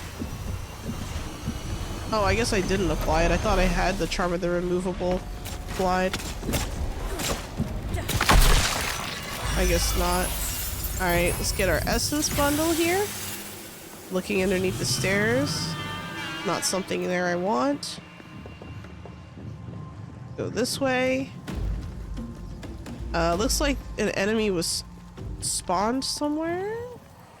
I hear the music, but I don't see any. Oh. Oh, they're all clustered down there. This would be a good time to have bombs, but I didn't make any grenades, so there's that. Let me just hop down a little bit. I'm gonna fight these enemies.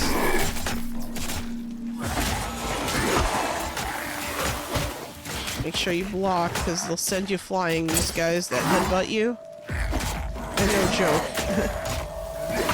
Like, just because their arms are tied behind their back doesn't mean you won't go flying into the stratosphere if they headbutt you. Alright, so I think this area is good. Completed. And it looks like the settlement is now safe. We're gonna head over to this infestation area. But first, let me continue to unlock various things with my umbrella up, of course. Let's make sure we got everything. So, gonna leave that alone.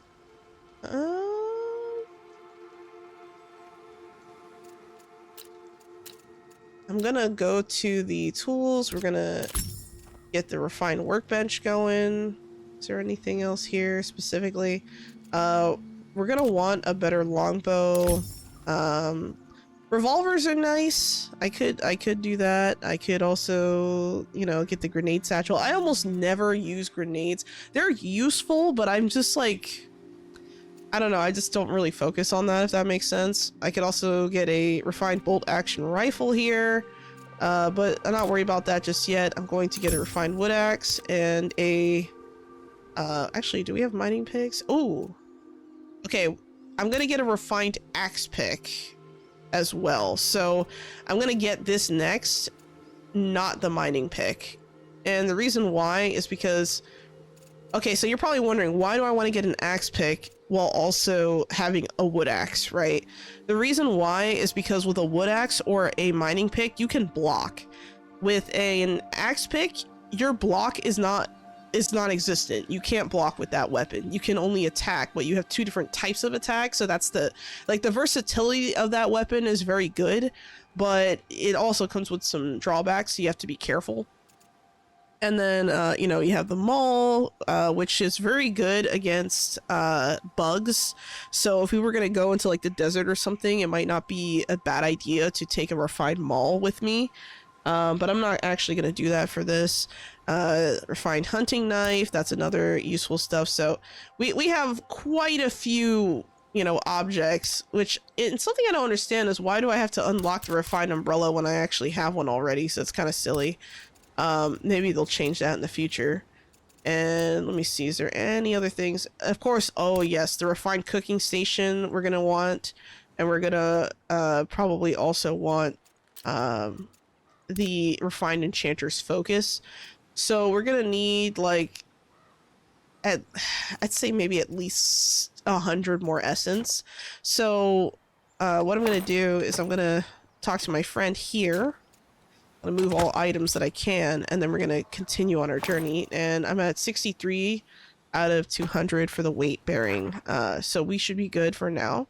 There's a defense encounter that way too, so we're gonna go to that one after, but let's go to where I marked on the map first. I hope that these tips and explanations kind of, you know, gives you an idea of, like, you know, the process I go through. I think I mentioned that in like a previous run, but I figured it's worth saying again. Oh, there's a dead animal here. What the hell? What killed these things? Just dead animals laying around here. What is this? Oh, I know what this is. This is the, I think this is a, well, actually, let me get off the thing. This might be, it's a bunker, I think, but it's, I can't remember if it's where, yeah, here we go, a corrupted crypt. So this corrupted crypt, if I remember correctly, is where I'm going to want to bring that purify potion, because I think there's like a carnute on the bottom of this area. So we're gonna come back here. I can't do anything here in this area just yet, so I'm just gonna go straight to the next destination.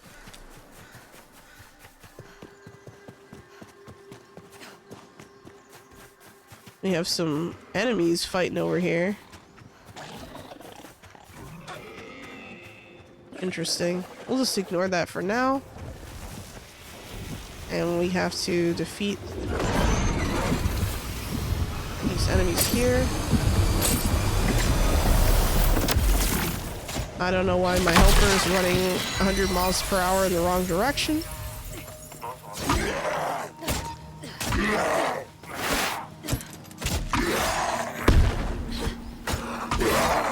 Oh. There we go. And they're dead. Alright. Gonna grab the essence bundle.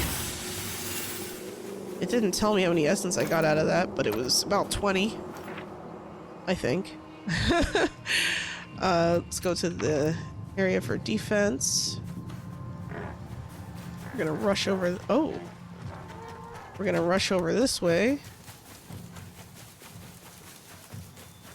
What's interesting is I haven't seen any wolves yet, and this is like a forest realm. I hear a hope echo somewhere. Huh? Oh, never mind. I thought it just picked up something. There's one over here somewhere.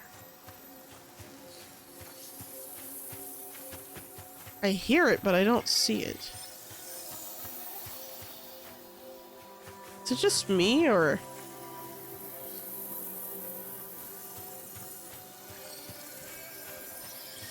It's weird because I can hear it, but I can't see it. I don't know why. Let me look around.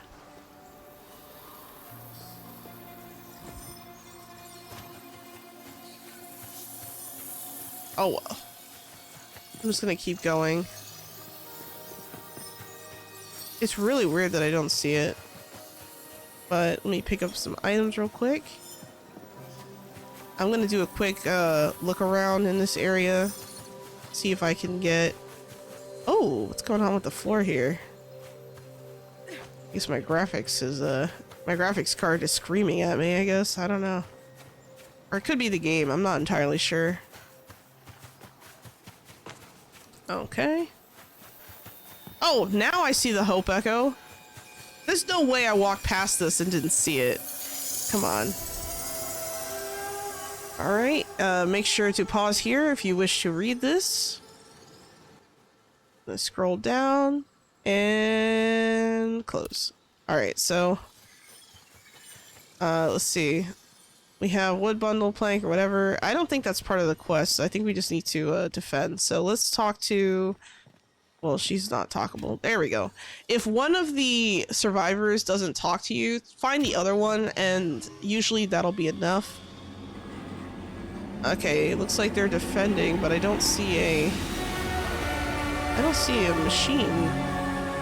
Usually there's a machine that, oh. I was gonna say, usually there's like a machine or something where the, essence is being extracted from. Gotta make sure these guys are dead.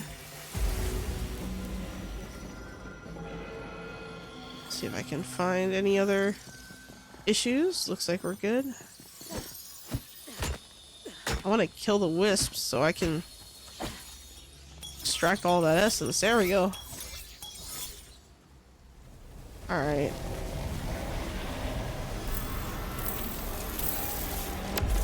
I missed. Oh, I got that one. If the explosion's big enough, you can't miss. Alright, that's round 2. I love how, like, they put stuff like this up, like these barricades. Like, these barricades are supposed to just kind of, like, slow down the flow of enemies, but in my opinion, it doesn't really do much. There's another bundle of wisps over here. Oh, there were only a couple in there.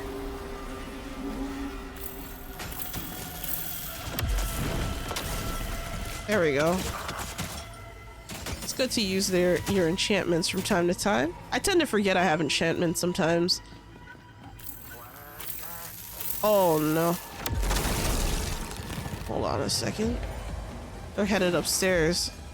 Maybe that's where the device is. Oh no.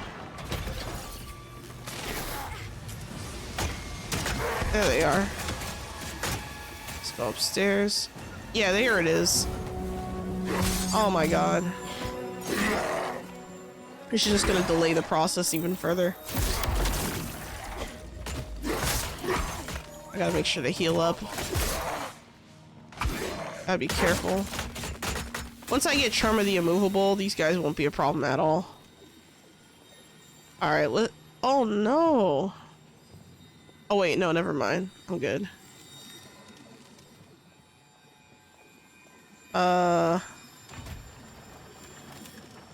I gotta talk to, the other NPC here. Where are they? Where'd they go? Okay, let's try this again. If you don't let the device complete its thing, the enemies will just, you know, kind of end it for you, so you have to be careful.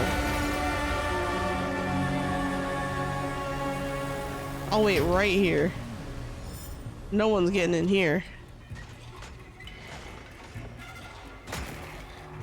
Nope.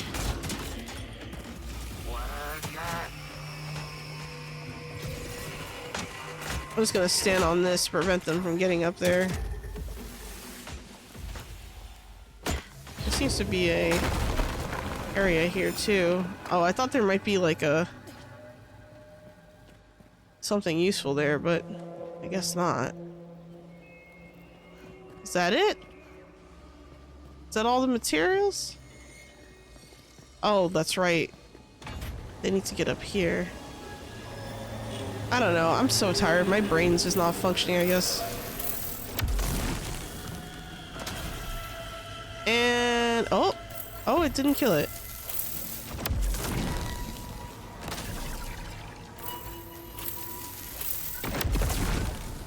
I gotta stand behind here.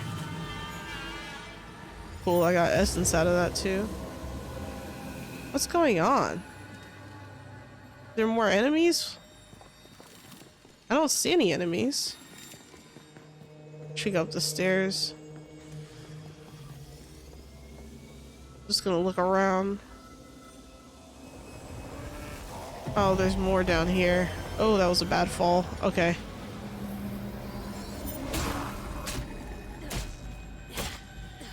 Is it just this one?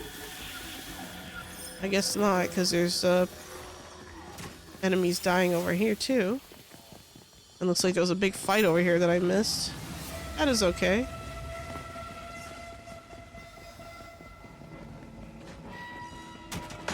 They're all just heading over here now. Awesome. Now, let's get our prize.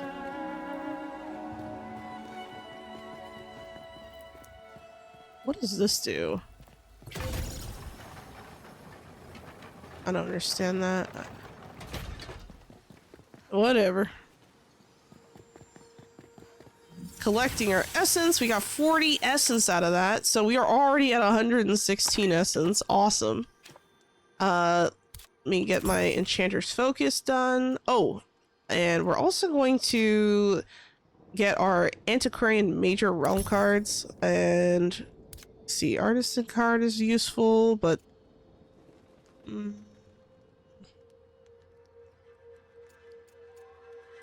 trying to think. I think a Tempest card might be useful early too, just because we need rain for our crops. But before I get ahead of myself, see, Charm of Skinning, Charm of Brawling, not useful. Charm of Rage, Charm of the Lumberjack. We're not going to need that once we have Oberon's Bounty going. So let's look at our spells. Oberon's Bounty is all the way down here. So until we complete Sylvan's Cradle, we won't be able to use those, to use that spell. So I could, if I wanted to, worry about using Charm of the Lumberjack, but it's not really that useful afterwards, so I'm not going to focus on that. Charm of Rage, Charm of the Sniper, Charm of the Wind is really nice, so I'm actually going to unlock Charm of the Wind. It increases my Umbrella glide speed, so that's going to be good. I'm going to unlock the Tempest card and the Artisan card. Let's see what else I need. Oh, for tools, right? We wanted to unlock this axe pick. And let's also unlock this refined sickle. The hunting knife would also be really nice. And the climbing picks, but I'm not going to worry about that just yet. But I think this will be a good start for heading back to our respite. So, I think what I'm going to do, I'm going to check out this area here to see, you know, for the aid quest. And if we can get some extra essence out of that, great. But if the quest is a little bit too burdensome, we're just going to return to respite instead. Let me just double check here. Yeah, so that Realmic transmuter isn't something I can really do anything with. There's a, what was it called? I forgot. Oh yeah, next to the Realmic transmuter in this realm, there's like this rock formation thing, but we're not going to be able to break those rocks until like literal late game. So I wouldn't worry too much about it just now. You're not going to have the tools until late game, so don't even bother. Oh, here we go. Okay, so I'm going to collect these items here. Doesn't hurt to loot the place if I'm going to help them, right? I'm helping. Make sure there's no like crops or anything around here that I can use. So I just got a carrot out of that. So this is what I'm talking about when I say, you know, when you see, you know, civilization, look for crops, because a lot of times you'll find them in the realms. Okay, I'm going to talk to Rhonda here. Okay, Rhonda, I'll help you out. Let's see, we got sticks. I'm going to need rocks. Plant fiber, I have plenty of that. I'm gonna make sure to use the correct plant fiber here. I'm gonna open these to make sure there's nothing in them. Yeah, there's usually nothing in the ones that you have to make, but if you ever see these baskets laying around or like chests or anything laying around in an area, feel free to go check that out, because sometimes there'll be stuff in there that you can actually use. So we're gonna need sticks, plant fiber, rocks, and wood bundles. So let's see, do we have enough wood bundles for this? Yes, we do. This isn't too bad of a quest, so let's go and get that. I don't know why this NPC has a mining pick. That's not going to help you very much, friend, but don't worry. Extra pair of hands, I'm sure we'll be fine. And of course I'm getting sticks from these plants that are upright, because some of them do give you sticks. And make sure to pick up all the sticks that I need. On the rocks and the plant fiber and all that good stuff. More rocks. Let's see. I don't think our NPC's helper can help with the gathering stuff just yet in the game, but would be nice if they could just get plant fiber, you know what I mean? So we got more wood bundles, but I don't think that's going to be all we need. We got plant fiber, we got sticks. Oh, there's another stick here, which I can get. Perfect. Alright, let's contribute the rocks. We're gonna put the sticks and plant fiber in there. We're gonna put the sticks and plant fiber. Sticks and plant fiber. Sticks and plant fiber. Sticks. And that was it. Easy. So now we have 40 more essence. Let's see what else we're gonna unlock real quick. I'm gonna unlock the climbing picks, and the spyglass is also really helpful, not just to see things in the distance, but to identify creatures as well. So if you need something really specific, you can just do that. A refined hunting knife would be really nice right now, but I'm not gonna worry too much about it. We're just gonna head back to Respite, and what I'm gonna do before I do that is actually mark on the map where we left off. So the next place we need to go would be here. So I tend to put my little telescope in the next area, and we're gonna go back to Respite. All right, and we're back at our Respite. As you can see, I have a ton of stuff in my inventory, so we're actually going to just put all this away.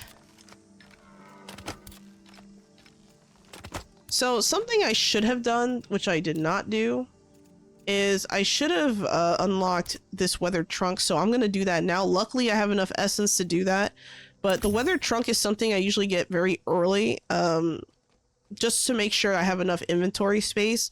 So what I'm gonna do is I'm gonna craft a bunch of these, but before I do that, I'm gonna move my, stuff from my inventory away. Let me make sure. So we don't have a lot of space in our inventory, as you can see, but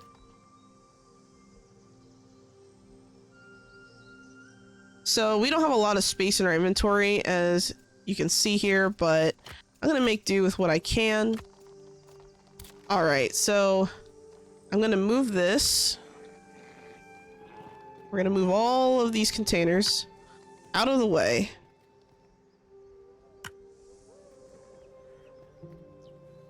And once I place them all on the other side here, I'm also going to place my new, where is it? Here we go. New storage, weathered trunk. The weathered trunks hold way more than the other stuff, so I like to build a bunch of them. And let's see, we have 3 along this wall. I'm probably gonna make more once I empty these out, but I also need to kind of put all that in there. Actually, let me try and get... I'm just putting items in random places for now. Once we get past this first phase of, like, inventory, I just, like, obviously I keep everything kind of randomly placed, but once we have these weathered trunks built, that's when I start to actually put real thought into, okay, what's going where. And not to mention, we also need to build a peeps box. So once I get this going, and I get the inventory out of the way, I'll be able to create my peeps box. Now, I'm going to make sure that each of these inventories have the settings I want. So I'm going to allow building and crafting. Because if I don't allow building and crafting, I'm not going to be able to use these materials to build whatever I put in here, that is. And yeah, so this first slot, I think I'm going to put... well, actually, I tend to build from left to right, so I think I'm going to put maybe metallic goods here. So any kind of mineral or rock item is probably going to go in here. So sulfur can go in there. We'll put crude gunpowder in there too. Let's see. We have food in here, but I don't think that's going to be very useful. Oh, here we go. We have ingot, coal, quartz, another ingot, fasteners. That's all metallic items. What else? Molded glass. Or actually, not all metallic. It can also be gems. So anything like minerals, gems, and, you know, metals. I take them all out. So bound ichor is also another type of mineral. Sorry, it's a type of metal, I guess. Or I think it's actually seen as an ore when crafting. Then we also have... Well, I could be wrong. I don't think you can make ingots with them. I need to look into that. I can't remember off the top of my head. We also have salt as a spice, but we have, let's see, copper ingot, some slate, a shaft. Okay, here we go. So we're going to continue putting all these metallic or mineral-like items here. Gems, things like that. Coal, rocks, stones, quartz, amber, slate. Okay, so I'm going to label this trunk. Rocks, metals, gems.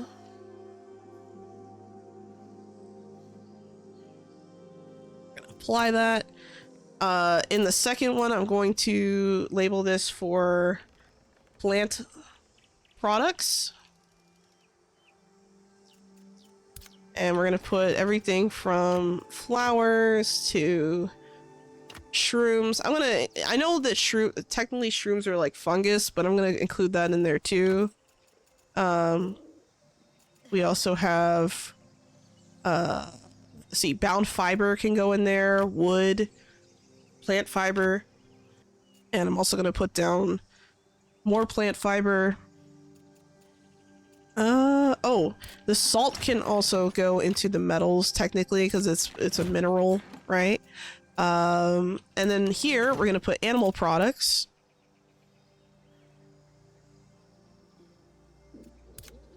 And in the animal products, we're going to put bones, skins, and meat. This is not going to include stuff that's cooked, by the way. Also for plant products, I'm going to put seeds in here for now. Well, actually, I'm actually not going to put seeds in there. Charm cord, we're going to keep that on us as well. That's going to go in a separate crate. But let me make sure I grab all the plant life, meat, and things like that I can sort through. So, for example, okay, so we have tomatoes. So the tomatoes we need to make into seeds. That'll be a thing we do later. Just raw berries and stuff will all go together. These seeds I'm going to put in here for now. Oh, and the coffee cherry also needs to be turned into a seed. Or extracted for seeds, I mean. Let's see, we have all these items here. Gonna put them all in their designated areas. We're gonna leave this human seal alone for now. This makeshift torch could be extracted from. We don't need that. So let me get out of here. I'm going to push equivalent. Okay, nothing equivalent. We're going to put the Ethereum glass. That's tier 4 glass that we randomly found in chests, I'm pretty sure. So that's a really, really nice development there to find that. We're also going to put any kind of plant products in there. So here we go. Berries, shrooms. We're going to leave this alone, the refined millet and flowers, because that's technically food items. Same thing with tack. Let's see what else we got here. Blueberry paint, I guess we can put in here as well. Advanced arcane wicks we can put in here. Sticks, all these plant looking things. And then of course for animal products, we're going to put this skull, felt, skin. Oh, and there's more meat right here. I also missed the cherry and the fruit that I saw here. Let's see what else we got. I'm gonna put the refined millet and oats away along with the tack. We're gonna actually, I'll put the paint in like another one of these, maybe this one for now. Alright, nothing in there. Okay, so this, we have a bunch of stuff. I'm gonna take all these items. This is part of the, you know, organizing process, guys. It's gonna take a little bit, but, you know, it's worth it, I promise. There we go. So we're gonna do equivalent. Okay, so ornaments are made out of tin. We're gonna put that in there.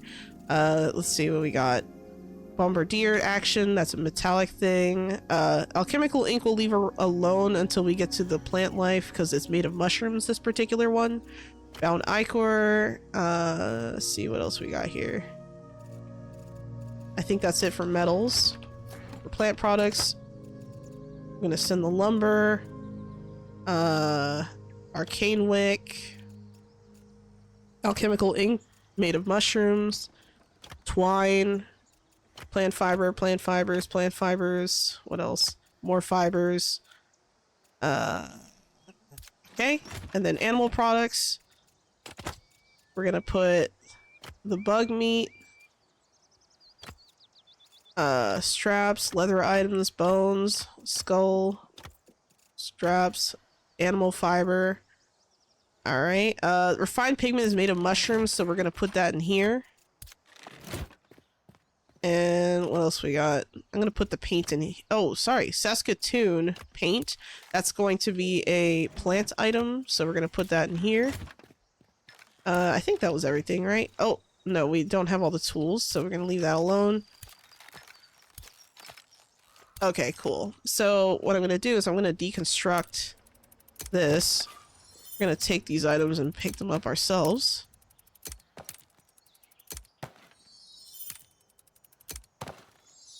A lot of items in there. Alright. And I'm also, while I'm at it, I'm also gonna eat some food because my character's starving, apparently. Okay. So, gonna put in these meats for animal products. I'm also gonna put the fish in there. We have more meat. Remember, anything uncooked will go in here. I think that's good. For plant products, we sent the equivalent. Double checking. All right. The seeds I'm actually going to put in their own separate thing. So we're going to... Oops, I did not mean to do that. I'm going to copy this trunk and we're going to put 3 more trunks here. So one of them is going to be for foods. One is going to be for... Actually, I'll just go over it as we go. Here we go. Lumber, tin, lumber, tin, and lumber. So this one is going to be food items. Whoops, rude. Food items. So anything that's cooked, so like this cured meat is going to go in there. Wheat and millet. I'm gonna put seeds in there as well. Tack, wasna. These mixed plants. So actually I'm gonna rename this to food. Food. And seeds. I'm gonna put foods and seeds in the same one for now. This one I'm gonna put tools. And ammo. So any ammo that we have, tools, and don't worry, we will be looking through our inventory before we leave to make sure we got everything in the right spot. I'm gonna take these explosive marbles and hold on to that for now, actually, because I still have my sling bow. I'm not gonna put arrows in here for now, just in case. Okay, so, oh, and the tools, I almost forgot. So the maul, the hammer, I could put the fishing rod in there too. Let's see, we have the watering can. I guess I'll put the fishing rod, and the simple umbrella, it can just be extracted from now. And what else we got? Oh, so for food items, we also have coffee here. So see, this is why you have to kind of look through your inventory a little bit. Gotta put that meat away, and this last trunk is going to be for magic. So magic, and that'll include things like potions. Well, actually, I guess I should name it potions and magic, huh?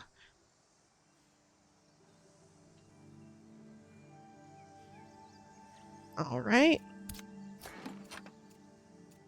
We're gonna put charm cord in there because that's gonna be used for a charm later. Any kind of potions. Oh, human seal, that's gonna be in there. As far as paint goes, I could put paint in a few different places. This is generic paint that has like no actual like making. I don't know how that's like a thing. But I'll put it in magic for now because reasons. And then I'll put a synchronous lotus in there as well. And then last but not least, we're going to make our peeps box. So I'm going to put down magical structures, peeps box, and we're going to place it right here in this little spot. I'm sure you guys are wondering, what are you going to do with that gap? Well, we're going to make, let's see, we have lumber. Oh, I forgot to designate these as allowed to build from. So let me do that real quick. Gotta make sure to do that. There we go. We got the synchronous lotus, the lumber. Now we need wire and an etched ingot. So I'm gonna make that here. So wire. Actually, how many wires do I need? 2 wires and 1 etched ingot. So we'll worry about the etched ingot once we make our advanced smelter, which I should have unlocked. Let me double check. Oh, I do not. There we go. Thank goodness I noticed that. And yeah, we'll be able to make our etched ingot off of that. I'm gonna collect that. We're gonna put the wire in, actually. And then the only thing I'm gonna need now is etched ingots for that final thing. So I think we're gonna stop here. We're gonna continue this on our next run of Nightingale in part 5. We'll continue and build up our little humble abode, because this area, or our respite, needs a little bit of an upgrade, a little bit of a fix. But usually my respite does not really grow bigger than this size for like the rest of the game. I don't usually do a bunch of upgrades and fun things with it if I'm just doing like a pure run. But yeah, you can always start building earlier on if you really wanted to.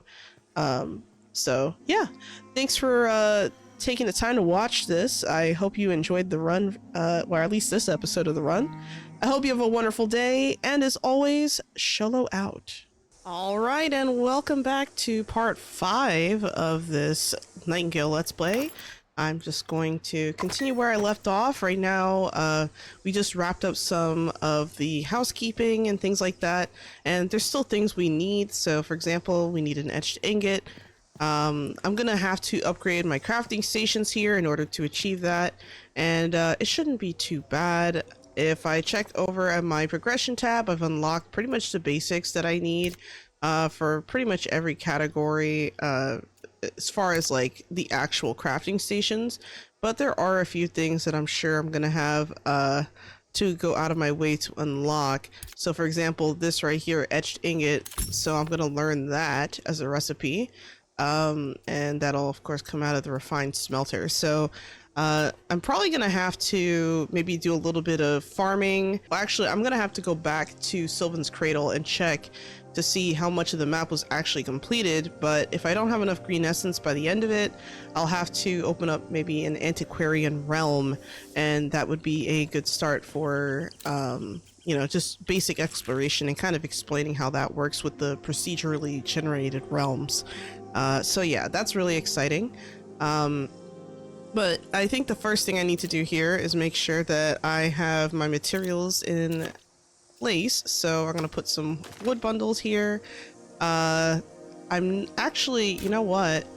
Let me see. We have all these different buildings. We also have new augmentations, which some of them I could just place and things like that. Like, so for example, you know, you have the simple minor augment, increases stone and powder yield by 20%, you know, things like that. We also have the spit roast and some other machinations, I guess you could say, that we could place. Now, it's always tricky trying to place a lot of these augmentations just because there's just, how do I say this? I guess the way that you can kind of, you know, place them together and stuff like that, like you kind of have to pre-plan a little bit what you're gonna do, but I tend to be kind of, I'm gonna be honest guys, I'm a little lazy with the augments, and I probably shouldn't be, especially if I'm going to be making potions and various objects and things like that. So I'm gonna place that there. Let's see, the sundial is going to be useful in general, so I'm gonna put it right here. What else we got? Did I already place the beehive? Yes, I did. What else is showing? Formula board, that's gonna be useful. I'm gonna put that probably just right here. Let's see, the spit roast can be placed it too. I'll put the spit roast right on top. And where else? The strange jug, that's another item that needs to be placed near here. I think I'll put it right here for now. Let's see, a trophy I think was all that was needed. I think we've placed everything else. So now that everything has been placed, actually, yeah, I already placed the ink making set. We don't need 2 trout trophies, so I'll leave that alone. But if you notice, some of these items, you know, obviously we're gonna have to place some stuff. So I'm gonna place the purple trout here, lumber, twine, that's already made. Let's see what else we can add here. Twine, sticks. Okay, looks like we're gonna need some carved stone. Okay, we're gonna need at least 3 carved stone. Sticks. Alright, so let me make some twine before I get too deep into this. And let's make maybe, actually, you know, before I do that, let me turn this on. That way we get the warm bonus. And let's make maybe 10 of the twine. And then I'm also going to make some carved stone, so I have my little simple masonry bench here. And as far as that goes, I think maybe 4, well, actually, let's make 10. Let's make 10 of them, because I feel like I'm going to keep needing that. So, yeah, let's see, we have lumber, pole, and twine. So for the pole, I can make that over here at the simple saw table. So we're gonna make at least 1, well, actually, how many poles did I say that I needed? I'm sorry, let me check. 2 poles. Alright, so I'm gonna make 2 poles right here. Alright, I'm gonna grab the carved stone out of here and there. We're gonna grab the poles. I'm gonna grab the twine. Gonna grab twine again. And what else? Sticks, carved stone. Let's see, we have tier 2 predator hide. Oh, I don't necessarily want to use the tier 2 hides for this. So I think I'm not gonna actually finish making this formula board. For now, we do need paper and carved stone. So I'm gonna grab the carved stone from here. Okay. Lumber and twine, I think, was just for this. That's completed. And then carved stone. We're still waiting on that. But, yeah, the hide and paper we're not going to worry about just yet. So this formula board we're not going to touch. The reason why is I don't want to use the tier 2 hide for something like this. I always want to use the lowest value materials possible when making augments, because it doesn't actually have any real effect on you know, the stats of like your augmentations. It doesn't work like that. So I'm not trying to essentially create an issue as a result. Now this is basically all I got in my inventory. If you notice right now, I'm rocking the level 20 gear, except for my backpack that has a infusion and a charm on it.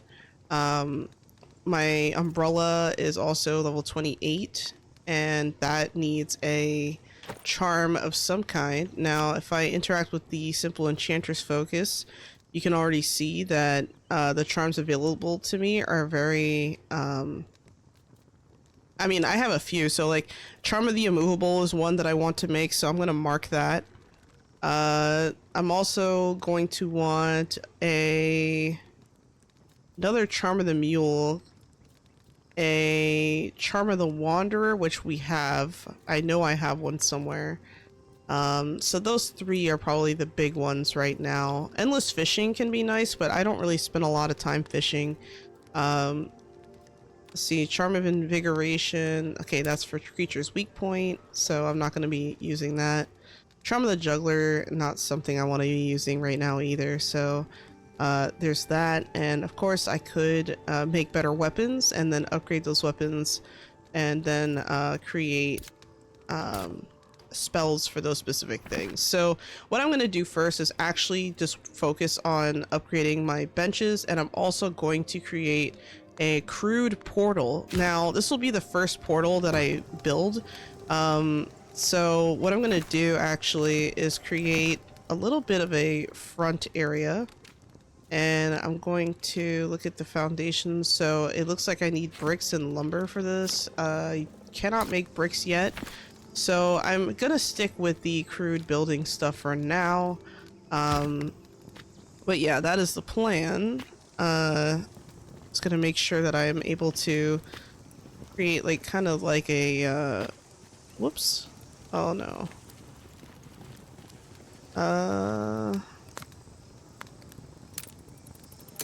There we go.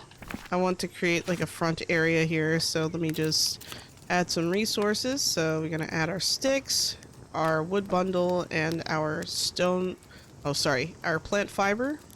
I'm gonna back away from this. There we go. So now it's done being created.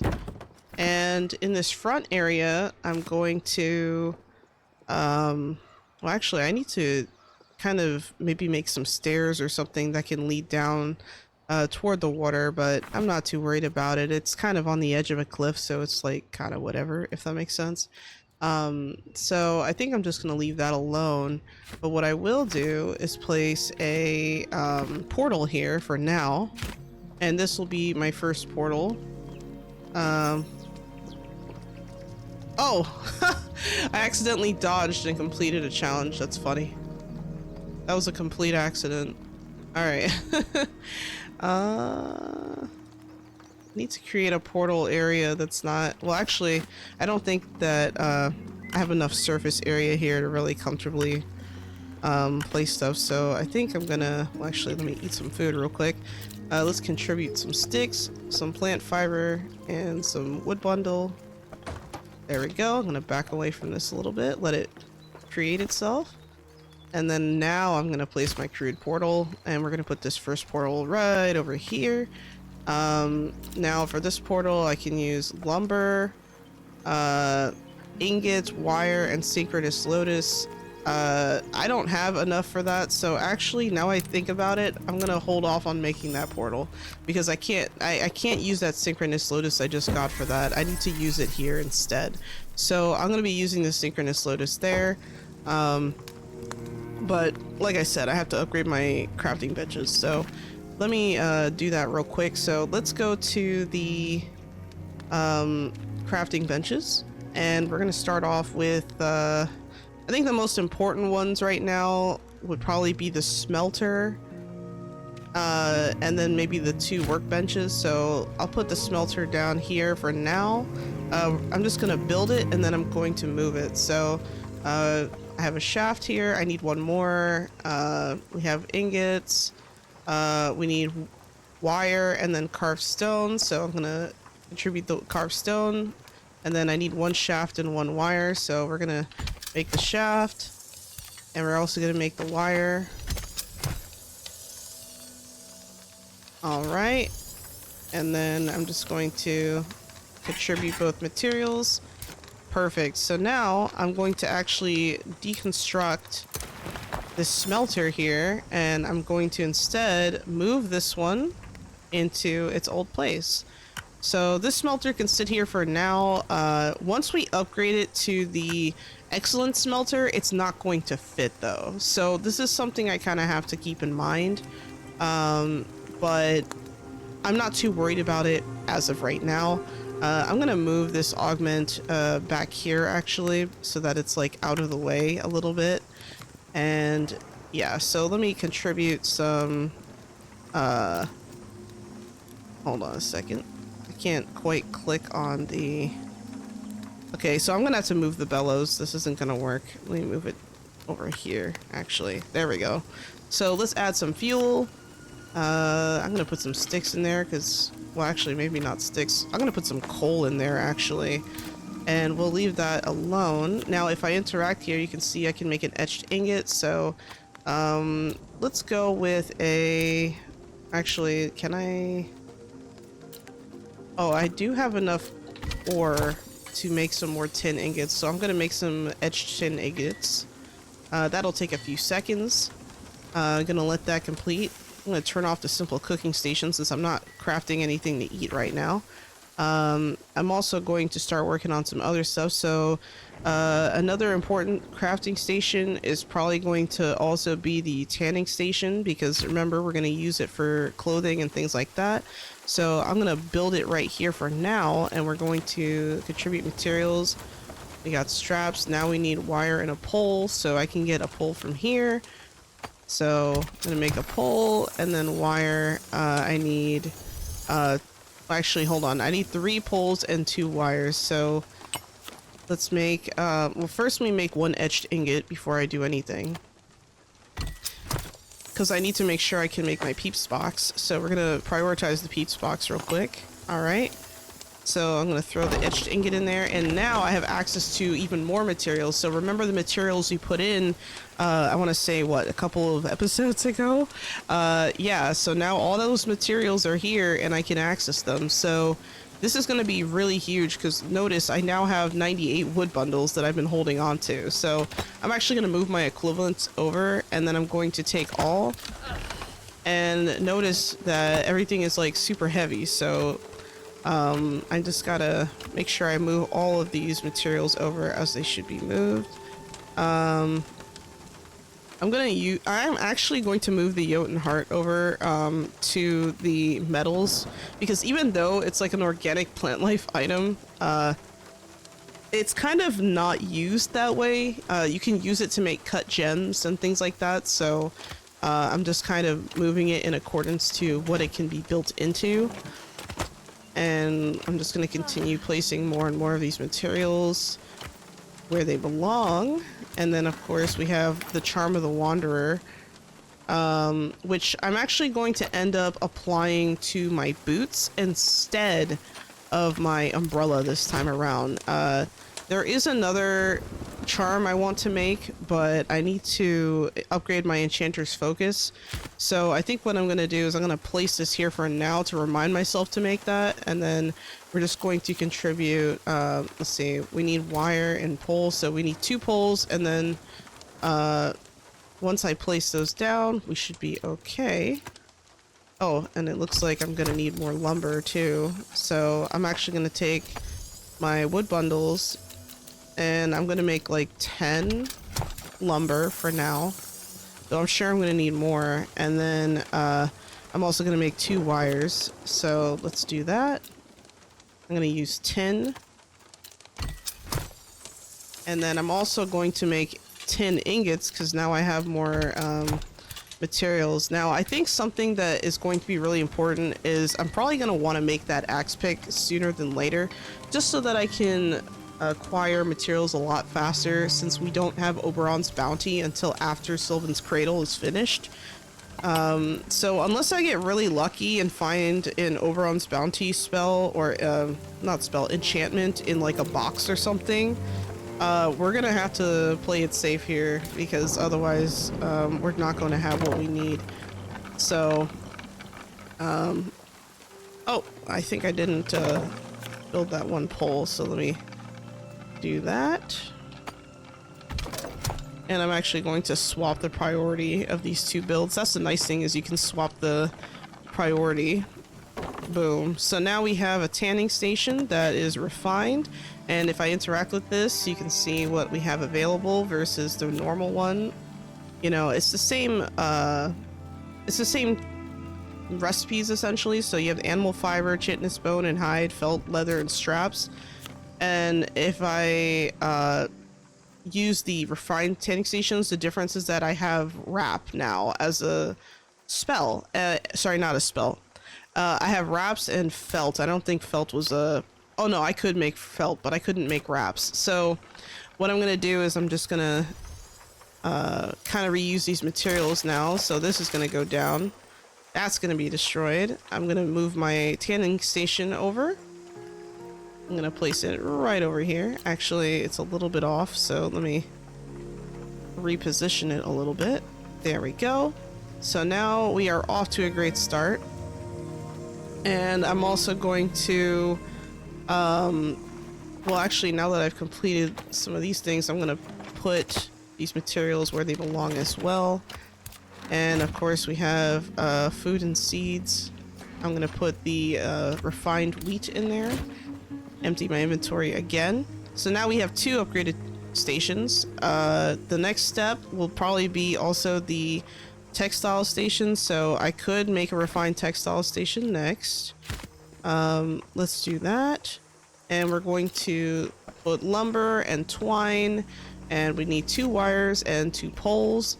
Now, this is going to get a little bit dicey because of that, but the more important thing we need right now is a better workbench. So I think I'm gonna actually prioritize a refined workbench. I'm gonna place this here for now. So this is gonna need lumber, wire, 2 poles, and 2 shafts. So we're gonna make 2 poles.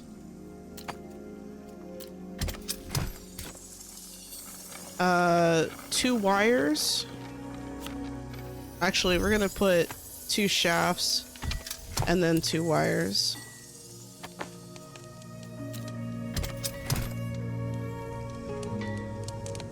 Because remember, we unlocked a lot of the recipes that are needed for that, so the only thing I'll have to do is just contribute these materials. I'm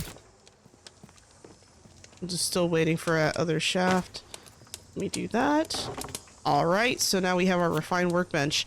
Now, if I take a look at this workbench, you notice there's the refined longbow, refined climbing picks, you know, things that we've unlocked before in the previous episode, so that's going to be really important. So I think what I'm going to do is also worry about the... I could go, I could use a lantern, that could be cool, but that's not going to be a priority. Let's go and make this refined axe pick. So I'm going to actually mark that as something I need to build. And you know what? I'm going to also untrack my my quests right now because I just want to see what I'm building, essentially. And for the refined axe pick, I need ingots, 2 ingots and 2 lumber. So, because we actually got a different kind of lumber now, which is the Elder Jotun wood, I'm actually going to convert that into lumber first, and we're going to use that lumber to make our items.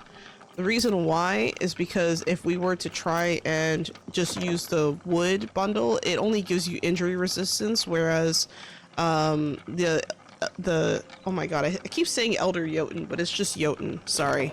The Jotun wood gives you a maximum stamina of 10 and a critical damage of 6%, so we're gonna look for that extra oomph when we start attacking with our axe pick. So yeah, definitely look forward to that. Let's take a look at this crafting bench here, this workbench. I'm gonna remove it, so we're gonna remove the simple workbench. We don't need this anymore. We've moved past this, we've evolved, okay? And I'm gonna move this table all the way over here, where it's still getting all those bonuses. Now, the simple sewing bench is going to need an upgrade as well, so I could technically go and try to upgrade that. So we have... Well, we also need a refined saw table. I think a refined saw table right now might actually be more useful, just because I'm trying to make so much lumber. So, we're gonna need... Let's see, we have all that lumber. I'm gonna actually take all of my Actually, you know what? I have a better idea. I'm gonna talk to my helper here. Oh, I didn't realize they had all this stuff on them. Okay, never mind. I was gonna send them out to go do stuff, and now I remember that I actually have it all already, so that was kind of silly. My bad, I guess you could say. Alright, so we're gonna contribute all of... Whoops, I didn't mean to put that in there. Gonna contribute all of these materials. Of course, the animal products can go in there. And, yeah, that'll be good.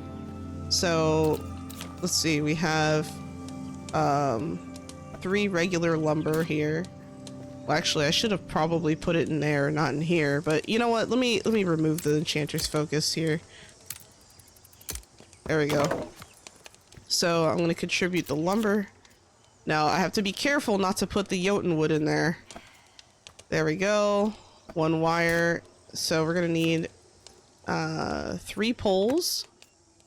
Now remember, we want to use the regular wood, so I don't have enough lumber, so I'm gonna take my regular wood here. Oh, I forgot, we also have corrupted bundles. So if I really wanted to, instead of using the Jotun wood, if I wanted to use the corrupted wood, I could for the maleficum resistance and the health regeneration.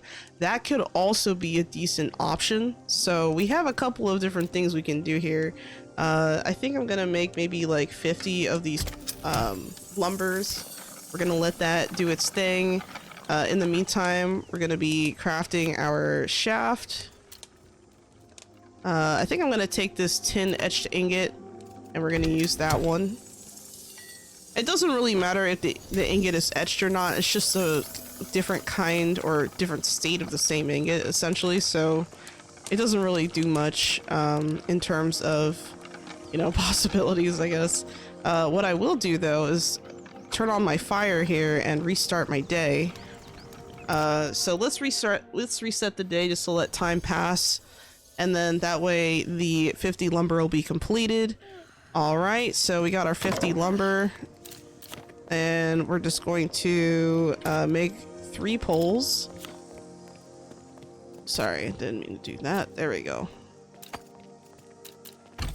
We're gonna make poles out of that.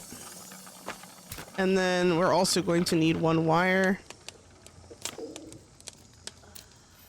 And we'll take the tin etched ingot and make that into a wire, because why not? And let's put the poles in. I'm gonna grab the wire. I'm gonna turn this off for now. Boom. So now we have a much better simple saw table. Now I'm gonna take this. Oh, that's a mistake. Actually, let me feed myself before my character starves, apparently. I'm gonna put this all the way back. There we go. Oh, it's a little off. I'm gonna move it a little bit to the right, actually. Boom. So now that is set up, ready to go. We have the same recipes because we haven't unlocked anything yet, but I think it's important to at least get the lumber that we need. Actually, that's not true. We can make carved wood now, I forgot. So we can also make carved wood if we really wanted to, but yeah, so I think what I'm going to do is I'm going to take this, we're going to turn this corrupted wood into lumber, because then we can use it and, you know, to go craft things that we need, which is totally fine. But yeah, the main thing I want to make is that axe pick. So remember, I need lumber, but I also need ingots, right? So I'm going to have to make 2 ingots, but I'm going to, well, actually, it looks like I already made the ingots, so let me go back. Let's go to refine axe pick, and we're gonna choose from the ingots we have here. So I can go with a copper ingot, which gives me range damage. That's not gonna be useful on an axe pick, so I'm not gonna do that. We also have range damage on this other copper ingot, but we also have Lacunas, which we've gotten from Bound. So when we slayed the Bound, they drop Lacunas. So we're going to use that for the Maleficium resistance and also the melee damage.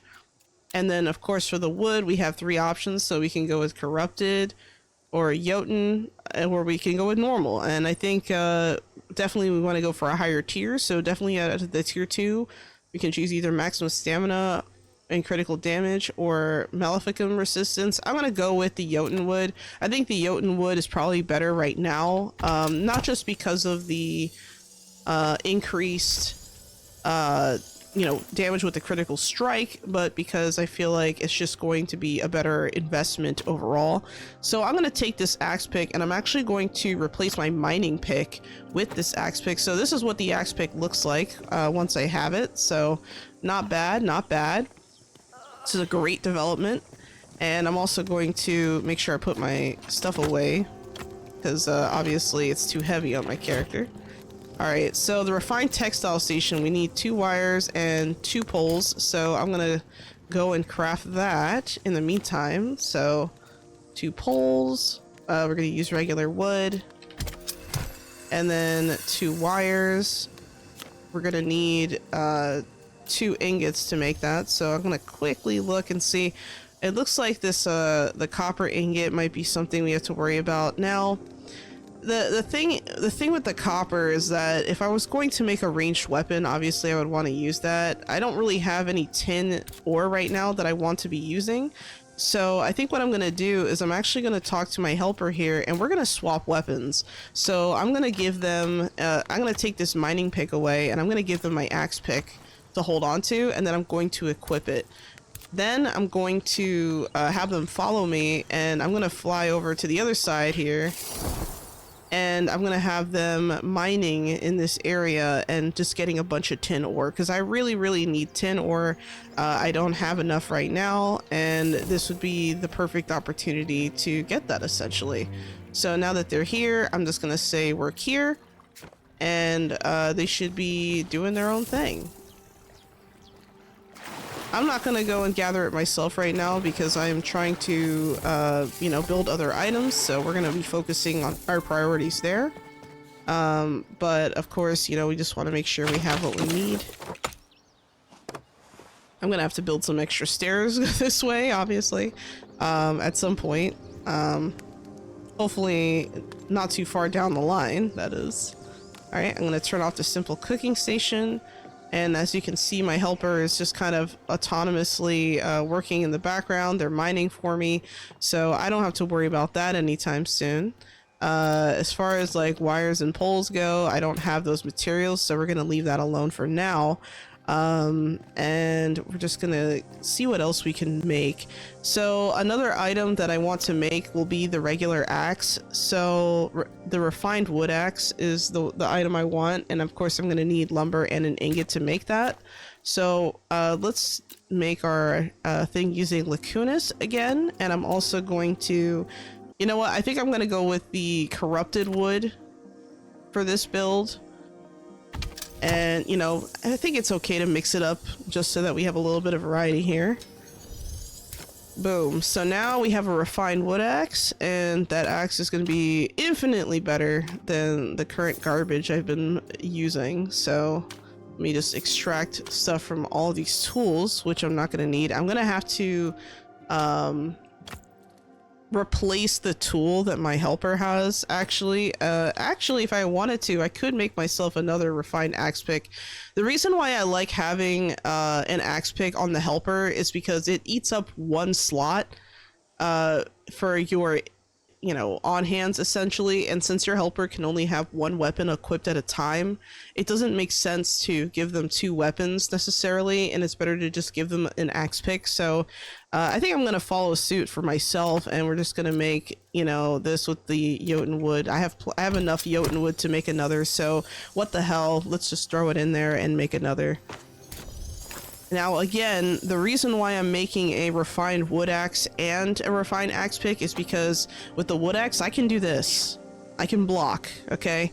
With the refined pickaxe, your block is not a block. Your block is that. It's the mining edge. Whereas the main attack is your axe edge. The off or the block button instead becomes your mining edge. So, that's the main reason why I'm not too worried about that and why I'm deciding to make those two separate weapons. I just wanted to clarify that again, just as like a refresher. And I'm also going to make some refined climbing picks. I think this is going to be very helpful. I think for these, I'm actually probably gonna go with the etched copper potentially, but I could go with something else. I need to think about this. So for refined items, right? So I'm gonna type in refined just to kind of look and see what we have here unlocked. We have the climbing picks, the longbow, and the sickle. I've been using the longbow a little bit, but not too much. So I think I can live without that. The sickle, however, is kind of important, so we're gonna make sure to get that. So I'm gonna use Lacunas for that, and I'm also going to use, I think I'm gonna, well, I think I'm gonna use the corrupted wood for this. So we're gonna make our refined sickle. Awesome. So now that we have the refined sickle, we can take that and replace our current sickle. And I'm gonna take this and extract. Boom. So now we are already doing way better than we were a few seconds ago. Now, I don't have the refined hunting knife. That's something that I really need to work on. That'll be something that I unlock later in the progression tab. As far as refined longbow goes, we're going to look and see what we need. So we would need, let's see, we need animal fiber, ingots, and lumber. For the lumber, we could use the, I think the Jotun would be fine for this. Not sure about the animal fiber, and then of course I'd probably use copper for my range damage. So I'm going to check the tanning station and check my options for animal fiber. So if I look and see my options here, right now we just have prey, but I think that's only tier 1. The tier 2 stuff I have here, like the predator meat, gives you maximum health, hunger mitigation, or whatever, and I think that'll be fine. This doesn't translate the same exact way once you convert it into animal fiber, but just for the sake of this, I'm just going to make a couple of them so that I can show you guys how this is implemented. Alright, I need to, you know what, I'm just, oh, I drank the wrong potion. It's okay, let's eat some more food. Alright, so for the, where is it? Refined longbow, I'm gonna use the Jotun wood for critical damage. And if I look at my options here, instead of having, 5 stamina, with the predator tier 2, I get 20 maximum health, and I think that's going to be a little bit more useful. So we're going to take that instead. And looking at my different types of damage, Bombardier gives me 4% range damage and 5% maleficum resistance. That could be really nice, but it is a tier 1, so I kind of have to think about it a little bit. But I think the 6% range damage would probably be more beneficial right now, so I'm going to do that, and we're going to craft our longbow. Alright, so we finally got our longbow. This is what the current one that I have looks like. This original, kind of simple longbow. Actually, let me step outside, make it easier to see.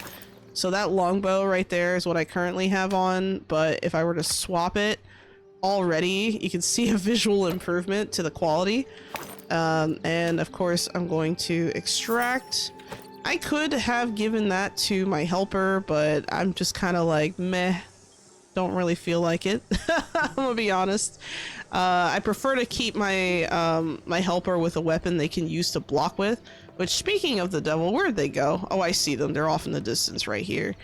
And they seem to just be standing there, not really doing anything, so which doesn't really make sense, but maybe they're slacking. They're on their break. And let's see what else I got here. So we already took the animal fiber. I'm gonna put this away. I'm gonna put this in this trunk here with the animal products. And the next thing I want to make will probably also be a well, actually, let's make the refined climbing picks, because I feel like that's going to be the most probably useful thing right now. I'm going to use copper for range damage. You can use it to, like, I mean, it's technically a melee weapon, but I I don't use them for combat, so to me it doesn't really matter what I'm using, but because it's tier 2, I think I'm fine with that, if that makes sense. And of course we're gonna need some injury resistance, so maybe regular lumber wood isn't gonna kill us. Well, not yet anyway. But actually, you know what? Let me check on my helper first. Let me check on them, because he's just kind of standing there, and that's not good. I'm not sure why he wouldn't be, like, you know, attacking this. Well, not attacking, but actually, let me show you guys real quick what this looks like. So, look at the difference already, just through having that axe pick. Like, the swinging is faster, you know, I'm getting through it a little bit faster. Like, yeah, it's gonna be a little bit annoying because these rocks take forever to break down, some of them at low levels. But, you know, we're getting a little progress. It's better than taking 30 days to chop it down. Now I could take about, I don't know, 3 days. But yeah, we're gonna interact. I'm gonna tell him to follow me. Actually, yeah, he's just gonna follow me. And then we're gonna head over to our place here. Oh, and if I wanted to, I can also chop down this quartz. Some quartz right here. Not a bad idea maybe to retrieve that. Just gonna do that while I'm here. Might as well. And you know what? We have more tin over here, so might as well go for it. I'm already here. I'm gonna make sure that I consume items to be able to do this a little bit easier. Okay, so swap over. All right, and I'm gonna use my climbing picks. Oops, I did not mean to do that. There we go. And I'm gonna take this stuff from them. I'm surprised that didn't weigh me down like 1,000,000 pounds, but it didn't, so I'll take it. And then we're gonna make our ingots. And we're gonna make about 20 ingots. So that's all I can make out of that. I'm gonna grab the pole. I'm gonna put 2 poles in there. And then when all these ingots are done being crafted, I'm going to take the time to essentially, well actually hold on, let me tell them to stand still here. You're gonna stand still, buddy. And once this is done, we can make our wires. So let me double check. I need 2 wire, so I'm gonna do that real quick. And we're gonna use the 10 ingots to make it. I'm gonna switch the priority. Make sure we get this done faster. Yeah, but this is more, as you guys can probably figure out by now, this is gonna be mostly a, what the hell? What did I pick up? Stone block. Oh, I guess there was a stone block over there and I didn't even see it. Anyway, as you guys can see, we're doing a lot of just, you know, housekeeping kind of stuff, a lot of maintenance kind of stuff. You know, that's the thing I kind of like about this game is that, you know, I get to kind of be a little bit more meticulous at home while also kind of going out and exploring at my leisure, if that makes sense. So that's something that I really like about this game. I mean, I know some people, they prefer to just go out and kill stuff and, you know, whatever, but I mean, you can do that in this game and it's totally fine, but eventually you have to do some housekeeping, and that, you know, that's just something that I particularly enjoy. I did not mean to accidentally drink that. No one noticed, I hope. Oh man, I feel like a bunch of weird stuff always happens whenever I'm like talking about stuff. Let's see, carved stone. I need paper, and I also need 2 hide. I think I can sacrifice 2 predator hides maybe later, but I'm gonna make my gear first. Let's make a simple sewing bench. Sorry, not simple, refined sewing bench. So this thing right here, I'm gonna place this for now. We're gonna put some twine, we're gonna put some lumber, we're gonna need wire. So let me make 5 twine. Actually, let me turn this on. Actually, no. I'm gonna turn this on first. We're gonna make, how many wire did I just say? I'm sorry. You can tell I can't remember shit. I have like literally like no memory. There we go. And then once I'm done with this, I'm also going to need so hold on, 3 wire. We need 5 twine, so the twine I'm gonna put here, let's see. There we go. So we got 5 twine going. All right. And once the twine is done, we'll have our completed sewing bench, and then I'll be able to look at some of the new recipes we also have. So that's going to be fun. So for the recipes, I can make trapper's shoes, trapper's breeches, trapper's coat. As far as these shoes and stuff go, we're going to need different materials. So if you notice here, I'm already going to need felt. Actually, oh, this is already tier 2, so I could use that. But yeah, we're going to need felt, we're going to need twine, we're going to need a bunch of materials. So what I'm going to do is I'm going to actually deconstruct this here, and I'm going to move the simple sewing bench over as it should be. And now that that is all in place, let's maybe plan to make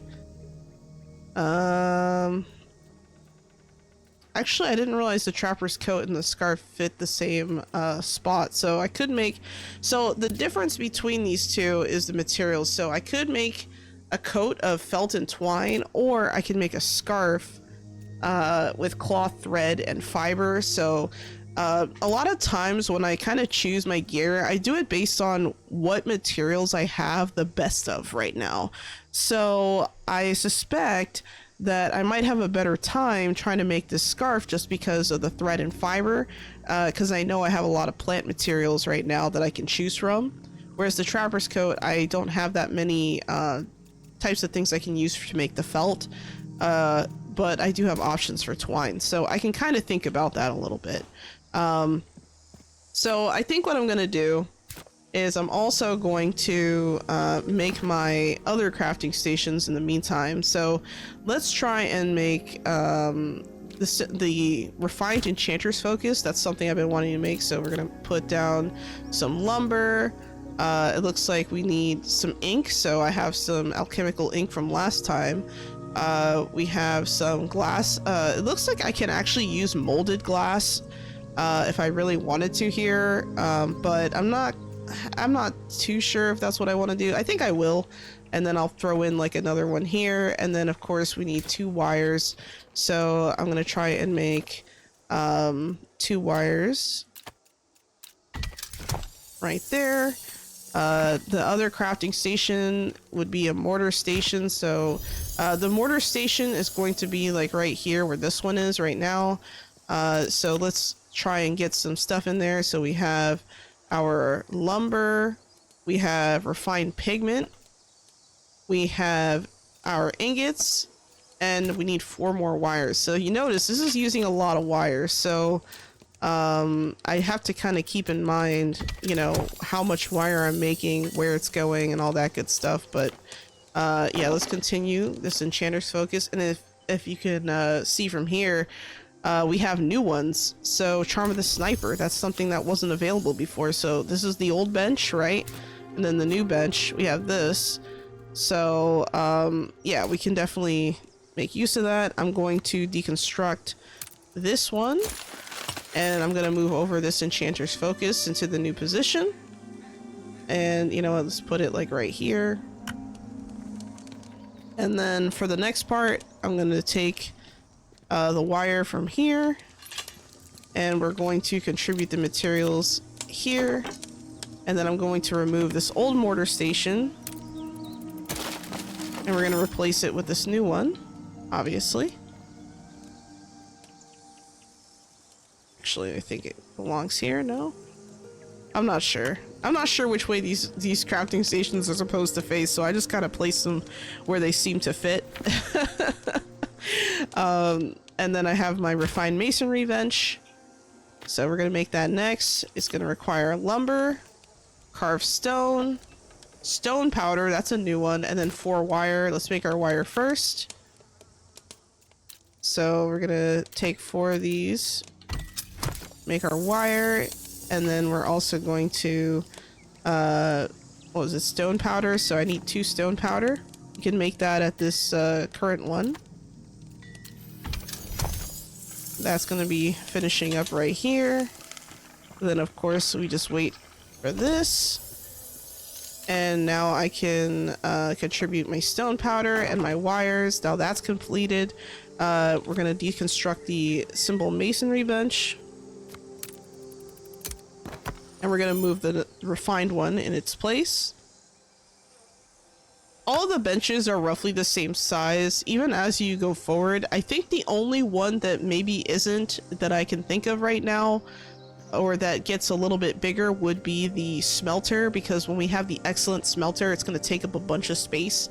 So I might have to move the smelter later to be maybe like right here in the center, but we'll see. I'll decide that at a later time.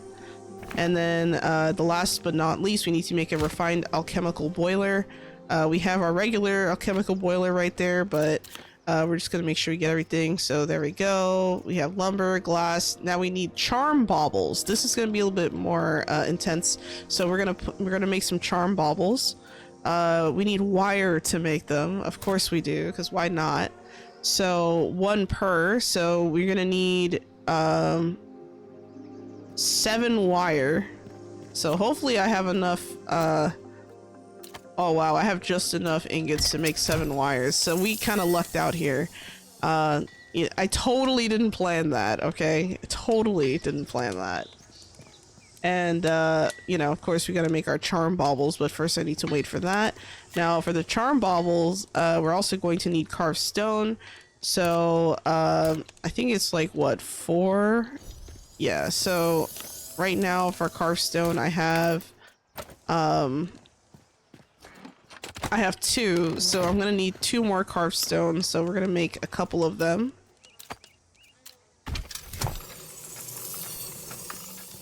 And I'm gonna grab my tin wire.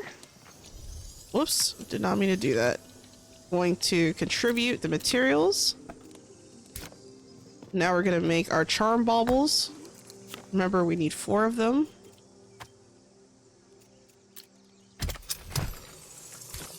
It's gonna do its thing. If I turned on the fire first, I think it would have been fine, or it probably would have helped, but actually, let me inspect. Yeah, if I turned on the fire, this would have taken less time, but I'm not too worried about it. We'll be just fine. Alright.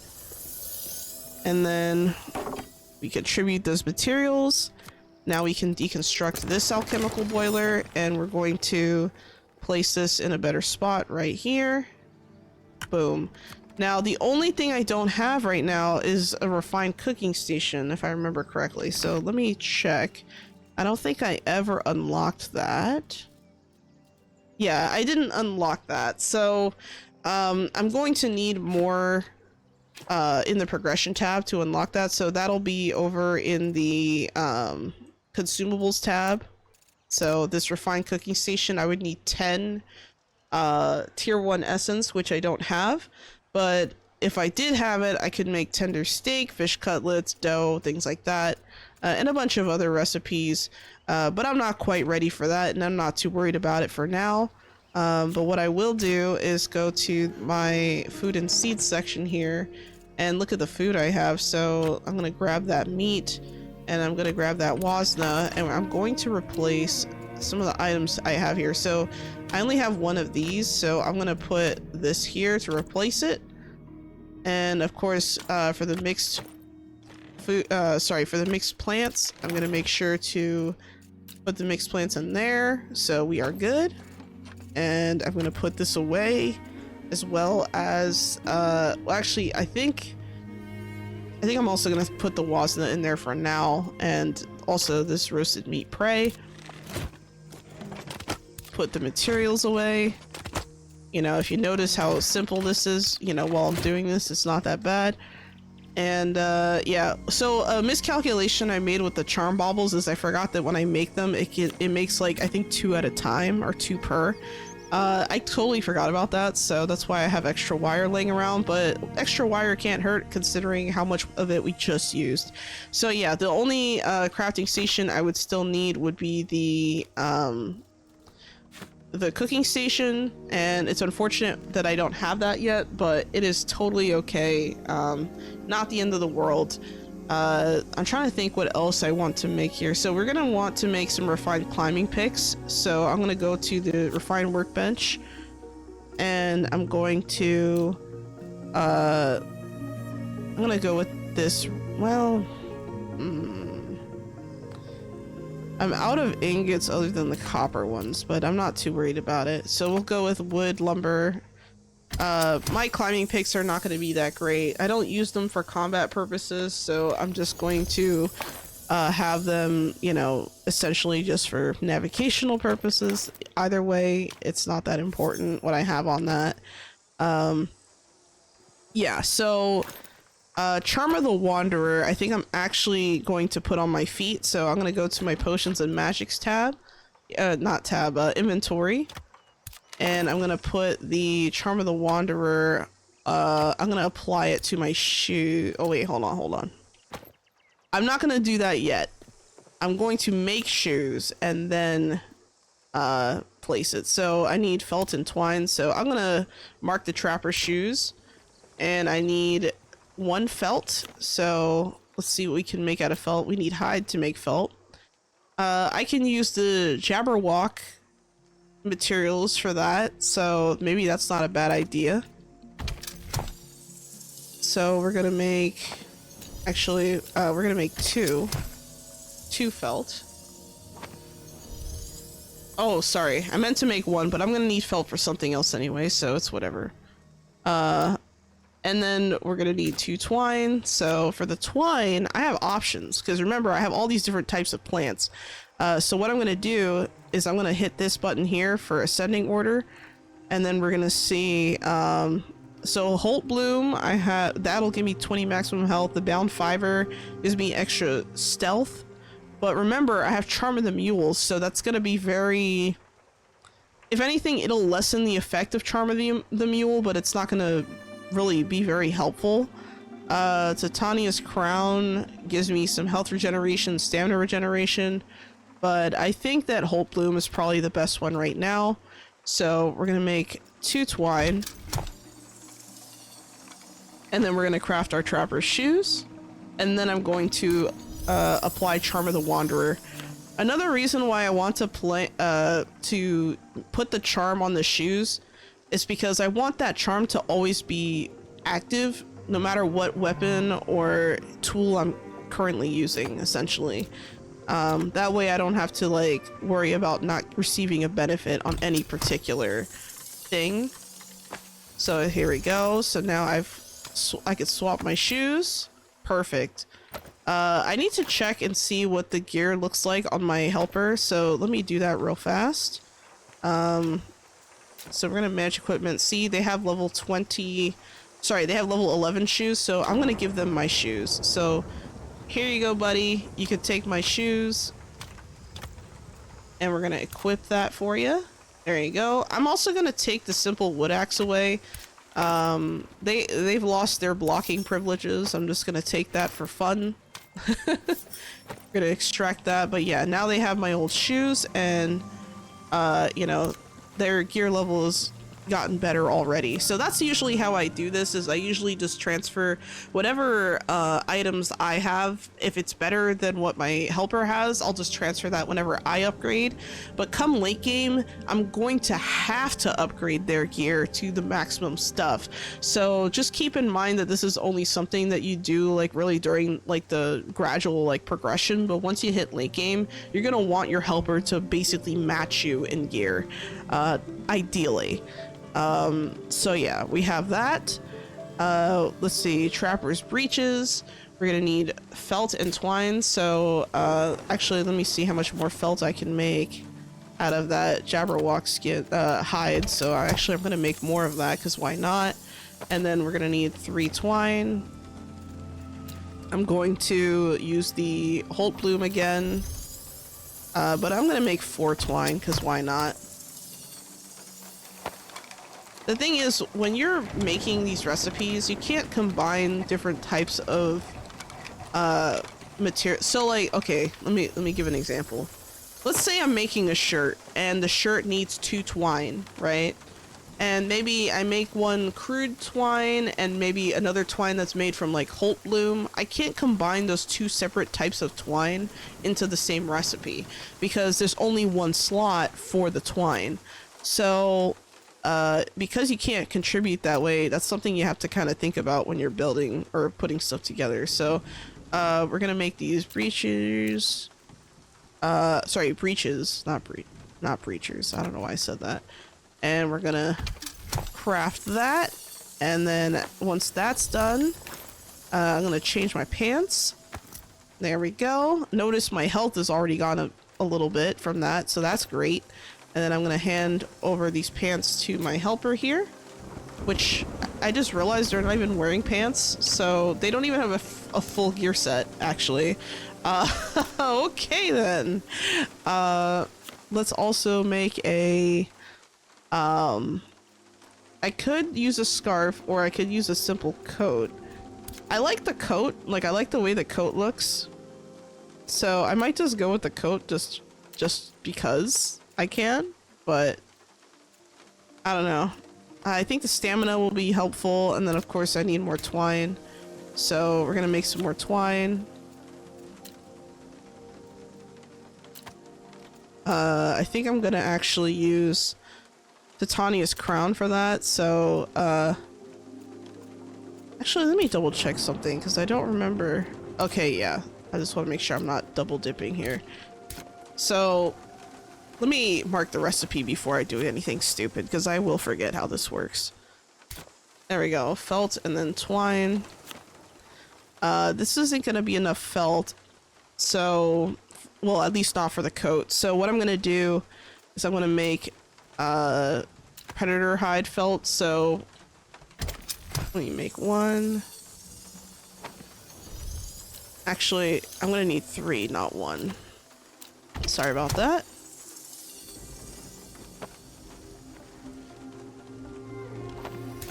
All right. Now I'm gonna make my traverse coat. I also need the twine, which I didn't make because I'm silly. So twine, we're gonna choose this. We're gonna make 2 of these.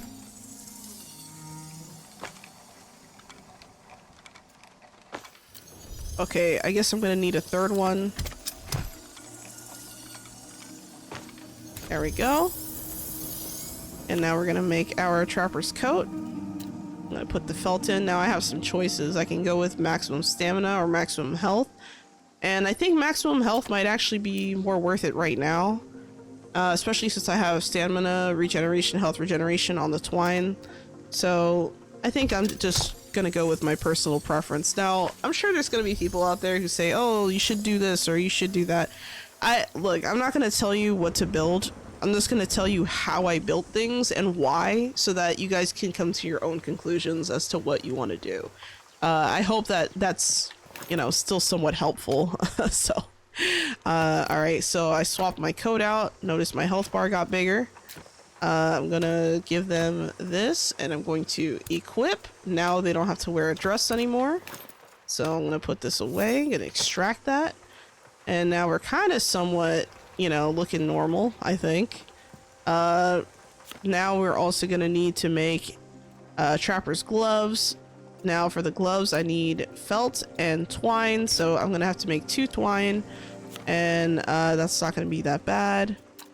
So I tend to go through this process very carefully, just because I don't want to miss out on opportunities, but I am also looking at what materials I have, and I'm trying to make some wise choices at the same time. I hope that makes sense. There we go. So now let's make our gloves. And for the felt, I could use a Jabberwock felt, So I think I'm gonna use that. Why not? And then also the tiniest crown. We're gonna make our gloves. And gonna apply this. I'm gonna talk to my helper. And right now they're wearing level 11 gloves, so I'm sure they'll be appreciating that. And equip. Now their health bar is going up as well. And we're just going to extract. I'm also going to repair my gear while I'm at it, now that I've extracted a bunch of stuff. Alright, and we're going to need a hat. So I think I'm going to go with a bowler hat. I could go with the weathered hat, but the bowler hat is tier 2, so we're going to go with that instead. And looks like I need cloth and buttons. Now, just a quick reminder, I don't have cloth unlocked and I don't have buttons unlocked, so I can't actually make that hat right now. So we'll hold off on that. The Trapper's Pack uses felt twine and sticks. So the twine, I just need to make another one of. So we're just gonna make 2. I have just enough to make 2 of these. And of course I have sticks in my inventory. I already know that, so I'm not going to go back and look for it. And then Trapper's Pack. I think I'm going to go with the Jabberwock stuff. The magic power bonus is kind of nice, especially because we're going to be throwing fire and shit, so we might as well. And we're just going to craft that pack. And then the other thing I need to make would be the Trapper's shirt. And that requires 2 felt and 3 twine, so we're gonna try and make our twine. Now for the twine, it's gonna be a little bit more difficult because I don't have the regular stuff. I'm gonna see if I can make... Well, I guess I could spin animal fiber into twine if I really wanted to, which could be a decent alternative.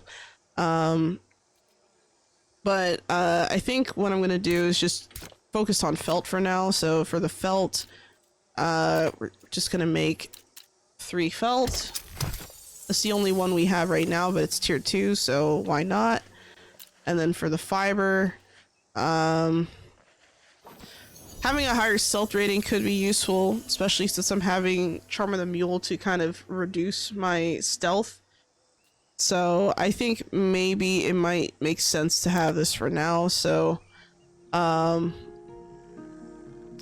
it's saying I have 1 twine on me. Okay, so it's just Holt Bloom, so I'm gonna put that away actually, because I can't really utilize that. I'm gonna grab that felt for the twine. Let's I mean, I guess I could make animal fiber, huh? Let me take a look. Let me take a look and see what we have for animal fiber. What options we have. Let's see, we need 3 twine. If I were to take animal fiber to make twine, I would need 2. So I need 6 animal fibers if I'm gonna make it.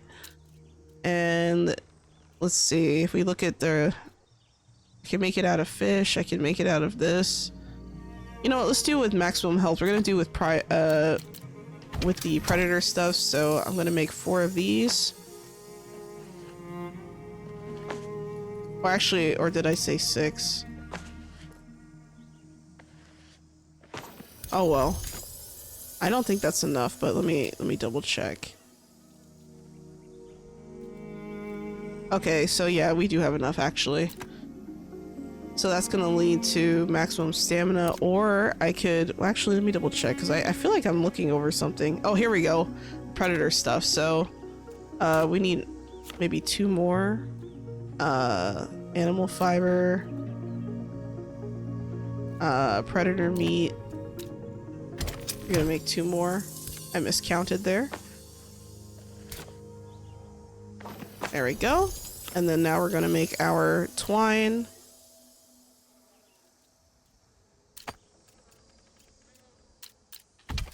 And then once we have the 3 twine, we can go and make our trapper shirt. And then the only thing we won't have will be the recipe for the bowler's hat, because remember we need buttons for that, and I can't make that without the recipe, so we're not going to worry about that just yet.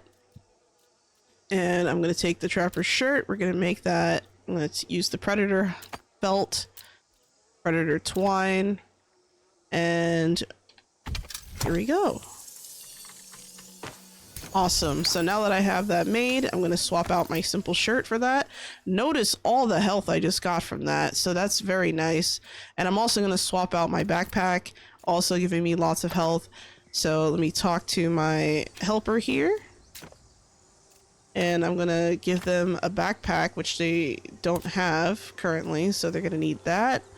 And of course, the shirt is going to be better than the one they currently have equipped. So I'm going to remove that. So looks like my helper has now upgraded to be what I used to be. So they're almost as good as me now. Almost, but not quite. They're like a tier under, technically. So yeah, that I know this is a lot of like housekeeping and like maintenance stuff for this particular episode, guys, but I mean, putting together all this stuff is really, really important. So like right now, I'm going to apply my Charm of the Wanderer to my shoes. And we're just going to apply that. And then I'm also going to make I should have another Charm of the Mule made. So for this, I'm going to need a Charm Bauble and then a Charm Cord for Heart. I don't know if I have my Charm Cords. Oh, I do have it unlocked. So we're going to need Polished Coral for that. So you know what? I'm actually going to show you guys how to do that real quick. So what I'm going to do is I'm actually going to travel to where we can find this. So we can find the coral around the outer edges of the area. We're kind of, I think it's better if I just go in this area here just to kind of, you know, show you guys where to find the coral. But basically you can find coral in forest realms, but like in the water. So I'm just gonna head over there. I'm gonna make a mad dash, essentially. Just gonna run past all these creatures. I could do a little bit of hunting here, but I just want to quickly show this. I'm just gonna glide all the way down here. Actually, you know what? I think I'm gonna leave my helper right here to do this job. Oh, I might have told them to stand still. Yeah, I did. Oh no. Oh man. So that was a mistake right there. I could have had my helper in that area just mining away. But I failed to plan for that. But yeah, if you look at the water here, you can see like a little bit of seaweed there in the bottom. It looks kind of like seaweed, but if I get closer, you see that purple stuff? That is what we need. So what we do is we go into the water like this and we just pick up the coral. This is something I feel like the game doesn't really tell you, is like where to find coral. But if you look it up, you'll find stuff here. You know, so we got some seaweed, but what's interesting about the seaweed is that it's counted as crude plant fiber for some reason, which I find really odd. But yeah, there's that. Now, because we have Charm of the Wanderer, for whatever reason, I'm not really, you know, using up much stamina here in the water, and I think that that's part of the reason why, because if you notice when I have the, you know, when I'm like floating with my umbrella, I'm going like a further distance too, I think. But even just running around, I'm not using up stamina. It's only really when I'm gliding or climbing.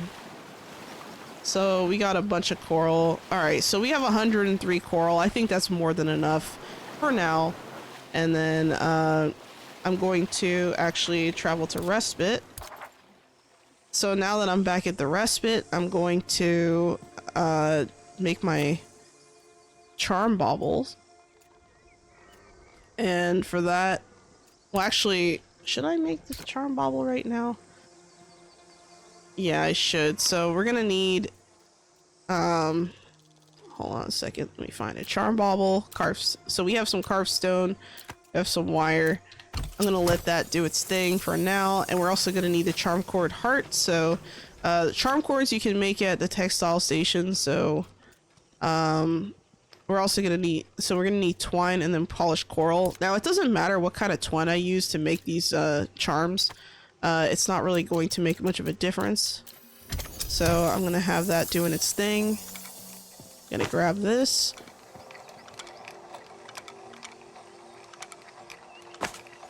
Alright, and then once I have enough, I can make my charm cord for heart. And I'm also going, actually I'm gonna need 2 of them because I need the heart one for also for Charm of the Immovable. So I'm just gonna hold off for that and wait.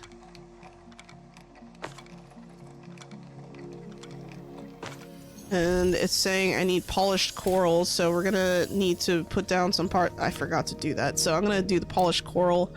I think that's the only real thing I can use coral for, so I'm just gonna, you know, kind of continuously let this thing do it, you know, kind of build. And it's saying it'll say like 60. Actually, hold on, let me turn on the fire first before I start this. It's saying it'll take a lot of time, but I'm just going to make 4 of them for now, and I'm gonna reset my day. I'm gonna do a quick rest.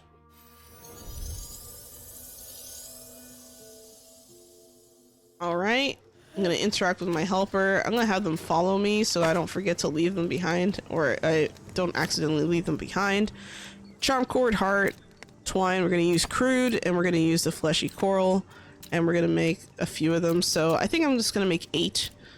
Since I have enough to make 8, might as well throw it in there.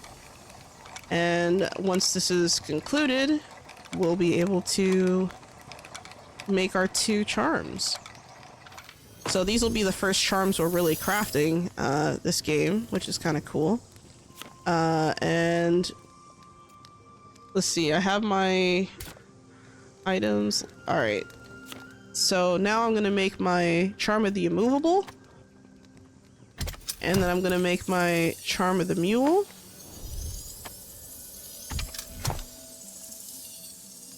Alright, and then now that that's completed, I'm gonna put the immovable one, I'm gonna apply that to my shirt. Or I guess it could be my shirt or my coat, doesn't really matter right now. And then of course, Charm of the Mule, I'm gonna put on my backpack because it just seems fitting. Whenever you're replacing charms on anything, the main important charms that you want to always have, just put on your main gear. But if you have something else that needs to be, I forgot what I was gonna say. Oh no. Well, anyway, I'm gonna put the coral with the other plant life. But yeah, as you can see, once you apply everything, you know, you'll have a little bit more. So right now I have 300 carrying capacity. Normally I'd have about 150. I think the Charm of the Mule just doubles it essentially. So yeah, this is pretty much our setup so far. The next steps for like crafting stuff would be probably infusions, or even just you know, immolation. I could use immolation. So I actually have a human seal, which I got from a crate, like a box. So I think immolation might be good to have, and then of course recovery. Now the cool thing, let's see if I can make a recovery one. What do I need? I need weak human seal. So you can make the weak human seal, I think, over here. Yep, there it is. We're going to apply just really basic stuff here. I'm gonna make this quick weak human seal. Cool, awesome. So now we have that done. I'm going to interact here with this. We're gonna make our recovery spell. Now the reason why I'm making 2 spells, I'm about to show you right now. So for recovery, well actually refined items, I'm pretty sure you can like put more than 1 spell on it, since it's like a tier 2 item. So like the tier usually corresponds with how the number of infusions or the number of spells you can equip. So in this case with immolation, I'm going to apply this to my regular axe actually, because I use that mostly for combat, and I'm also going to apply recovery to my regular axe. But I'm going to put that in the tier 2 spot, or the 2nd spot. So now, as you can, what the hell? What the hell? What's going on here? No. I'm sorry. You're trespassing.